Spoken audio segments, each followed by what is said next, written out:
number one pick in the NHL draft, but the men that can't seem to stump. Do something dumb, that's an observation. CLT make them need to run. That's Lawrence Taylor! Call them Mary Trash, CMT for short.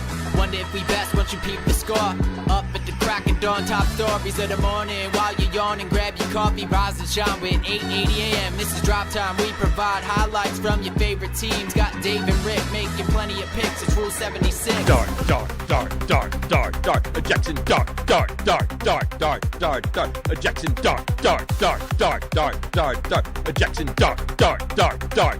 dart.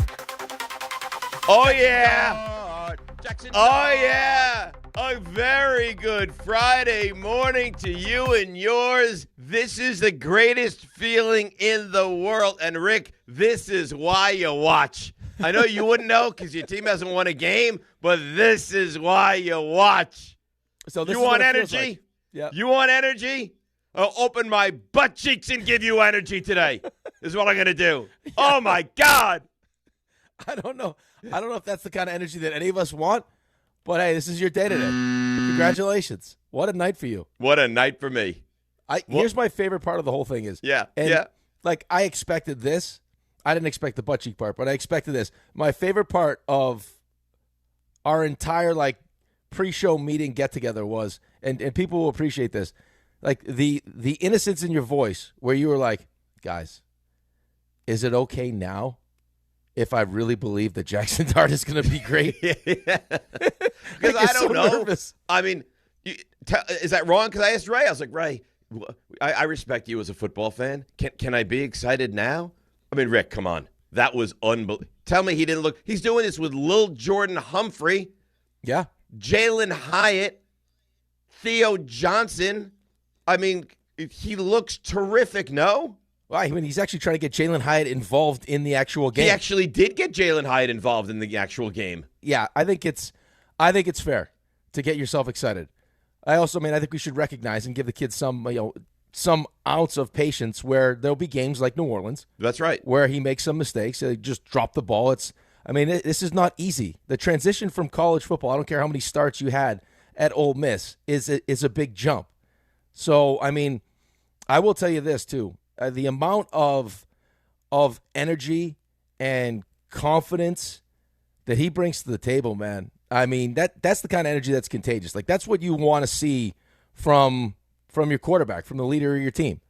Like, you take his energy and you couple that with Scadaboo's energy. Oh, my God. You know what I'm saying? Like, that's infectious, man, and it makes you believe that, hey, we have a chance. And you watched this team last night. Like, as bad as that started, like, I mean, I'm sure you thought the same thing when it's kicking the ball short of the landing zone. Yeah, I was so annoyed. It's not even like you kicked it short of the landing spot. You kicked it to the 30. Yeah. Like, how does that even happen? Right. And then Saquon peels off an 18-yard run and then a 13-yard run. You're like, uh-oh. Yeah. I don't know if this is going to be good. They scored 5 touchdowns, Rick. 5 touchdowns. 5. Listen, I get it. They ran the ball down the throat of the Philadelphia Eagles last night. Yeah, they did. I mean, on top of that, I mean, when you look at some of the key things that this Giants offense hasn't necessarily done really well. They haven't really done anything really well, right? I mean, it's just this offense has been bad for the last couple of years. I mean, red zone, which was a big key to this game. Perfect. Perfect, 3 for 3. And then 11 to 16 on third down. So you're extending drives. You see what Philadelphia was on the flip side of that? What Philly was on third downs? 1-9. 1-9. Yeah. It was the. I mean, and then I got Noodle Arm Hurts over there throwing the ball out to the flat where Cordell Flat's like, yeah, Flat, I'll take it and I'll go, and he did. And I mean, how about that throw from Dart to Jalen Hyatt? I mean, that's a perfect throw. Yeah. Well, he made a couple of those too, man. I mean, he made the one where he was kind of like, it looks at, and RJ said this before, it looks like it's a little frantic at times, right? Like when all of a sudden that kind of the play breaks down. I mean, there's the one play where he kind of like he looks to step up, can't go there, looks left, and then he rolls to his right, and you can just see like all the things. I think last night was a really good example of why Brian Dable would fall in love with him the way that, like, and you saw it again last night where it's like a little weird though. Well, I mean, I guess if you had someone that was, had your job security in the palm of his hand, you would do whatever it takes to, try try to give this kid as much confidence as humanly possible. I mean, I don't know if going in the blue tent, but then you watch Russell Wilson throw. But then you watch Russell Wilson. Home? Right, but then you watch Russell Wilson throw a football. You're like, okay, that's why he's in the blue tent. Yeah. Well, a couple things on that. Firstly, that was awful, and secondly, Russell Wilson cannot be. Flat out cannot be the backup quarterback. It needs to be Jameis Winston, and immediately. No more games with Russell Wilson. Yeah, I would probably agree with that. Yeah, I would absolutely agree with that. And then you had the Cordell Flott, and the secondary has been good. No, that's the crazy part even about last football. night they were not good. No, they weren't good, but I mean that's a big play in a big moment, right? Huge play. And then you find a way to score, and now all of a sudden sorry, Ray. So all of a sudden the Giants win. The only shame of it, the only thing that you take pause and you say, oh, that's a shame, is that both you two buffoons didn't also jump in and follow Ray into the water. Oh, stop, buffoons. Oh, well, I would have you had no comment. I got to tell you what, though. Yeah. I'll take it. The trade-off is acceptable to me. I will take it. Of course you will. To laugh at the Eagles today? Oh, my God. Yeah, let's go. Of course you will. Congratulations, Dave. Thank you. You don't mean that. Oh, yes, he does. I don't think Ray says says stuff he doesn't mean. Dave has been in such a dark place for the past decade. It's no fun. It's actually been I'm no fun. alive. I'm alive. I mean, what a win that was. We took their will. We took their manhood. Here's the only crappy part. I'm not going to be a Debbie Downer here. Don't do this today. No, the only crappy part is that, I mean, you have a crappy loss sandwiched in between two huge wins. Yeah, but like you said, and I think you're right, and I had people texting me this last night, oh, it's such a shame they lost to the Saints. It is a shame they lost to the Saints. I agree with that. But you're going to get moments from this kid where there's growing pains, for God's sakes. So it was a great win against the Chargers. Then I still thought there were moments against the Saints where he played well, although they turned the ball over 5 consecutive possessions, which is shocking. And then last night he was awesome. So if you looked at this, Rick, and said, I want to go to the playoffs, and that's real. Yes, then that loss to the Saints is just, catastrophic. But they're not going to the playoffs. They're not winning 8 games. No. I don't listen. I agree with that. I'm not even talking specifically about Jackson Dart. I mean, anytime you turn the ball over as many times as they did, you're going to have hard pressed to win. I'm just saying, like, as a team, right? I mean, Burns has been awesome all season long. He was good again last night, right? And especially yesterday when you start lining him and Abdul Carter up on that right side, and they're running stunts and twists and everything else. Like that's got to be a handful for any offensive line. But like defensively against New Orleans. They did not play a good game. Well, they had it last night too. I mean, I don't care what anyone says. I know it's Monday morning quarterback, but Jalen Hurts, I just don't think he's a great quarterback. I just don't. How about the play where Devontae Smith is wide open, and he's beating Cordell Flott, and Jalen Hurts can't come within 5 yards of him? Well, I mean that completely changes the game there. Right. Well, that was the 88-yard touchdown for the Saints that they had in that game. It's just the difference is Spencer Rattler connected and Jalen Hurts didn't. Different. I mean, that was more Shaheed than it was. You know what I mean? That was Shaheed taking it and going. This was kind of just blown coverage that he misses down the left side. But he was wide open, and he missed him. But, I mean, the defense – now, the one thing I will say last night is they were opportunistic. Like, that interception is huge. Then you punch out the football, right? They were good when Philadelphia got down into scoring territory. Philly didn't score a point in the second half, Rick. Nothing. No, I understand that. I watched it. I was happy for you. I was excited for you. I don't think Let's watch it together. You want to watch together? Let's watch it together. Let's replay the whole game again. Listen. I wouldn't be mad at you if instead of watching The Office today after the show that you replayed this game. I might. And watched it again. I'm not even kidding. I might. That was. You know what's great is you knew Scadaboo was going to get the football, and there's nothing they could do about it. You took their will. Yeah, I guess the only negative. I mean, the only negative you'd really take from the game is. Well, I mean, there's a couple. There's a few negatives. Would just be Jackson, like the beating that he keeps taking, like the idea, like watching him lay on the ground trying to figure out what the hell just happened. Well, how many? He started 3 games. In 2 of them, I believe, Russell Wilson's had to come in to relieve him, right? Yeah, right. But it's scary because you see how fragile it is. Like, and you've also seen. I mean, you've seen like really promising young quarterbacks hell in your division, right? I mean. You have RG3. It happened to him, right? Right, that's the one I'm talking about. Right, and that completely derailed his career or what he could have been. But I mean, that's the price that you pay when you play the way that he plays. And right, and when you don't have the weapons too, right? Well, but it's not even the weapons, dude. There was one point on the right sideline where he launched himself like a missile. to finish off a run. I know. It's unnecessary. And the thing that drove me crazy last night, and I understand how excited Brian Dable is and how desperate he is to keep his job, but you see what it looks like if this kid's not in there. He goes into the blue tent, comes out, and you're doing RPOs, and he's keeping it, and he's lined up with massive defensive players one-on-one on the outside. It's like, that's not what you want. Right. I know it's not what you want, and you're trying to do both, right? But you need to live to see another day. Listen, I completely agree with you. But again, I mean, going back to the conversations that we've had for how long, when you bring Brian Dable back and there's some question as to whether or not he's on, he's going to be your coach moving forward. He also has to win games. So you're trying to walk this tightrope of winning, but also doing what's in the best interest of your young quarterback. On top of the fact that you just the reason why you love this kid is because of the kind of person he is and the kind of competitor he is, and he can't control himself because he wants to go out there and he wants to fight for every yard. He wants to prove to his teammates how tough he is. Yep. That's part of the problem too. And I love it, and it's exciting, and it's it's got to be very motivating if you play with him, you're a teammate of his, but you have to live to see another day. You can't continue to take shots like that over and over and over. I agree with you. It's a problem, and he's got to figure it out, and he's got to figure it out sooner rather than later. Well, here's why it's a problem. I mean, a couple different reasons. One is because you don't want, you obviously don't want him to get hurt, and all of a sudden now, we got how many games left? Team is through 6 weeks. 11 games left. Then all of a sudden he gets hurt now, and you waste the next 10, 11 games because he's hurt and he can't play. That's that's important development for him. Well, that'd be awful. Going to tier 2. And the other thing is, you see what it looks like without him now. Right. Right. What he's able to do with his legs on third down. I mean, they actually, the Eagles call the right play. They got Zach Bond as the spy, and he's like, nope. He abused him. Yeah, you're not nearly as good an athlete as I am. Thanks for coming.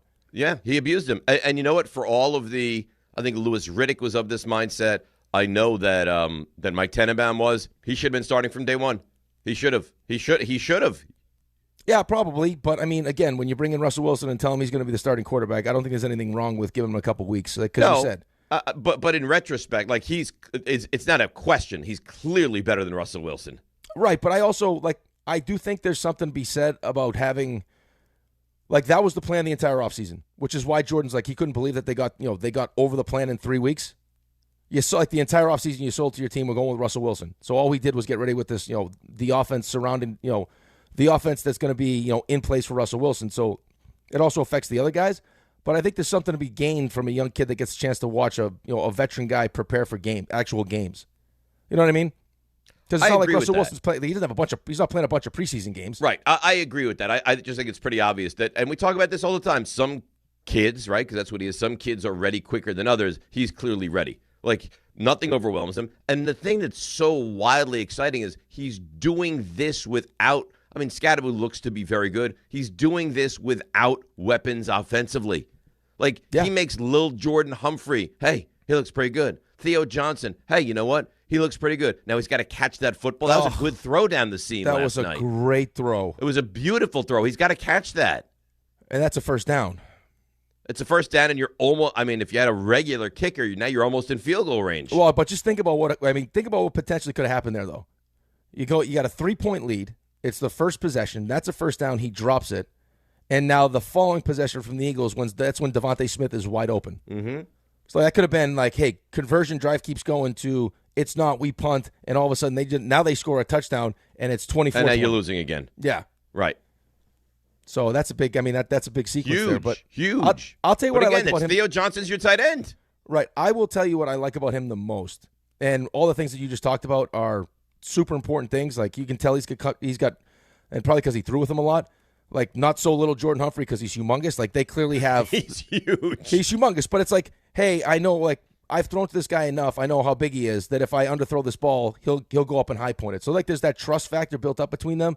I guess him and Theo Johnson are really close friends, so there's that relationship there also. But when you watch, I think the hardest part a lot of the time for these athletic quarterbacks that have the ability to just tuck the ball and run and make a positive play is it becomes their immediate response to a play kind of breaking down is the second that happens, it's I'm not going to continue to scan the field and try to get the ball to my playmakers. I'm going to tuck it and I'll go make it happen myself.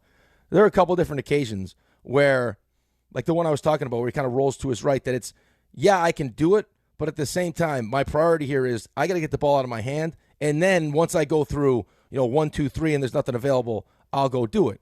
So you had that was one that stuck out for me. There was another one where you could just see how quickly he processed the information. It's like he's to his left, not open. He's to his right, not open, and then down the middle of the field, okay, now I found my guy. So his ability to also process all the information that he's getting, I think, is pretty impressive. Also, was it Theo Johnson where he was blitzed? They had nobody in the backfield to pick anything up. Yep. And he just stood there and calmly hit him down the right side for a first down. That's right. I mean, that's a big-time throw. A big-time throw. Absolutely. Yeah, and then that was the same possession where he took the knee to the face. Right, and then he came out of the game. And then on that third down play, second down they run it. Third down, Hyatt was wide open. Russell Wilson can't throw the football. And then next possession, they get him back into the game. But my takeaways, secondary is a disaster. Front four, there were times last night where Jalen Hurts had so much time he didn't know what to do back there, but Jackson Dart's got it. And another thing, he makes, and this is important, everybody around him better, okay? Scattaboo is better because of Dart. The offensive line is better because of Dart. Lil Jordan Humphrey, Theo Johnson, the receivers are better because of Dart. So he not only is he very good, seemingly on his own, he is making the other guys around him the best version of them. The offensive line looked good last night. Not like they were bad. They looked good last night. How does that happen? I think a lot of it is because of Jackson Dart. Well, not having Jalen Carter helps. Sure. Right? I mean, that's a big piece of this. Andrew Thomas, I mean, if you look at the numbers since he's been back, he's really stud. good. Illuminor has, outside of some of the penalties he's taken lately, he's been good at right tackle. It's funny, Jordan was like, well, it's the whole middle of the line. That's right. The problem is the entire middle of the line. But they weren't bad last night. No, they weren't. But, I mean, here's a good example of making the players better. Like that throw he made to Jalen Hyatt in the end zone. Like, Jalen Hyatt is known, you drafted him because he's fast, right? He hasn't developed as a wide receiver yet, the route tree and everything else. But the one thing that he can do well is he can run. So, I mean, before that Scattaboo touchdown, that ball he throws to him in the end zone that Jalen Hyatt tries to catch with the one hand but draws the pass interference, you couldn't have walked that ball down there and placed it better. He gave him a legitimate chance to catch that, and at the very least, draw pass interference and end up scoring a touchdown. But, yeah, man, if you're a Giants fan, I'm a little jealous right now. I got to be honest. Well, I mean, not to be a jerk, and we have plenty of holes and plenty of problems. You should be, because it looks like we have the quarterback, and like we talk about endlessly on this show and every other show, that's what it's all about. It hides so many of the flaws within your team if you have the quarterback, and it looks like they have the quarterback.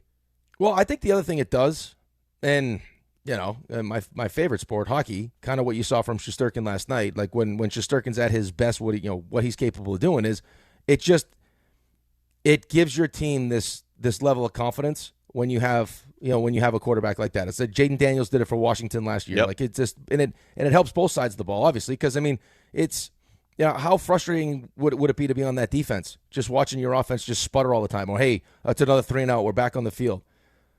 So to have this kid with all this energy, this athleticism, this swag that just goes out there, and early in games too, man, it's right down the field, right? These last couple games, just right down the field, touchdown. I think I heard it's the first. Oh God, I wish I could remember when. It's the first time in maybe since 2009 that they've scored touchdowns in 3 consecutive games on the opening possession. It's unbelievable, man. You know what I mean? So it's like, hey. Fellas, just think about the defense, right? You get boom, Saquon run. It's like, Eagles are marching. All of a sudden, hey, good job, kept them to a field goal, and then your quarterback gets the ball and goes right down the field and scores 7. Yeah, there's something special. There's something very, very special. All right, I was so excited to start the show, I forgot to tell people what's happening on the show today. That's my fault. We got to try to get Renan at some point. We got to get Renan and his beauty. Rich Cimini, 735. Around the league, 45, 50 in that range. The Frenzy, probably 8:30, although it's listed here on my rundown at 8:15. Probably 8:30. Stuff you missed, 9:15. Week 6 NFL picks. We'll get back to that in one moment. 9:30. Only RJ lives on in the Survivor, 9:35, and then plays of the week at 9:50. But today's going to be very interactive. And it's funny, I saw a lot of Yankee fans saying, great, so my Yankees are done, and now I have to focus on the Giants. and now they're going to lose. So my week's going to be Yankees eliminated to the Giants on Thursday, get smashed by the Eagles. Well, you know what? I know you're still upset about the Yankees, but at least for one moment, the Giants gave you some reason to be excited. Yeah, you should be excited. By the way, I got one of the stats you were talking about. So RJ has this in his beautiful rundown. First time since 1978 that the Giants have scored a touchdown in their first 2 possessions in consecutive games. Pretty nice. Yeah, really, really nice. By the way, of the 3, well, I wasn't going to take the Eagles, certainly. But of the 3 of you guys, only Raymond took the Eagles minus the 7.5. Only Raymond. Only Raymond. He tried to suck me in late, but I was like, you know what? No. You can do that. You did him dirty there, though. How did I do him dirty? Because you all show long, you're like, yeah, the Eagles, I love the Eagles. I'm going to take the Eagles. Somebody out. And then I was made to go first. That's the thing. I didn't do that. Dave did that. No, but Ray, I assumed that both of them were going to take the Eagles, so I went to you first. Because Ray, how could you blame me for this? Firstly, I just defended you. I wasn't even going to take the Eagles. I'm not saying I was coerced. I made the decision of my own volition, but I did assume that Rick was going to be there right with me, and that was it was dirty. It was dirty pool, is what that was. It was. It was. It really was. Listen, I checked the board, and I had some games I like better than the Eagles game. But again, if my sacrifice is what it takes to get the result that we got last night, then I'll happily take it. To me, I'll pick the Broncos next week, and then take the Eagles again, and then the Niners. Just continue to go away from the Giants, because when you do, they take that very personally. Well, I think it's only been the one time, right? Well, that's all I have. Well, that's not true. I had them against Dallas too. So yeah, I was told it was on the bulletin board last night. Probably that Ray Santiago. In the Giants locker room. Yeah. That guy, did you hear about this guy who lives across the street? Yeah. Did you hear about the hideous guy on DNR? Yeah.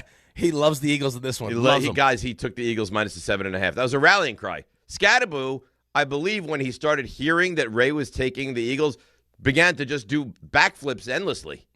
Either backflips or run into a poster of me in a brick wall there. Just lower his head right into it. He's unbelievable, man. I mean, he just is, like, he is not shy at all.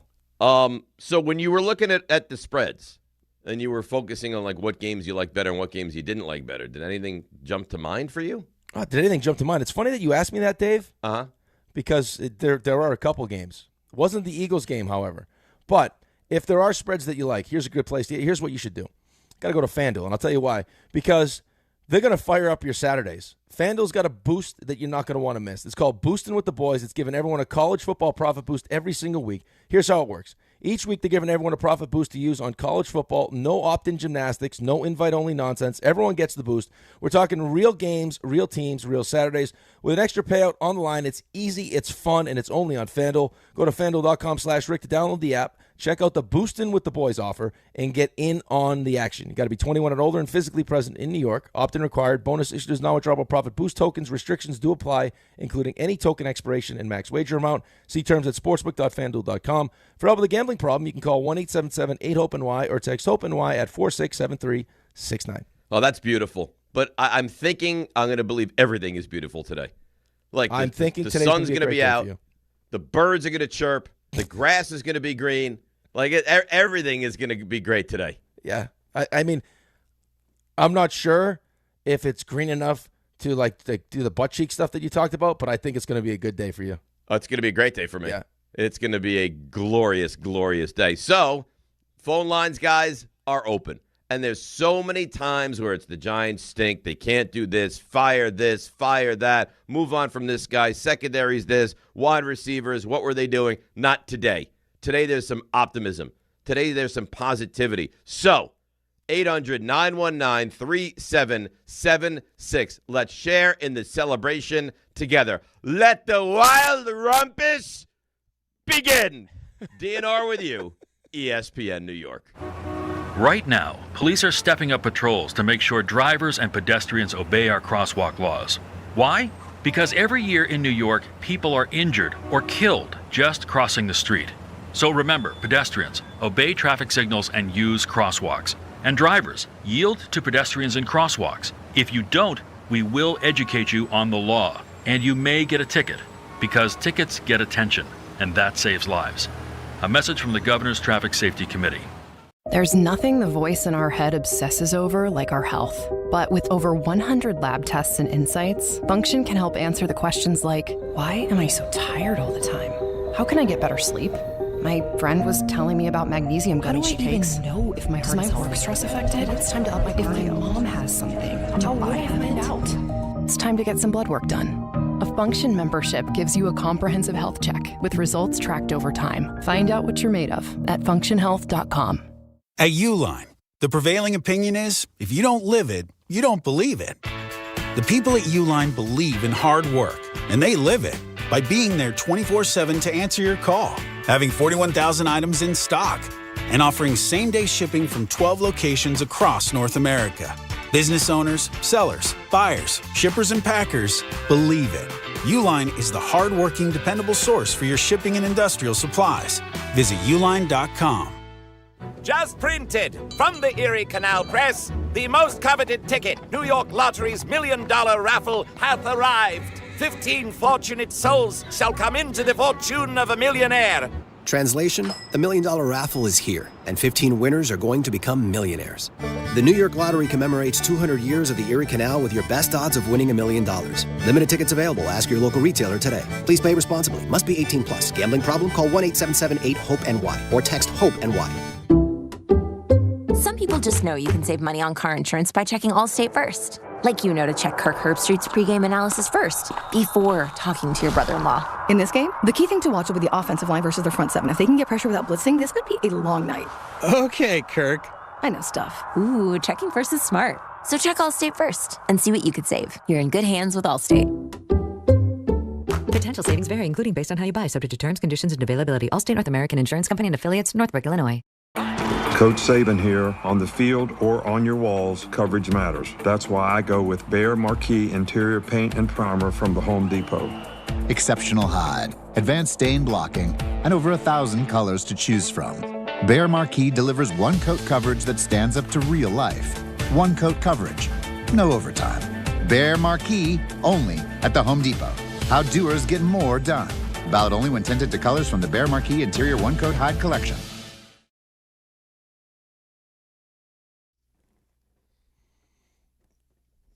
Oh, yeah.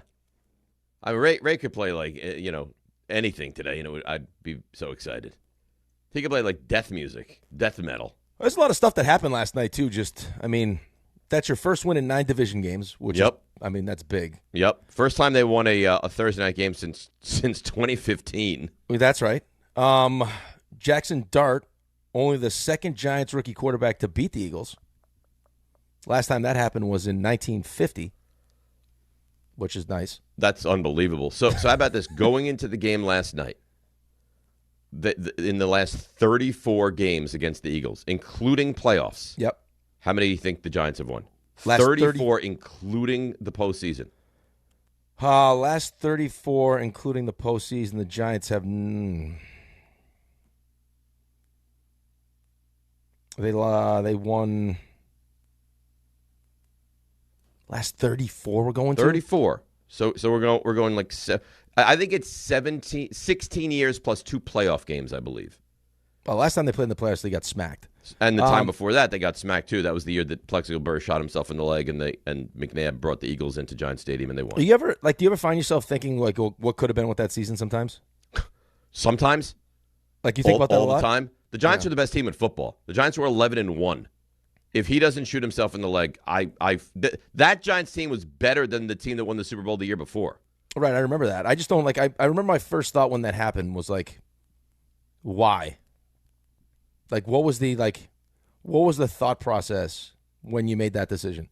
Yeah, especially like, hey, I'm just going to throw this right in my sweatpants here. Yeah, and then run up a flight of stairs. Because this should stay. Last 34 games, I will say the Giants have won 6. So you think they're 6-28, huh? Maybe. I don't know. Does that sound crazy? Well, I don't know. Raymond, what do you think? Last 34 games, inclusive of the postseason. And what am I looking for again? How many wins do you think the Giants have against the Eagles? I would say 4 or 5. 4. 4? Yeah, it's not many. It's not many. You think they're 4-30? Would that shock you? I I know the that answer, so yes, it would. They've not beaten the Eagles much at all. RJ, you want to play in all. this game? So you have a 6 and a 4 on the board. Well, judging by your reactions, I'm going to take 4 is wild. I don't think it is. I'm going to go prices right, and I'm going to take 7 and up. Well, if you just took 7, you'd be the winner, and you'd win both showcases. Oh, the Giants were 7-27 heading Well, into why'd you last get crazy night's when I game. said That's not 6? outlandish. Yes, 4 and 6 are not outlandish. 4 is crazy. It's really not. Yeah, but you made it sound like 6 was crazy. We're overlooking the headline. I win. Yeah, RJ wins. That's right. And You didn't RJ win has last not night. been as conversational to me today as I was hoping. It's because you shut his team out last night. I mean, that's why. What a day to be Dave. What a night. day. Goalie stands on his head. You Yep. finally score some goals. You I feel beat like the $1 million Sabres. bucks. Smash the Eagles. Smash the Eagles. I mean, Rangers win. Phillies literally throw the ball away to end their season. It's a tough day in Philly today. Yeah, it is. Tough day in Philly, which Yeah, makes it me is. happy. RJ, do me a favor. Get Gunling on the phone for the 8 o'clock hour, would you? Oh, I forgot. Are you going to do to him what you threatened to do to me? I was hoping you'd forget about this. Oh, I didn't forget. So We'll call him, get him on the show 8 o'clock. Wait a Now, minute, he said Andrew he was gonna Gunling open is up a his butt dirty. cheeks earlier. You know what? Yeah, Get Rob actually- on the phone. actually, Where's yeah. this Rob? Now Get that this you- Rob, this character. Now that you mention it. I want his face on the show. So we're just going to spend the morning calling all Eagles Yes. fans. If you told me every segment we called a different Eagles fan and Every beat Eagle them fan you down know? to a pulp, I would love that. Every Why Eagle don't fan we call you know. RJ? Find out what the morning show in Philly is. Let's call the morning show in Philly and let Dave. Call the Dave attack Fanatic that. right up. Call the Fanatic. Call whatever it is. But what if he starts talking about his butt cheeks? Let's have real fun. Let's call WIP. Call That's like intimidating. get what's his face on. Get that Eskin on. Get him on the show. I think we just. You got to listen. I don't blame you, man. I mean, to have 7 wins against the Eagles in your last 34 games, right? I mean, And that includes like they don't play because they have the 1 seed clinched. Like that includes all those games too. right? Yeah, like I mean, it includes the one where they played. What's his name for you that you loved? What's his face? I don't remember. Yeah. Yeah. Well, they played Tanner McKee. That game was against Washington, I think. No, Right, there was that one game- where Doug Peterson did it to you. No, but the Giants had beaten the Cowboys, and the Yes. Giants needed Washington to lose to Philly, and he Right. put in. God, I can't remember that slop they put in the game that night. Oh boy, wasn't it the guy who played at Northwestern or something? Not Sudfeld. Was it Sudfeld? It might I have think been. it was Sudfeld. Oh, my Yeah, but I God. think he's Indiana. It was Nate Nate the Great Sudfeld. Sudfeld. Nate You know why Sudfeld, they put him in? Indiana. They Yes. wanted to see what he had in case they decided to keep him on the roster for the next year. You jerks. Right. That's an important evaluation time. Yeah, very important. Well, you know what? It all boils to a head today. Yeah, but here's the okay. I'm interested to get this. I want to take all these calls. I mean, bank is full right now. Of course it is. We'll tease this because I don't want to kill the clock. Now, you know what this means, right? If Jackson Dart continues to look as good as Jackson Dart looks, Yep. this all of a sudden now erases the whole Brian Dable stinks as a coach. Right. It erases Brian Dable stinks as a coach. It erases Brian Dable's going to leave as a coach. It means that Joe Shane is going to be back. I get all those things, but it's worth it. If I get quarterback play like that, it's worth keeping those guys. Yeah, but is it though? Yes. I know it's worth it, but is it setting him up to have the maximum amount of success? Like we went from RJ telling us before the game yesterday when everyone thought the Giants would lose to the Eagles that Joe Shane stinks. And now all of a sudden Joe Shane's good? But no, I don't think Joe Shane is good. That's what a quarterback can do Deontay for you, Banks though. had played 3 snaps in the game last night. Evan Neal was not active in the game last night. So he's not good. Right, But when but you it's get just- a quarterback that's competent, that's capable, it makes everything change. No, I know it makes everything change, but I think that sometimes the good quarterback can also mask bad coaching. And it's on- Absolutely. yeah, but it's on you as a functional organization to recognize that one way or the other. Yeah, but that's not going to happen. I agree with you. That's not which gonna happen. I don't know if is in the best interest of the team moving forward. You might be right, but if they win games and he plays like that, Well, if he plays like that, everyone's they're going to win coming back. games. If he plays like that, they're going to win games. Yeah, I mean, I don't know if that's sustainable, but that was unbelievable. I mean, as long as he doesn't get hurt. I mean, because you said it, and it's the best point. Is you got your top two is I know you hate Slayton, but still you got Malik Neighbors, the only guy that puts any fear in defense. You got no Slayton, and you elevate Lil Jordan Humphrey, and you go out and score 34 points. You put 5 touchdowns on the board. Yeah, right. You ran the ball down their throat. So it's like, I mean, yeah. I just, this team with this quarterback, the way he plays, like the energy and everything else, what he does for this team, yeah, they're going to win games if he plays like this. All right, you know what? Then I'm here for it. Then if that means they win 6 or 7 games and Dable comes back, then so be it. Okay. Then so be it. I'm willing to deal with that. Let's break. Every phone line is lit up, so I apologize that we got a little crazy here, or I got a little crazy. I apologize for that. We'll come back, get to all the calls. 800-919-3776. We'll hear from Dable. We'll hear from Dart. We'll hear from you guys. We have a full football experience today. The Giants beat the Eagles. What a world we live in. DNR with you, ESPN New York. Getting the right mattress helps you sleep at night. Getting the right price helps you sleep even better. At PC Richard & Son, they don't just sell you a mattress. Their experts use a 4-step fitting process to make sure your new bed fits you perfectly. The right fit, the right price, plus free delivery. It's what they do, only at PC Richard & Son. Free delivery on mattresses $199 and up. Excludes Manhattan. See stores for details. Is college even worth it these days? At Empire State University, it actually is. They are SUNY's leading online university. Flexible, affordable, and built for real life. With more than 120 degree programs, you can study what matters most to you. And students agree. They're ranked #1 in student satisfaction among SUNY schools. Whether you are finishing what you started or starting fresh, your goals are within reach. See for yourself. Visit SUNYEmpire.edu before the next term begins. Score or win this game day with Amazon Pickup, the MVP of package pickup. Need that new football jersey for the big matchup? With Amazon Pickup, you can collect your order from secure Amazon lockers or counters near you on your schedule. Whether you're running from work or home or straight to the tailgate, Amazon Pickup makes it easy and worry-free at no extra cost. Don't miss kickoff. Grab your gear and your packages when it works for you. Find your nearest Amazon Pickup location at amazon.com/pickupmvp. That's amazon.com/pickupmvp.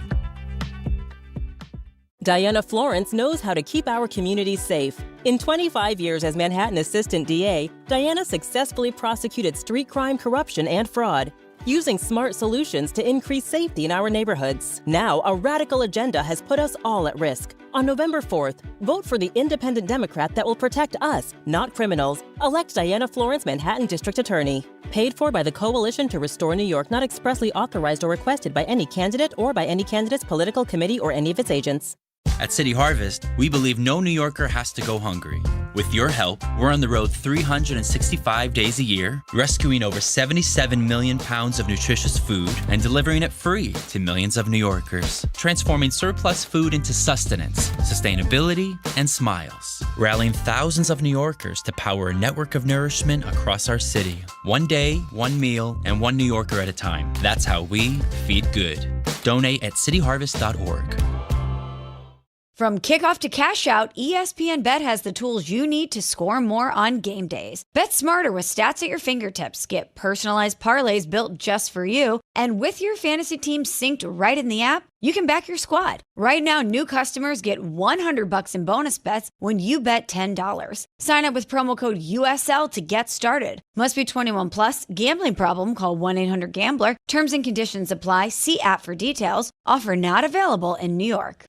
Feeling stuck on your own 10-yard line in the career game? Maybe it's time to just go for IT. My Computer Career has the game plan to score a rewarding new IT career in months. Whether you're a rookie, a breakout career changer, or a military veteran ready to serve. Why spend years chasing a college degree when you can fast-track your future in IT starting now? Take your mark, get set, go for IT. Take the free career evaluation at mycomputercareer.edu today. Financial aid is available to those who qualify, including VA benefits. Knicks fans, opening night is a bounce pass away. Join ESPN New York's Don, Hahn, and Rosenberg live from 3 to 6:30 p.m. from Stout on West 33rd between 6th and 7th. Steps from the Garden. Get ready for the start of Knicks basketball. Runs it off the dribble. He got it and one. Be there for special guests, live Knicks talk, and opening night vibes before tip-off. We'll see you at Stout on West 33rd. Don, Hahn, and Rosenberg live from the Knicks home opener. Don't just listen, don't just watch. Be there.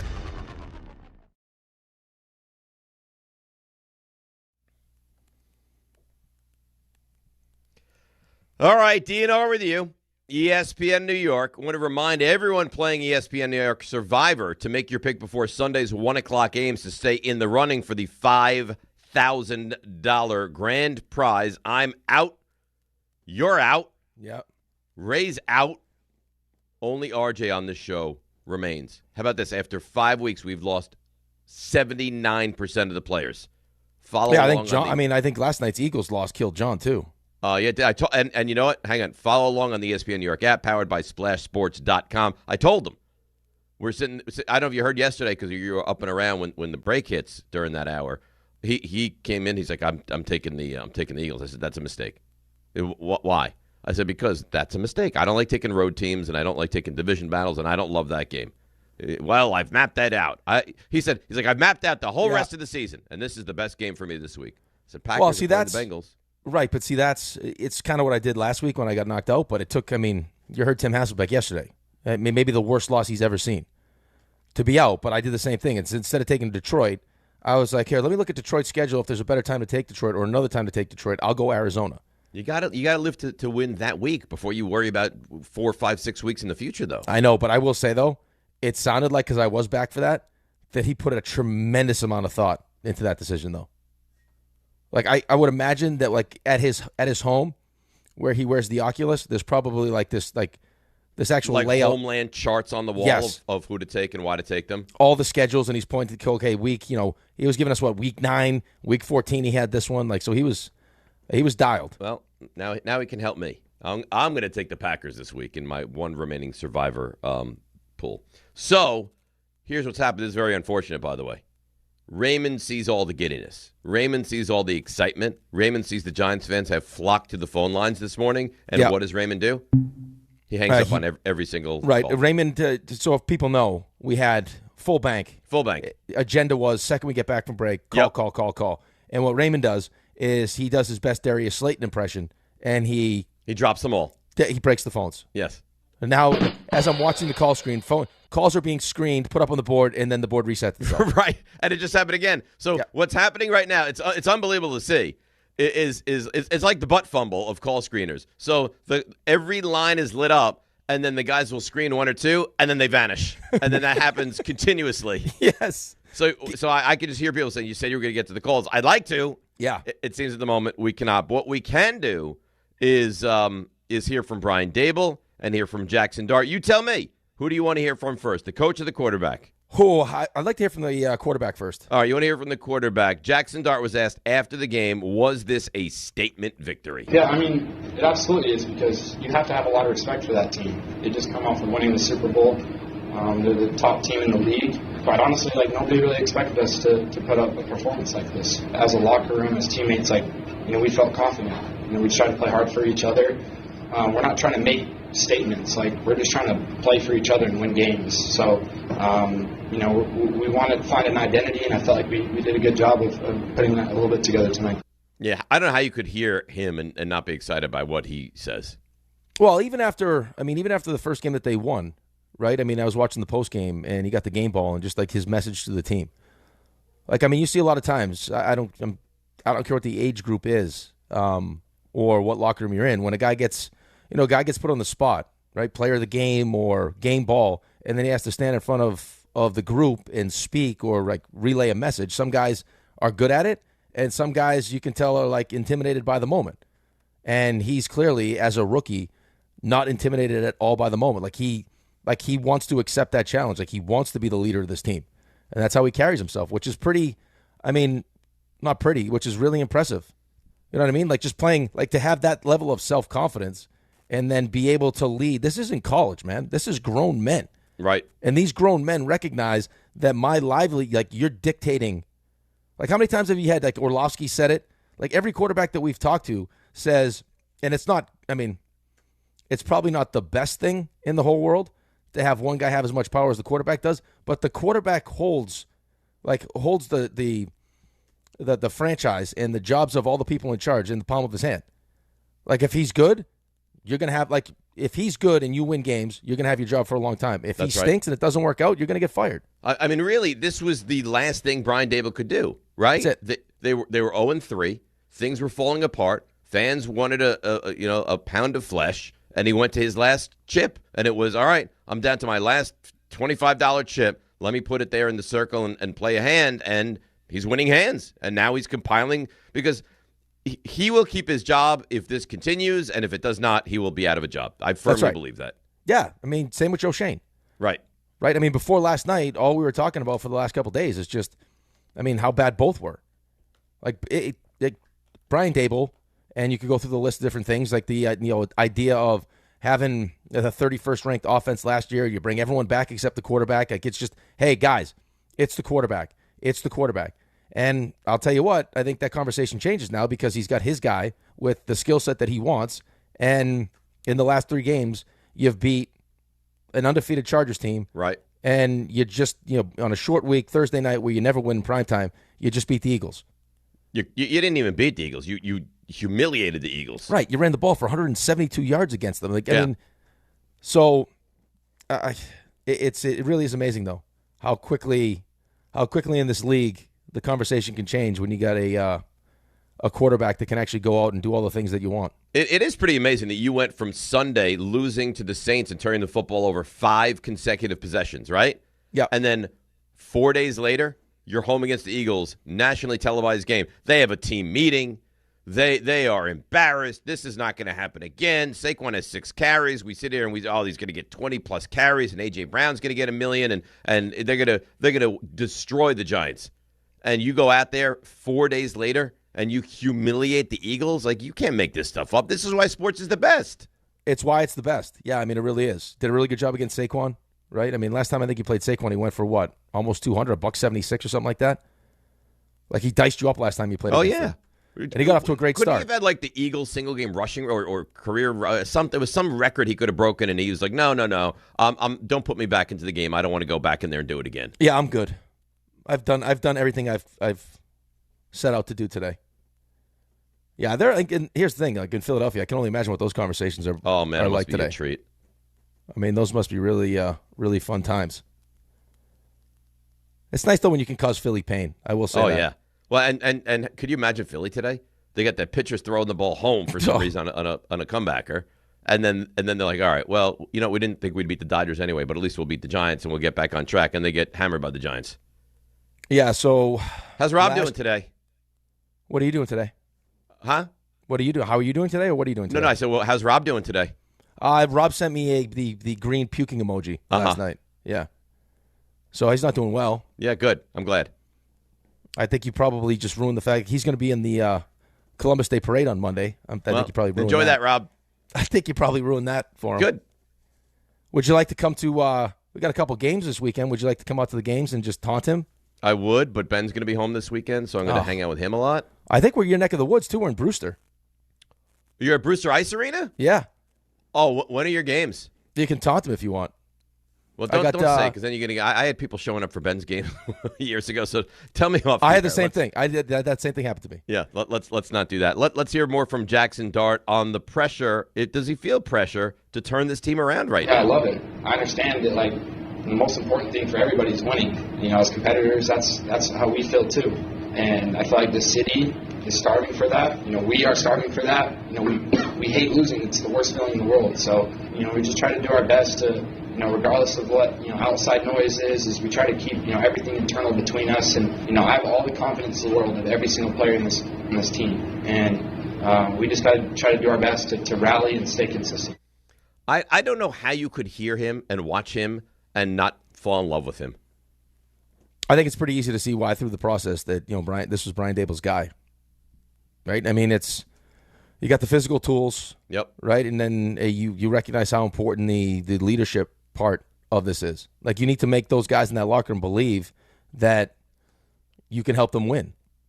And if you can't, I mean, listen, that position of all the positions in sports is, like, leadership-wise, is the most important position. Or, like, best player in hockey doesn't have to be the best leader. Got to be a lead by example guy, but, like, I mean, Connor McDavid doesn't have to be the guy that necessarily stands up and kind of can be that, the vocal leader all the time. He doesn't need to do that. But as the quarterback, like, you're just thrust into that spot, man. I mean, you're the CEO of the franchise. Right, and it's a leadership role, and for a 22-year-old to be thrust into a leadership role, so he's got to play well. Yep.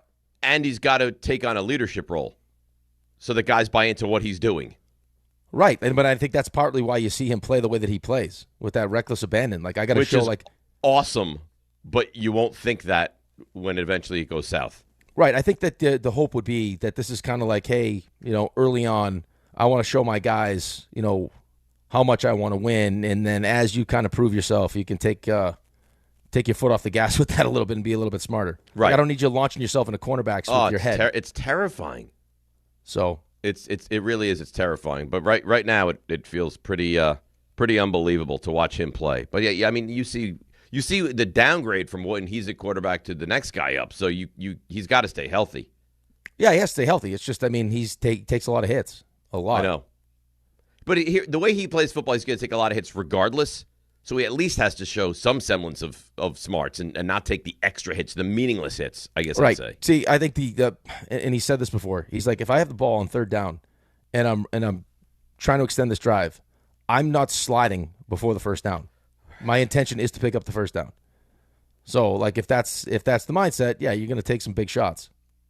It's just being smart about, like, what the play that we were talking about when, he kind of like launches himself at the sideline. Like, yeah, I love the idea. I love the idea. Like, this is how tough you are, but hey, like, let's recognize how important you are to this team, and let's not do stuff like that. Or like early on, and I forget what game it was. I think it might have been the first game where he's trying to like violently stiff-arm against the Chargers people. when he's stiff-arming the defensive back with this throwing hand. Right, but he's not there yet. Like, he's so amped up and he's so excited that he's not there yet. Let's take a listen to this, Jackson Dart, on just taking too many hits. There's just situations where if it's third down, I'm going to get the first down. And that's important to me. That's important to the team. We have to keep the drives alive. Was there maybe like one or two hits today where I could have avoided? Yes. But in my mind, when I'm running the ball, I'm trying to, get a few yards and put our team in a really good situation. So I understand that, you got to take care of your body, and I definitely try to do my best with that. But in situations where things are important, I'm going to do my best to get that done. What's the phrase? Lose the battle to win the war. Yep. That to me like defines him. I get it. He says there's a third down. I'm going to get that first down. But sometimes you have to be smart, and I don't think he has learned how to be smart yet in the NFL. Well, I think you saw a great example of that last night. Now, it ends up being to their detriment. But in the end of the first half, where Brian Dable, I don't know why he's calling timeout. Like, play clock, is going to expire.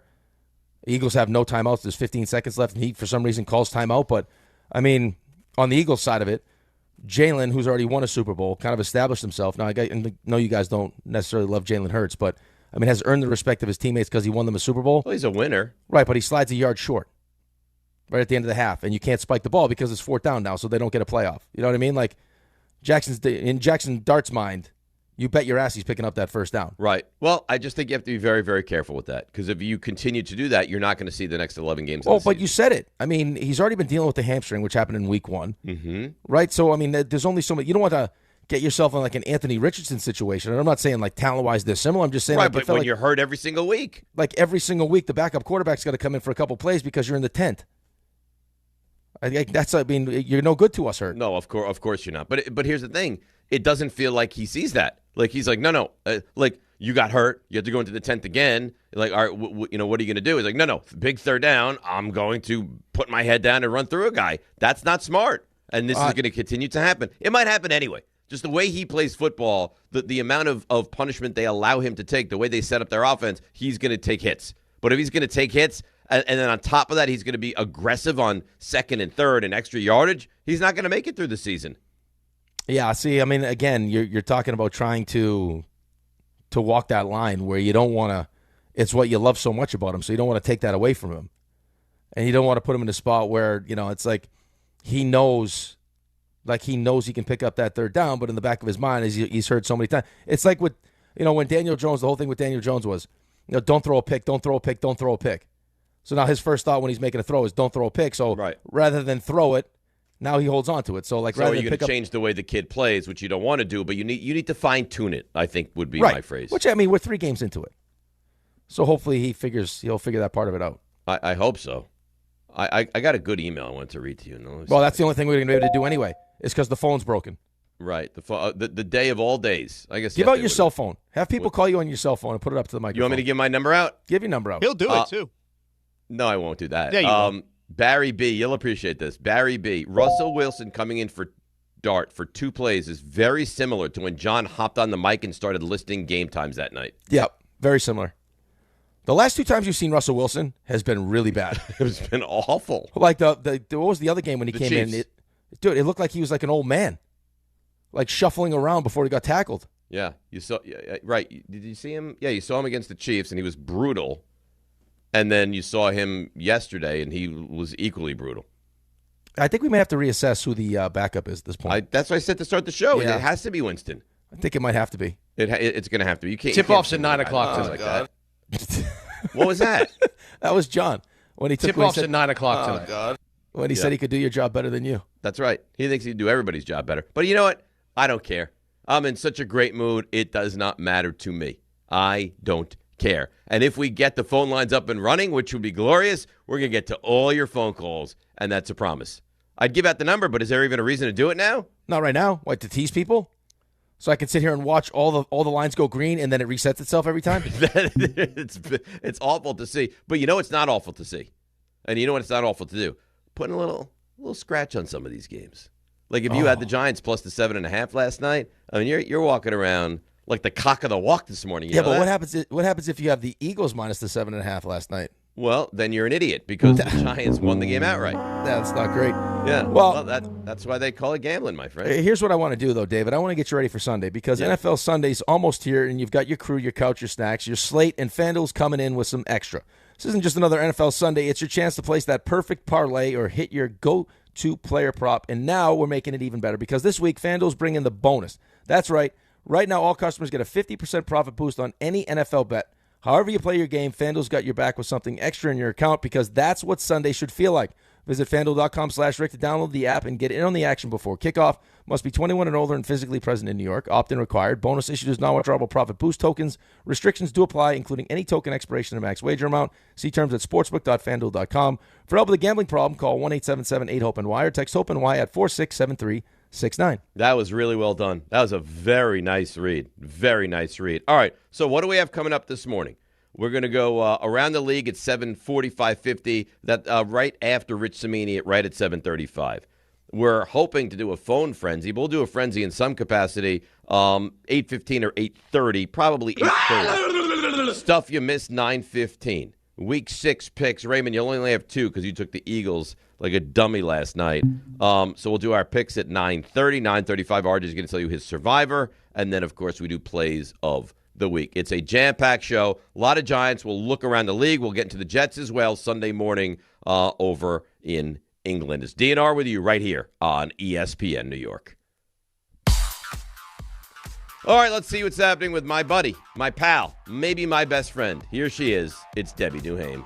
Hey, Dave, let's try to dart through the traffic on this Victory Friday. Jackson, dart. Let's go out to the Cross Bronx westbound, slowing down big time out toward 3rd Avenue. It's a disabled vehicle. Try to dart through that. Inbound George Washington Bridge, 35 minutes. Lincoln 15, Holland 15. Watch for delays. Van Wyck in both directions out toward Hillside Ave. Sponsored by Unbound.org. Right now, there are young people across the world facing a tough choice. Continue their dream of education or drop out to help their family put food on the table. You can help change their future in a single moment. See how far your support can go at Unbound.org. I'm Debbie Duhame on 880 ESPN New York. The Association on Aging in New York is celebrating the 60th anniversary of the Older Americans Act, which funds vital programs for millions of older adults. Services include meals, transportation, home care, Medicare counseling, case management, and caregiver support. Today, people are uncertain whether some programs remain available.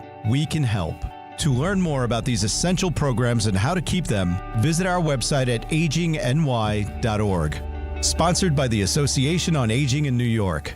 1-877 Cars for Kids. KARS Cars for Kids. 1-877 Cars for Kids. Donate your car today. 1-877 Cars for Kids. KARS Cars for Kids. 1-877 Cars for Kids. Donate your car today. Ready to get rid of that old car? Donate it to Cars for Kids. Call 1-877-CARS-FOR-KIDS to reach a friendly live agent. Donation is super easy, and your car can be picked up as soon as tomorrow. Call us now, 877-CARS-FOR-KIDS. That's cars with a K to donate your car today. 1-877 Cars for Kids. KARS Cars for Kids. 1-877 Cars for Kids. Donate your. Did you know you can donate real estate too? Go to carsforkids.org. That's carsforkids.org. Hey, this is Jalen Brunson. Jalen Brunson for three. And this is your home for New York Knicks basketball. This is 880 ESPN. WHSQ and WCBS FM HD2, New York. Did you know women account for 2/3 of all Americans living with Alzheimer's and 2/3 of all Alzheimer's family caregivers? Join the Alzheimer's Foundation of America at its Women Empowerment Forum on November 5th in Amityville to learn practical ways women can reduce their risk for Alzheimer's and enhance quality of life for themselves and their loved ones living with Alzheimer's. For more information or to register, visit alzfdn.org or call 866-232-8484. Score a win this game day with Amazon Pickup, the MVP of package pickup. Need that new football jersey for the big matchup? With Amazon Pickup, you can collect your order from secure Amazon lockers or counters near you on your schedule. Whether you're running from work or home or straight to the tailgate, Amazon Pickup makes it easy and worry-free at no extra cost. Don't miss kickoff. Grab your gear and your packages when it works for you. Find your nearest Amazon Pickup location at amazon.com/pickupmvp. That's amazon.com/pickupmvp. Dave Rothenberg here to tell you about my friends at Bath Fitter. Now, they converted my kids' bathtub to a shower and did an incredible, really an unbelievable job. They offer all types of custom bath renovations, including their unique PermaFit solution for a watertight fit done in just one day. Durable and easy to clean with no demo or mess and lower cost than a standard replacement. And a lifetime guarantee. Right now, no money down, no payments, no interest until 2027. So start designing your bath today like we did at bathfitter.com. There's only one bath fitter. The following is a paid advertisement for the Wellness Company. Hey there, it's Michelle Smallman from Unsportsmanlike. I'm thrilled to be joined by Dr. Drew from the Wellness Company. And Dr. Drew, you have something very exciting to talk about today, the medical emergency kit. Tell us a little bit about this. It is exciting. Look, I have been fighting to try to protect the patient-physician relationship my entire career, and we have lost. I finally decided I need to be involved with people that put the power back in the patient directly. These emergency kits give you everything you need so you don't have to spend $1,200 going to the emergency room. We have a significant medical team, the medical board at TWC, and we just sat down and put together what we would want for our family, for our patients. Oh my gosh, so anything that anyone could need is in this and there's kit. a guidebook here to tell you exactly how to use it, and again, telehealth backup. It's remarkable. It's innovative. Everyone needs to get one. UrgentCareKit.com/sports, promo code sports to get $50 off your kit. That's UrgentCareKit.com/sports, promo code sports. Prescription required. Always consult your doctor to determine if this product is right for you. Getting the right mattress helps you sleep at night. Getting the right price helps you sleep even better. At PC Richard & Son, they don't just sell you a mattress. Their experts use a 4-step fitting process to make sure your new bed fits you perfectly. The right fit, the right price, plus free delivery. It's what they do, only at PC Richard & Son. Free delivery on mattresses $199 and up. Excludes Manhattan. See stores for details.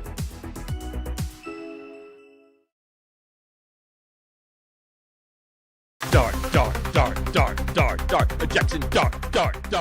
This is DiPietro and Rothenberg. This is the greatest feeling in the world. Finds an open man and hits him. Robinson stays in bounds. Robinson's going to go all the way for a touchdown. Nobody really expected us to put up a performance like this. He can run. Can he ever? He can run all the way to the end zone. I like everything about that defensive battle. This is why you watch. This is DiPietro and Rothenberg. You want energy? I'll open my butt cheeks and give you energy today. Oh, my God. On ESPN New York. And streaming live on YouTube. All right, now. The Giants win. The excitement is palpable. And we think there's a better than decent chance the phone lines are working. Oh, we're back. 1-800-919-3776. So line them up. I want to talk to the peoples. We need to talk to the people. It's a big day for Giants fans. I'm so excited. I mean, you haven't. You smashed the dirty Eagles is what you did. Right, but I mean, not only did you smash the dirty Eagles, like as a member of, the dysfunctional teams club, like it's always worse when you're a standalone primetime game and you get embarrassed. Yes. So last night, Thursday night. Because everybody has to endure, and then they laugh at you and they mock you. Right. So, I mean, it's 10 years not having won a Thursday night game, playing against what I would imagine is a highly motivated Philadelphia team that just lost, and you went out and scored 34 points. They didn't look it, did they? No. They got real problems there, by the way. No, I don't care, but that closed-door meeting really provided some kind of inspiration for them, huh? Yeah, I'm not sure what's going on in that locker room. I mean, second half of these games, they're getting outscored in all the second half of the games. I think they've been outgained in all of the games this season. They got some issues. Yeah, Al Michaels even said, he's like, they've played good first halves and bad second halves. They've played, bad first halves and good second halves, but they haven't played a good game.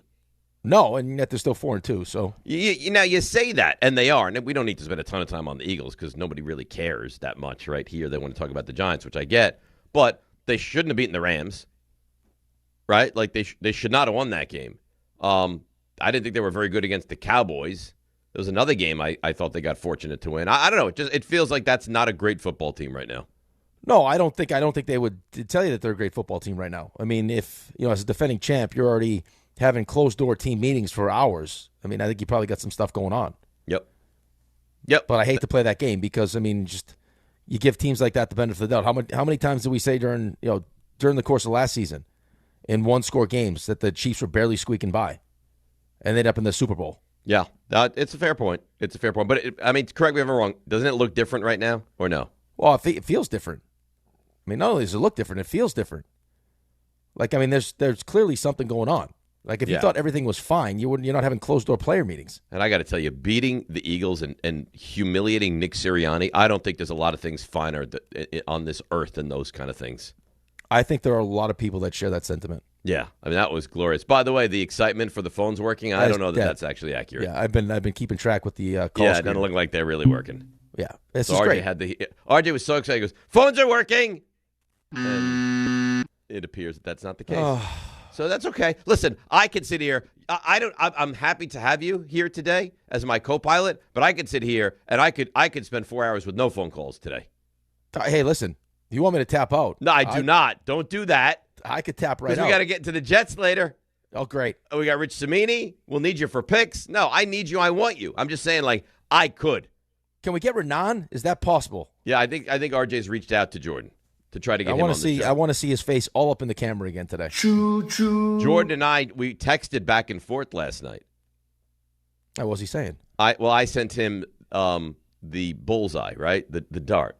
Yeah. And he said, boy, he's got something. I'm the conductor. I said, they got to limit the hits, though. I said, imagine he had weapons. He said, we'll see. Yeah, I didn't like this. We'll see. His ultimate success will be whether he can read defenses. He can't sustain running around this much, but he has a real chance. And then I said, and he throws a nice ball. And then that was met on deaf ears. He didn't respond to that. Right, but I think the ability to run around with the football will also make him more likely to have success throwing the football. Of course. Well, it's going to buy time. Right, by time, it makes your offensive line look better, but it also, like, the threat of him running, what that does for the defense now. Because he's a real problem running the football, man.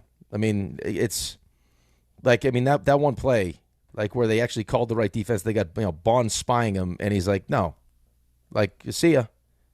You're not going to tackle me. It wasn't competitive. And this is not some, we heard it all the time. Well, he's doing this against guys who are going to be driving Ubers and, picking up trash in a couple of weeks. Well, no, that's a Pro Bowl caliber linebacker, and he made him look foolish on that play. And I don't blame the linebacker. That's a tough spot. But you can see he's highly athletic. Highly athletic. Yeah. I mean, I'll tell you what, man. It's just like the entire package. I get it. Because, again, go back to, when they're drafting him, the mindset going in was that Joe Shane and his people really like Shador. And then it was, once the coaches kind of dug into the tape and Brian Dable dug into the tape, he changed their mind. It was Jackson Dart's our guy. And I think it's pretty easy to see why. Yeah, well, maybe his ability to seek out the right quarterback and hopefully groom him properly will save his NFL career. Right, but I also think, though, man, I think that if you're smart in this process, and I think that Brian Dable's been around Josh Allen, he was with, down in Alabama, he's with Tua and he's with Jalen Hurts, is that I think you recognize, as important as the talent piece is, the leadership piece, the ability to create relationships with your teammates, it isn't as important, but it's pretty damn close. Like, how many quarterbacks have you seen that are good quarterbacks, but don't have that it? Like, I think Daniel Jones. Lots of them. Like, a lot of them that can't command a room, can't lead men. Well, Daniel Jones didn't have that. I think Daniel Jones was really well liked in the locker room, but he didn't have the juice. No, that he didn't. Jackson He didn't Dart have has. the. And again, I don't know that you have to have the aura, but he didn't have that aura that Jackson Dart has. No, but I go back to, so when Alan and I were doing the show, I tell you this story all the time. We would have a linebacker from Wyoming. You said a receiver, I thought. I think he was a linebacker. Oh, okay. At Wyoming, would call every week and tell us, if you don't draft Josh Allen, you guys are crazy. And he would go through the list of, the toughness, the leader, like all these different things. And you could tell the way the kid, this is a defensive player, the way the kid talked about Josh Allen was like, it spoke to what Josh Allen meant to his teammates and how much his teammates loved and respected him, which is, again, like, as a quarterback, you're trying to get all these guys to, it's like a goalie, right? Like, I mean, I'm a dependent position. Tim Hasselbeck told you that the other day. Like, quarterback's a highly dependent position. Mm-hmm. If you got all the guys that feel that special connection to you, that are going to do whatever it takes to make sure they help you, they help you be successful. I mean, that's a huge piece of this thing, and I think it's pretty clear that he has that. It feels pretty clear, and he's making players better, and that's huge, right? Like he's Wan'Dale's well, but I think it's fine. because players want to be great for him, right? But I think also just in the way I think it's twofold. I think that players want to be great for him, and I think the way he plays allows players to be the best version of themselves. I mean, right now with what he has, like the limited resources he has without Malik Neighbors and without your guy, he's making it work. So we're gonna have Jordan at 7:45 this morning. I'm just told. So it's gonna now it's just gonna add to this. Well, Samini 7:35. Right, but we're minus phone calls though. So what we're adding is we've already lost. Yeah, but I have juice and I have energy. Yeah, but no one questions that. You had one bad day. That's it. Yeah, but it was highly questioned. Well, that's your best friend that did that. I didn't do that. Right. So he questioned my energy, and I think maybe what he's done, and this would be genius if he's done this, maybe he cut the cord on the phones. Maybe and he wants to really put you to the test. And he said, you know what? He thinks he's got greatness. Let's let him do it without the crutch of the phones. Well, I mean, if you approach this the right way, I think if you have the kind of show that you're on pace to have right now at this moment, yep, with the butt cheeks and the whole thing, the butt cheeks, I think you put to rest the whole John could do your job better than you today. I think we're trending in that direction. By the way, and this is RJ's baby, and this is why RJ's so good. You go on the YouTube chat. I'm getting on there right now. You have questions? You can throw your questions right on the YouTube chat, and we can ask him right here on the air. That's perfect. That's gorgeous. Gorgeous. And then we don't have to go through the how are you? I'm good. I'm upset about the Yankees. We know. So right, but we will at some point. There'll be the problem, the scary part of that chat is there is some shrapnel that gets thrown around. Like, hey, why is Rick wearing a woman's shirt the other day? Well, why were you? I wasn't. I was wearing my sailing shirt. It gets nasty in that chat. Have you seen that chat? No, it was so nasty during the couch cast. I was getting phone calls from my wife and children. Dad, you need more activity, Dad. You're getting killed in the chat. Put that laptop down. Put the computer down. Although I will say this, and I love RJ. You know I love RJ, right? I think we all know you love RJ. Who has had who was more impressive for the Giants against the Eagles? Jackson Dart or Cam Scatterbo? That's now maybe it's not even RJ. Maybe it's that. Yeah, I don't think that's RJ. Okay, so then whoever. Scatterbo was impressive. Yes, but he wasn't Jackson Dart level impressive. Did you hear what Raymond said about Scatterbo and Jackson Dart? What it reminded him of? You know what? Ray is the biggest fraud going. Why? Because you guys have a separate group chat. No, he said it. No, not to me. He said it to all of us. I know. Both of you. But you guys have a separate group chat. And 1 week ago, Raymond is disparaging Jackson Dart, and now last night and this morning he says kind of reminds him of Dak Prescott and Ezekiel Elliott. Which one is it? I wasn't told. Last week I disparaged the throw from Jackson Dart. It was the particular throw. And B, I wasn't comparing them, talent-wise. I was just comparing the dynamic between them. It reminds me of Dak and Zeke in their rookie year. And you agreed with me. Yeah, I but just he don't know doesn't how forget last Raymond. week you crapped all over him, and now this week you're in love with the kid. I didn't crap all over him. The man That's what it doesn't felt forget. The man He's like an elephant. holds grudges. It's like an elephant. Well, I know what's said. And if you're going to go into this separate group chat to spare my feelings, then don't tell me. I didn't tell you. I did. I'll take the Then blame for that I mean, one. why would you do that? How dumb is that? We're trying to It's spare not his feelings, smart. and then we'll tell him? So Well, now but you let me know that you've excluded me from your exclusive group chat and that you crapped all over my quarterback, who, by the way, beat the Eagles last night.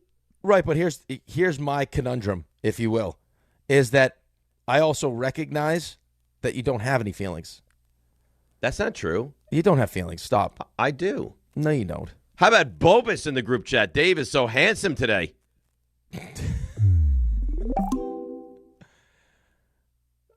It does surprise. It does. You're right, RJ. He's not dressed particularly different. It's just I the glow. I have a glow. Yeah, you have the glow. I have a glow. I look Clooney-esque based off of what the Giants did last He's night. Bruce Leroy. He's got the glow. Yeah, I you got do look like a rosy glow. It's not even a glow. Like you have some life in your face. You know. Phil Lewis, Giants showed how you stopped the tush push last night. Just beat the crap out of them. Yeah, that play was taking a lot Have of you heat had last enough, night. by the way, of the tush push? Have I had enough of it? Yeah.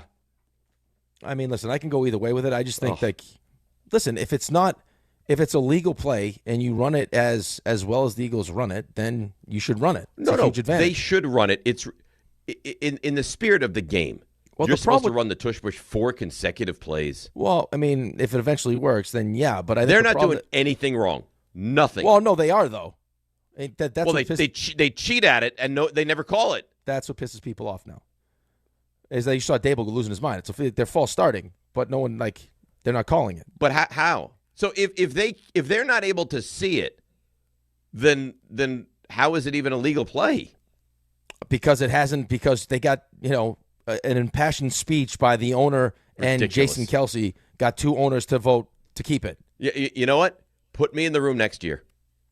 Let Kelsey do his. Oh, you got to keep it. It's a legal play, and then let me go. Well, Because I'll knock this thing down. Well, the argument against it would be we can't, if I got a bunch of officials that can't officiate the play properly and you're getting away with consistently jumping early, then, I mean, it shouldn't be a play that's legal. What did Ray say last night? He's a mediocre quarterback with strong legs, something like that. Yeah, something like that. He doesn't like Jalen Hurts. I don't think he's great either. I'm Oh, he right was- there with him. Right, but he was dicing you up early.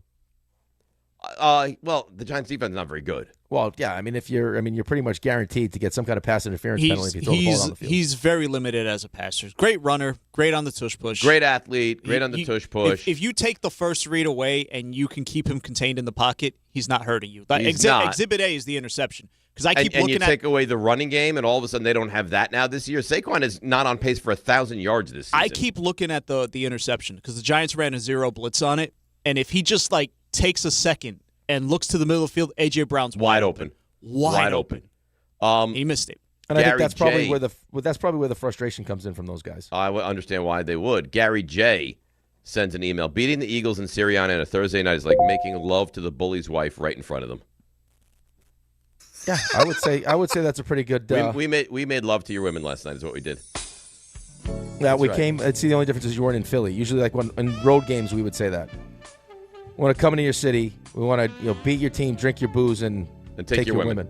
Yeah, that's right. We made love to your women right in front of you last night, and there's nothing you could do about it. Yeah, dressed up as football players, a little cosplay, if you will, and then exposed our butt cheeks. Yeah, because we had so much. There was so much energy inside us. That might be one of the most uncomfortable things that's ever been said here, by the way. What? That he wanted of to all the expose. things that have been said, of all the things that he said on the show, where you have to dump them, you think I got energy out of my butt cheeks is one of the worst? You want energy? I'll open my butt cheeks and give you energy today. Yeah, oh, my God. That's not quite what you said. Yeah, I think it's a little bit different. I wasn't just talking about butt cheeks. That was the actually opening up your butt cheeks to release open the them energy. and I'll shoot energy right out of them. There's a tush push joke there. There really is. Yeah, you know what, by the way? Madam, waitress, over here, sweetheart. Yeah, let me get a double tush push right now. They're going to add Dave to the... You're going to make a list. You're going to make a list is what's going to happen. That's what's going to happen. I'm taking names. I'm gonna hit everybody on the way down here. There's a chance he goes to Philadelphia later. Right, and just starts shooting He energy starts out of running. his butt. He starts running the steps like Rocky. I might go back to Princeton in the very same sweatshirt and just walk like with my shoulders at up near the moon and just wait for them to say something. And they'll be like, oh, yeah, you go Birds, take it, and you know what with it. Oh, look, there's a new Avenger character. He's got a Lawrence Taylor jersey. What's he doing? He's shooting energy from his butt. That's right. He hasn't been this happy in months. When's the last time you heard him like this? 2004. Years. I think 2004 when I got married. I'm not even kidding. This is one of the great days that we've ever walked the earth. It seems a little bit. You say what you want. Because I've been dormant for so long. It's like when they find plutonium. They're like, oh, my God, it's plutonium. No, you're like a sports version of like Encino Man. Yes. Like you've just been like they just thought they you slapped out. me across the face. Like the sun hit my ice block, and all of a sudden I pop out. It's like, oh, look at me, and here I go. Quarterback. I can win Thursday night football games. I'm I can alive. beat a division opponent. I'm alive. Oh, what a time to be alive. All right. Well, the phone lines don't work, and that's a treat. So I won't give out the number, but the YouTube chat, you get in touch there. The email, get in touch there. We got Samiti. We got Ronan. We go around the league. We got a frenzy. It's all happening. It's DNR with you on a Victory Friday. Not only that, but now I get to watch football this weekend calm and relaxed and just enjoy because the Giants win on a Thursday. DNR with you, ESPN New York. Getting the right mattress helps you sleep at night. Getting the right price helps you sleep even better. At PC Richard & Son, they don't just sell you a mattress. Their experts use a 4-step fitting process to make sure your new bed fits you perfectly. The right fit, the right price, plus free delivery. It's what they do, only at PC Richard & Son. Free delivery on mattresses $199 and up. Excludes Manhattan. See stores for details. At Uline, they know going the extra mile takes hard work. For companies pushing to go further, Uline will go the distance with you. 24/7, they answer the phone to get you the shipping and industrial supplies you need. Business can move fast. Unexpected large orders, adverse weather, new safety guidelines, and changing economic trends. Uline works hard keeping 41,000 items ready to ship, minimizing detours on your way to the extra mile. Visit uline.com. Diana Florence knows how to keep our communities safe. In 25 years as Manhattan Assistant DA, Diana successfully prosecuted street crime, corruption, and fraud, using smart solutions to increase safety in our neighborhoods. Now, a radical agenda has put us all at risk. On November 4th, vote for the independent Democrat that will protect us, not criminals. Elect Diana Florence, Manhattan District Attorney. Paid for by the Coalition to Restore New York, not expressly authorized or requested by any candidate or by any candidate's political committee or any of its agents. At City Harvest, we believe no New Yorker has to go hungry. With your help, we're on the road 365 days a year, rescuing over 77 million pounds of nutritious food and delivering it free to millions of New Yorkers, transforming surplus food into sustenance, sustainability, and smiles, rallying thousands of New Yorkers to power a network of nourishment across our city. One day, one meal, and one New Yorker at a time. That's how we feed good. Donate at cityharvest.org. Hey, fans! Welcome back to Fansville's Cheers and Tears. Oh. Okay, so like everybody deals with losing, right? To a rival on a last-second field goal. Whatever, it's fine. I'm totally fine. But I cope with losing with an ice-cold Dr. Pepper. Those 23 flavors are like so delicious. They totally wash away the pain of your college football team taking a big fat L. College football, it's a pepper thing. A Progressive Home and Auto Bundle can protect you round the clock, but we can't protect you from those painful moments in sports. Holding. Defense. The ref totally blew that call. Oh, I'm sure he'll make the right call next time. It's too late. It cost us the game. Well, it's just one game. That loss eliminated us from the playoffs. Oh, the playoffs are on so late. Now you'll be well rested. Okay, I need you to stop talking now.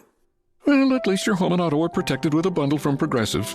Progressive Casualty Insurance Company, affiliates, and other insurers. Not available in all states or situations. There's nothing like when you get that part from eBay, and it just fits. Yeah, the first time. So you can do less of this and get right back to more of this. At eBay, you'll find all the parts you need, guaranteed to fit, at prices you'll love. Sounds good, doesn't it? eBay, things people love. Eligible items only. Exclusions apply. caffeine doesn't have to be bitter or boring anymore. 5-Hour Energy shots are bringing the flavor and energy. One of my personal favorites, strawberry banana. It's giving smoothie vibes in a compact caffeinated shot. Whether you like your energy sour, fruity, or tropical, with 17 flavors, there's something for everyone. And yeah, it's got as much caffeine as a 12-ounce cup of coffee, but with zero sugar and no crash. Big flavor, tiny bottle, tasty caffeine done right. You can grab yours in-store or hit up 5hourenergy.com or order on Amazon today. Good morning. Oh, yeah. DNR with you, ESPN New York. Nick A. emails in, Dave, your energy is palpable today. Give me some of that butt cheek energy, baby. Enjoy your weekend. Oh, I'm going to enjoy the weekend. I see a T-shirt coming. I'll tell you right now. What do you say? I see a special You drop. making one? Yeah, He's got his shop now. Yeah, I see a special drop. You want energy? I'll open my butt cheeks and give you energy today. Just oh, butt my cheeks. God. Butt cheeks open, just rays of energy just coming like lightning bolts coming out. Energy bolts. And energy, butt bolts. Butt bolts. Big cheek energy. Yep. I like that. Big cheek energy. You can laugh all you want. I don't care. I don't think anyone's laughing. I think everyone loves it. So excited. Should be excited. Yeah, you're right. I should be. Hey, did you see this other stat? I was just 11 of 16 on third down, right? 11 of 16. Yeah. Oh, really nice. 3 for 3 in the red zone. So the Giants scored 8 or more first quarter points for the first time since Week 9 in 2020. Give that to me again.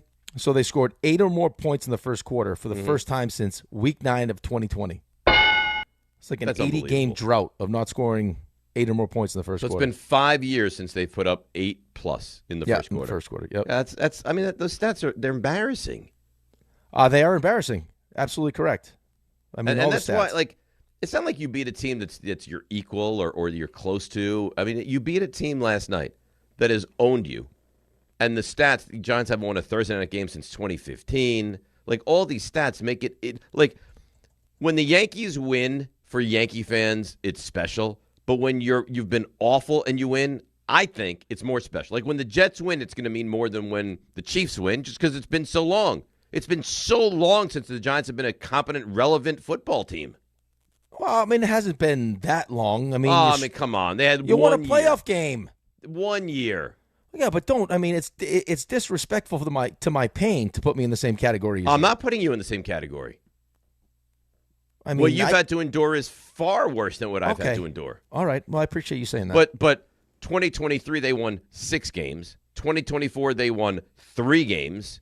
This year you don't expect to win a lot of games. So I know they won a playoff game, but since they won a Super Bowl, this has not been a very functional, good football organization. No, it hasn't. But I think what makes this special, or should make it special, is that you feel like you have the quarterback. That's right. Because even going back to when you did win the playoff game, like the second you won that game, the next week you got humbled by Philly. You got destroyed. Right. So, and I mean, I don't know how many people even at that point still thought, like, there was probably still, some reservations as to whether or not they thought Daniel Jones was going to be the guy or could get himself to that level. Like, you know what I mean? Like, they could establish himself as a top whatever quarterback. But with this kid now, 3 starts in, again, and it's not just a couple, like, say, I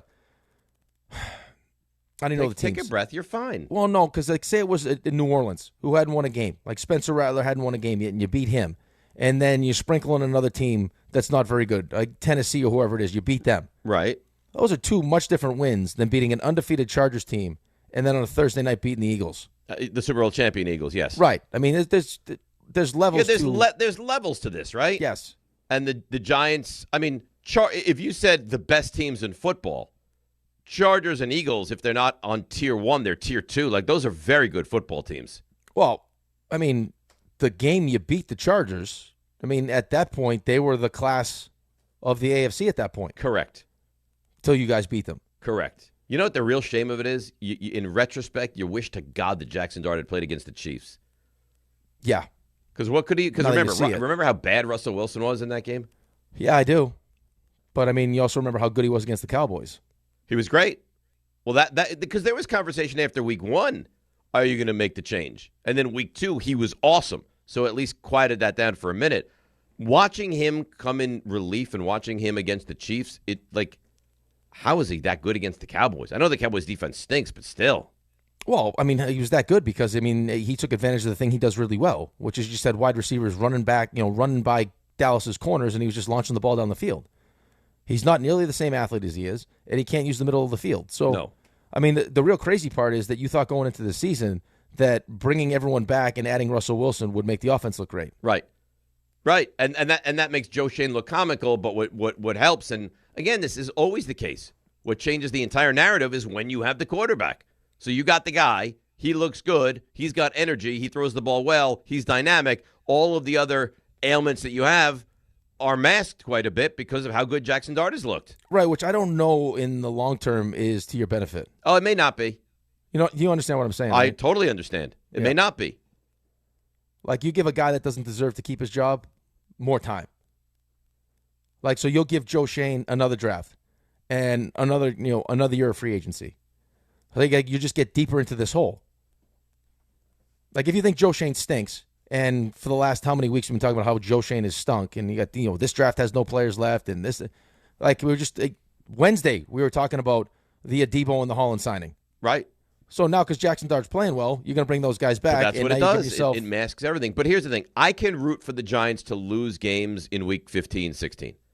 I don't have it in me to watch the game last night and be like, all right, lose this game because I want Joe Schoen and Brian Dable gone. Like, I can't do that. Right, no, I'm not saying that, and you shouldn't do that. I'm just like, it's kind of, it puts you in a weird spot, I think.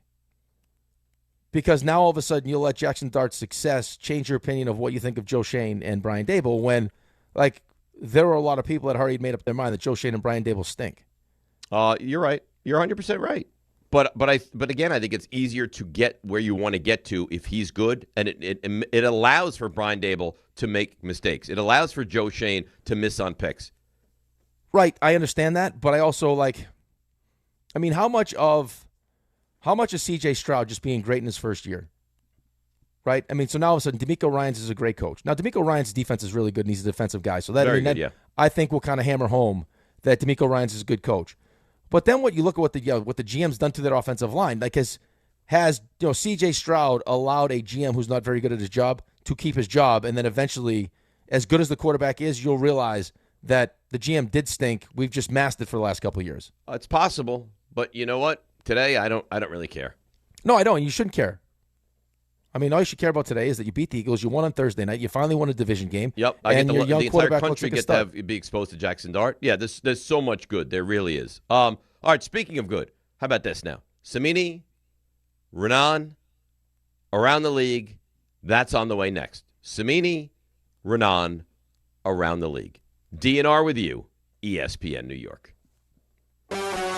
NFL Sunday's coming. You got your crew, you got your couch, your snacks, your slate, and FanDuel's coming in with something extra. This isn't just another NFL Sunday. It's your chance to place that perfect parlay or hit your go-to player prop. And now we're making it even better because this week FanDuel's bringing the bonus. That's right. Right now, all customers can get a 50% profit boost on any NFL bet. However you play your game, FanDuel's got your back with something extra in your account because that's what Sundays should feel like. Visit FanDuel.com/Peter to download the app and get in on the action before kickoff. This week, FanDuel's bringing the bonus. Right now, all customers can get a 50% profit boost on any NFL bet. However you play your game, FanDuel's got your back with something extra in your account because that's what Sundays should feel like. 21 and over and physically present New York. Option required. Bonus issues, non-withdrawable profit boost tokens. Restrictions apply, including any token expiration and max wager amount. See terms at sportsbook.fanduel.com. For help with the gambling problem, call 877-8-HOPE-NY or text HOPE-NY 467-369. Friends, it's football season, the best time of the year. You should be out there tailgating, cheering on your team, and enjoying every Sunday. But if you're dealing with neck pain, back pain, sciatica, or nerve pain, even getting off the couch can feel like a challenge. You don't have to live like that. There's help. Dr. Jay Shaw at Sandwell Pain is New Jersey's top pain specialist. He's Ivy League trained, double board certified, and is dedicated to helping you get back in the game. Here's what makes the difference. No surgery, no scars, no long recovery, no pain medication. Just precise, non-surgical image-guided procedures that deliver real results. Dr. Shaw treats neck pain, back pain, joint pain, migraines, nerve pain, and sciatica with a plan that's customized for you. Same-day and next-day appointments are available, and with offices in Woodbridge, Livingston, and Inglewood, relief is always close. So don't let pain keep you on the sidelines this season. Visit SandwellPain.com to call, text, or book online. Most major insurances are accepted. That's SandwellPain.com. Relief is closer than you think, and it starts today.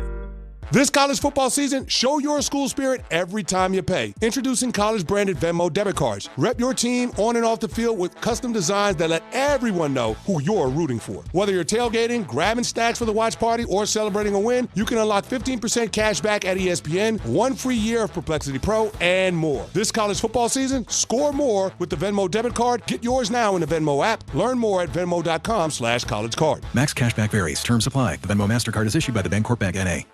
This is the story of the one. As a maintenance supervisor at a manufacturing facility, he knows keeping the line up and running is a top priority.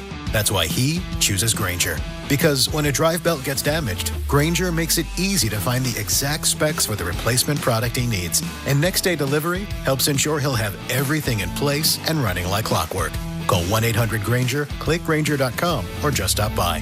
Grainger, for the ones who get it done.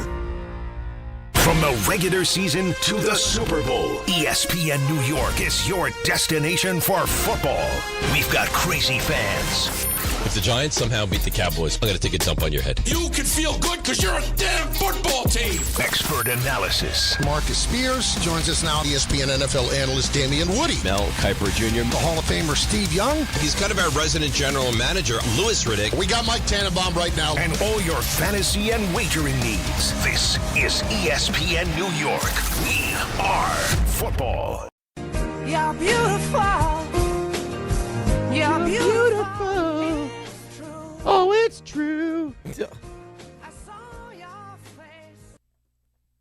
In a crowded place, and I don't know what to do. You're beautiful. Oh, you're so beautiful.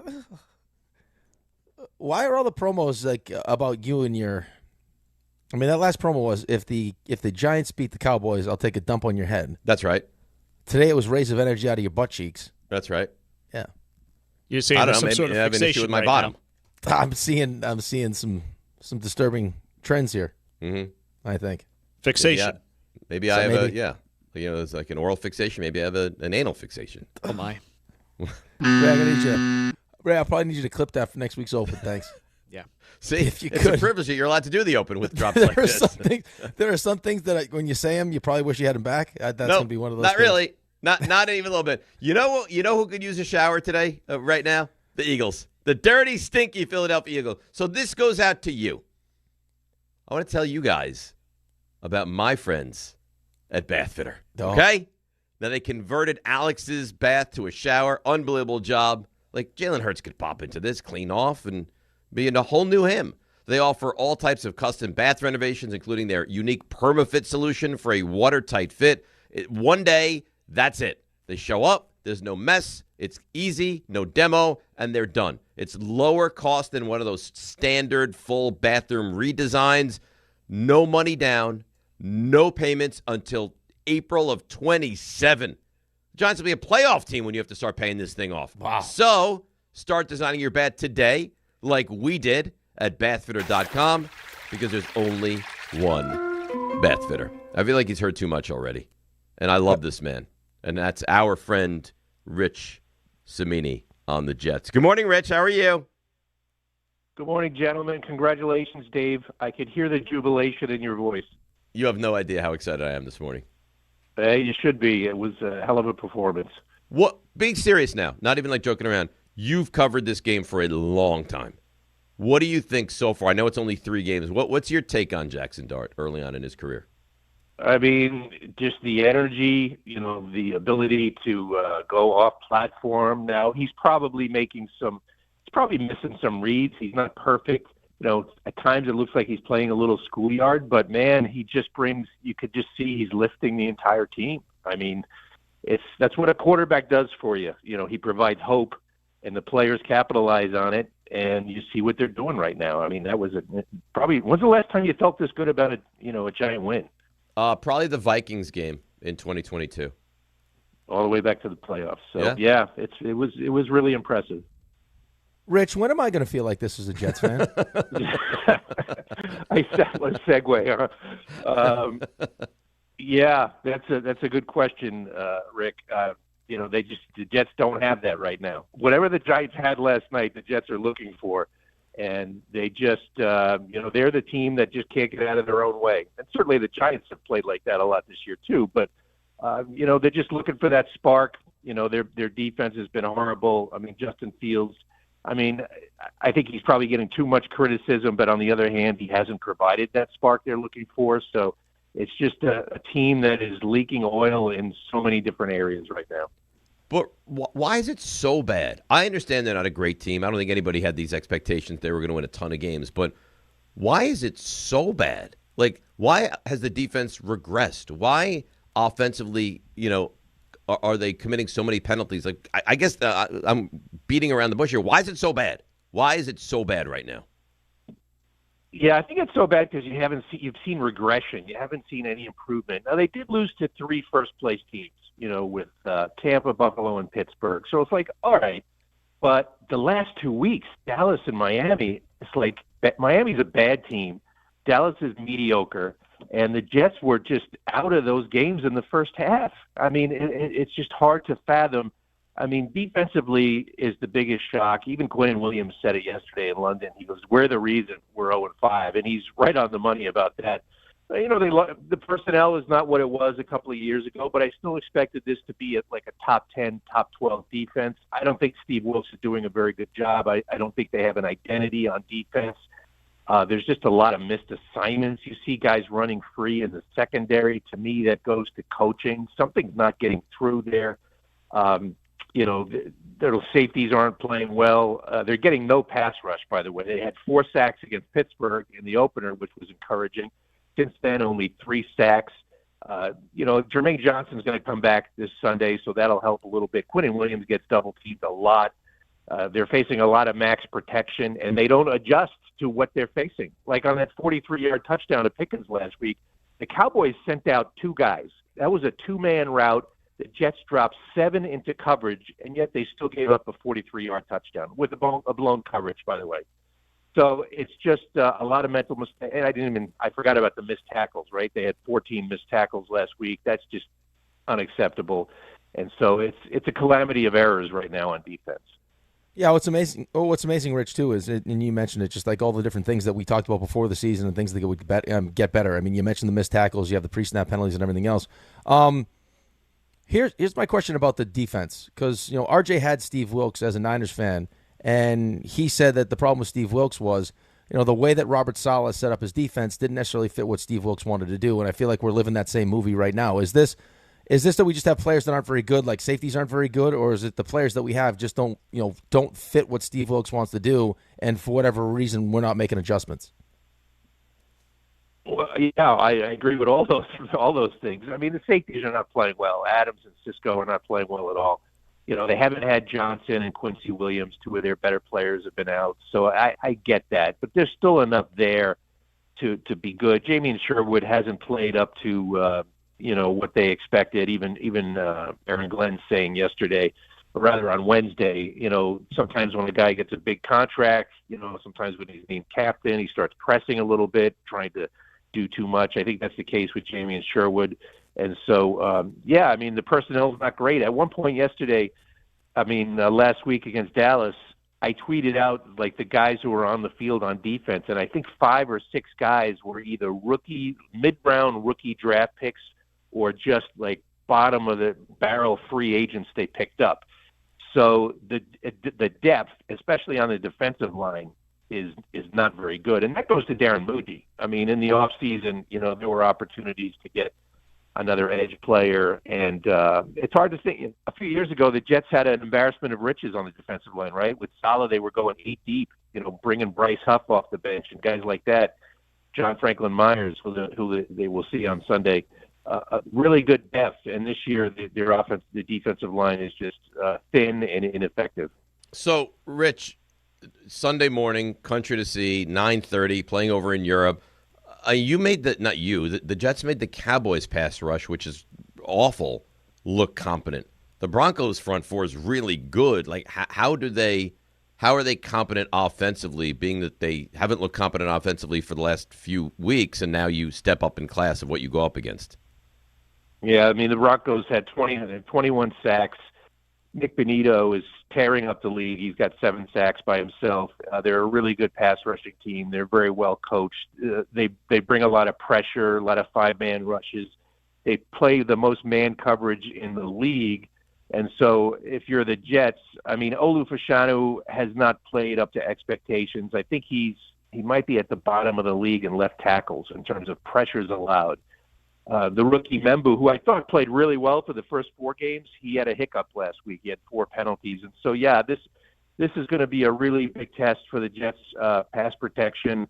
I think last week they really struggled on stunts. You know, the interior of the offensive line had troubles, but the Cowboys were stunting and looping, and the Jets just didn't pick it up. And Fields has got to get rid of the ball quicker. You know, he's, I think, next to last in the league in, release time, so he's got to get rid of the ball quicker. He insists that time is skewed because he holds the ball because he's scrambling a lot, and that is true, but I looked it up myself, even when he's in the pocket, he's holding the ball too long. So it's going to be a long, long day Sunday morning if they cannot protect the passer. Rich Samini joins us here on the show. Rich, we had Jake Assman on the other day, and he was just talking. He's already defeated, man. I mean, he's like 5 weeks in. It's like he's dead inside. Offensively, I mean, are there things that you see that you would change? Are there, is it getting Brees more involved with the passing game? But when you look at the amount of points this team scores early in games, it's alarming. I mean, through the first 5 games, I think they've scored 34 points in the first half. It's just not. I mean, I know garbage time is when they start to come alive, but I mean game's already over at that point. Yeah, in fact, they haven't scored a touchdown in the first 3 quarters since week 1 against Pittsburgh, which is hard to believe. They have some drives which either end in field goals or fumbles. So yeah, I think I'd like to see Fields get the more design runs. I mean, the guy's a weapon when he's got the ball in his hand. I don't think they called any last week, or maybe one. I'd like to see him get the ball on a design run. I'd like to see Garrett Wilson get involved a little earlier. It seems like most of his yardage is coming in the second half. How about a wide receiver screen? The Jets don't throw any screens. And the Cowboys did it brilliantly, which just made the Jets look so bad. The Jets are sending 5 or 6 guys at the quarterback, and the Cowboys just throw out a little tight end screen that goes for 26 yards and a touchdown. So, why can't the Jets do that? Is a question I would ask. And so, yeah, there are things they can do offensively just to get started faster. All right. And maybe even try a little tempo. When's the last time you saw the Jets do no huddle in the first half? Just to, go a little tempo to try to shake it up a little bit. Just to change the well, I think they mentioned, too, Dave, I think they mentioned, too, during the telecast, Rich, you can tell me if I'm wrong, that the Jets are, last in the league in screen pass attempts and on play action. Yeah, I mean, that's, I haven't asked that question to Tanner Engstrand yet, but it's a good one to ask. Why don't you guys throw more screens? The Jets haven't really thrown many screens, even through the Saleh years. For whatever reason, they just are not a big screen team, and it's a great way.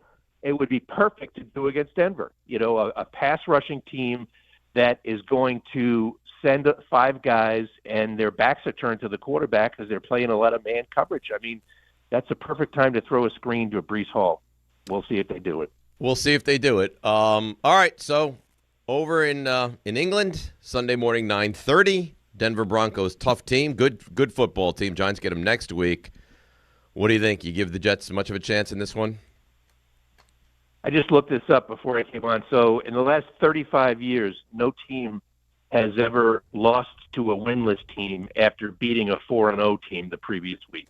Great. So it's happened 7 times. I don't think the Broncos will be the team to do it, to lose.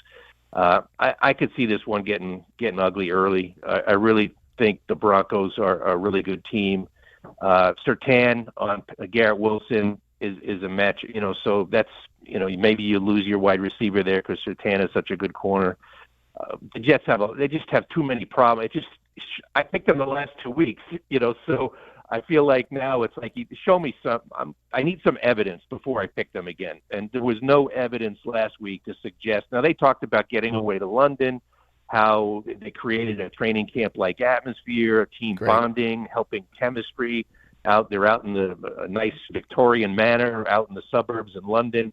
I'm not buying any of that. I mean, I need to, just because you're singing Kumbaya, off in the off in the hinterlands doesn't mean you're going to come in and be able to block Nick Benito. So I really think that, the Bron. Now, I don't think Sean Payton's going to run it up on Aaron Glenn. Those guys are close. So I do think they'll win by probably 17, at least 17. Oh, God. So you don't think they're going to run a turnover by 17? Will we get a takeaway, Rich? Can we finally end that streak? I forgot. Yeah, I think. Well, we know what the streak is. No, they're the first team in NFL history with no takeaways in the first 5 games. I think the record for any point in the season is 6, so they could tie that record. They've only been playing football for 100 years or so, so what the heck. But maybe they'll get a takeaway, and they could build some positives around that. But no, I think something like 31-13 or something along those lines in this game. Well, Rich, it's very uplifting from you. The fact that you think they'll keep it within 17 I just tempered and not all get blown out. I tempered all the feel-good stuff from the Giants, right? I can't wait to wake up early on Sunday to watch. I got to tell you, Rich. So let me ask you this right now: if you could do one of those like Jamie Lee Curtis movies and switch roles with Jordan Renan, and he covers the Jets, and you move into the Giants, you doing it? No, because the Jets are an interesting story now. I mean, that's just because they're not winning doesn't mean they're not an interesting story. I mean, they're the only winless team. They're in the always league, interesting, Rich. Well, sometimes it's just bad and boring. This year, they're not boring. They're just, a calamity. Like I said, calamity of errors. The coach is, very emotional guy, quotable guy. And look, I'll be writing about the draft and the number 1 pick in probably a week or two about all the quarterbacks coming out. So. To me, that's interesting. So I'm not going to switch with Jordan just yet. So we'll see how it goes. All right. Well, we appreciate you. Thanks so much for your time as always, and hopefully the Jets are able to keep it within that 17-point range to prove you right. Thanks, Rich. All right. I'm done. Talk to you next week, guys. Bye. Poor Rich. Poor He's Rich. Like, he has too much respect to really blow him out. So I see something like 17-point deficit. I see 30 to 7, 30 to. I thought it was gonna be like Jets lose 24, 21. No. I think they keep it relatively close. Only lose by 17. All right, let's go from just the negativity of one Rich Cimini to Captain Positive, my dear buddy. We were texting late night last night. The great, the gorgeous. Can I say the sexy, sensual Jordan Renan? Good morning, Jordan. What's up, guys? Yeah, Dave, you were up late. I barely slept. So did I. Hey, Jordan, did you hear what Dave... Got home at 4 a.m., by the way. I went to sleep at 4. Stop. You look like you had 10 hours of sleep. You look great. Did you hear what Dave said earlier in the show about his energy levels? You want energy? I'll open my butt cheeks and give you energy today. Oh, my God. What would make you say that? I'm excited. And under any circumstance. I'm excited. What do you mean, what would make me say that? He's got an issue. What would make me say? Did you just ask what would make him say that? The Giants went out and punked the Eagles. Come on. That's what. Come on. Are you out of your mind? You came up with, open my butt cheeks, though? I mean, come on. You think that's normal? You want energy? I'll open my butt cheeks and give you energy today. Oh, my God. Wait, hang on. Is that something you ever heard another human being say? Like, seriously. No? Yeah, am I wrong? You say, is that normal? Jordan, is anything about me normal? No, I'm just wondering, where that would even come from. Dark. Jackson, dark. Jackson, dark. Jackson, dark.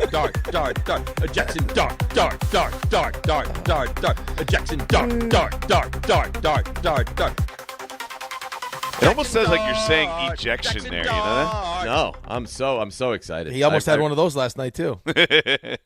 All right, so listen, all jokes aside, all kidding aside, Jordan, that quarterback was sensational last night.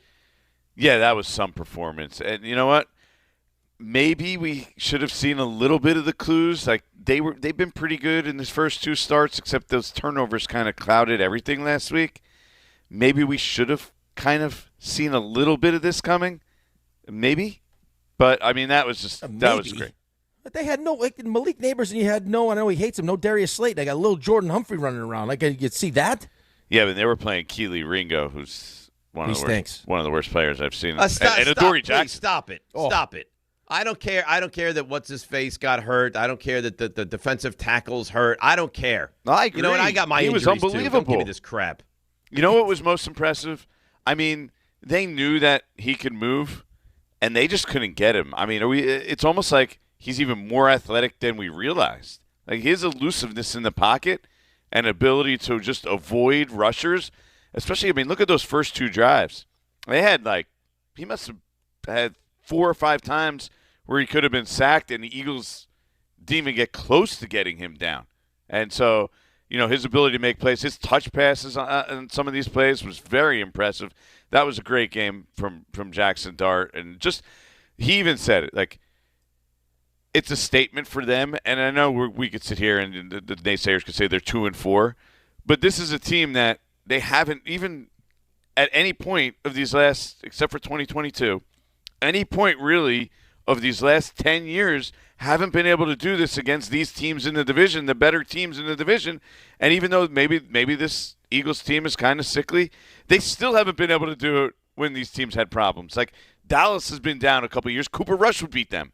So to be able to do this at home in front of the entire nation in a primetime game, it does show that there's a different attitude and there seems to be different energy because Jackson Dart and Cam Scadaboo, they don't know anything about these struggles, right? Overall. They started slow this year, but they're not looking at it as the Giants' long-term struggles. They look at it as, hey, we're here and we're trying to start something new, and I think you saw that, and it's a completely different energy. Yeah, I mean, that Wandale touchdown where he's under pressure and kind of pops in, pops out, and then gets to his right and makes that throw. Jordan, I was saying this to Dave, just like you see the energy, you see the swag. I had Raymond before the show talking about how it reminded him of Dak and Zeke where they were young, right? They have this connection, they have this bond. Mm-hmm. How much of when they were going through the process did they value the leadership, the energy, like that part of Jackson Dart, which I think is for a quarterback super important? Oh, I think that was massive. And I think I've told this story to you guys before. Like Joe Judge was his coach down there, and I called him, probably it was like January. And I was like, yeah, tell me about Jackson Dart. And what he said is when people start going through the process, they're going to fall in love with him, the person, the way he operates, the way he prepares, his attitude, his toughness, which we're obviously seeing, right? We didn't really know he was this tough, that he had this kind of athleticism, that he had this, the word the Giants like to use inside their building is aura, right? Even the players, the team, they aura, they call it. He has this aura, and then when you see him play, you kind of understand it, right? And so, like Brian Dable, he specifically fell in love with him throughout this process. I don't know if you guys caught it, if they can get you the audio later, but Brian Dable said, we love this guy, my quarterback, and he quickly self-corrected himself, our quarterback. But it's pretty telling when he says things like that. Lil Jordan Renan on with us on ESPN New York. That's my cousin right there. Yeah, I mean that's big stuff. I look at you guys, one and the same. So, what is so impressive to me about Jackson Dart is he makes other guys look better, and Little Jordan Humphrey is hardly a great receiver, but looked very competent. Theo Johnson looked very competent. The offensive line, Jordan, is much better when he's active and moving around and buying time.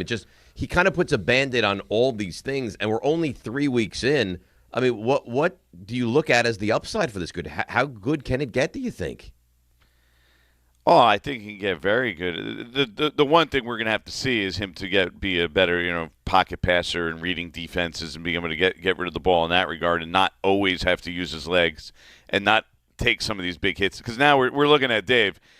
He's played, his last 4 games he's played, he's had to get 3 concussion tests.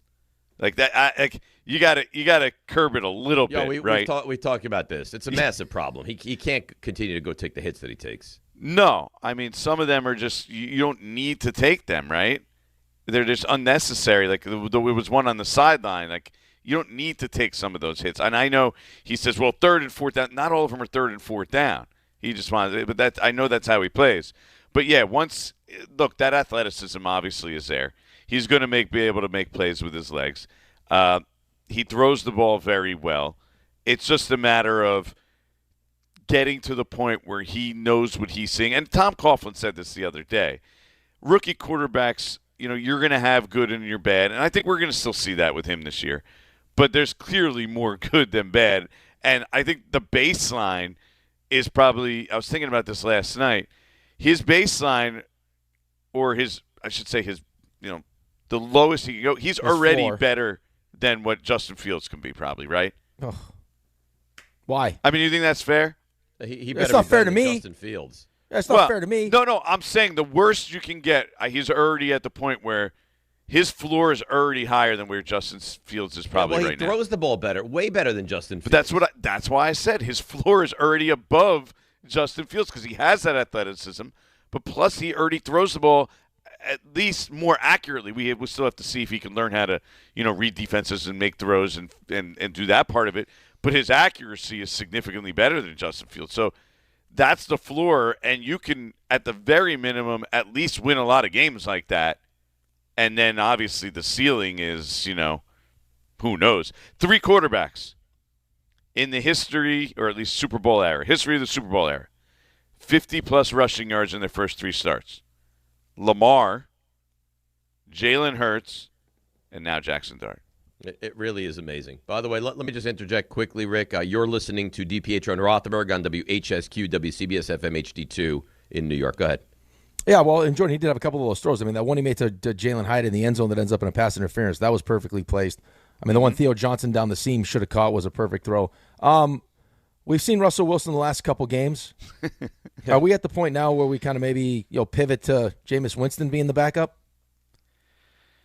Well, that's an interesting one because you're dealing with, all right, what happens then? You're creating drama. If you do that, is it really why don't they just cut Russell Is it really worth it? He's not very good, though, Jordan. No, I understand.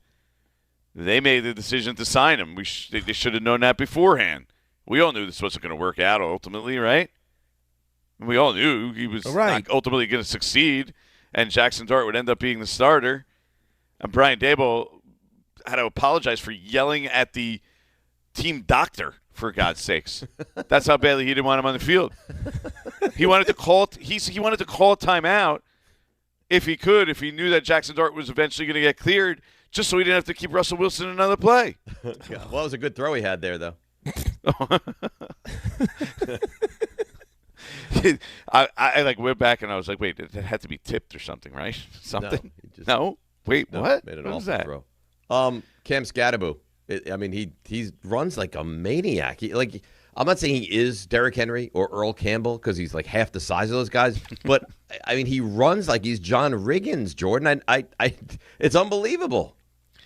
Yeah, I think what you have to be impressed by is just look. He's a smaller guy, but he has no fear whatsoever. And RJ read that story. He's like, I that I wrote about Cam Scatterbo yesterday, and I think it ended up working out perfectly because, you read that and you're like, wait, do guys just think he's crazy, or or do they not even like him because he's that crazy? But that's not the way it is.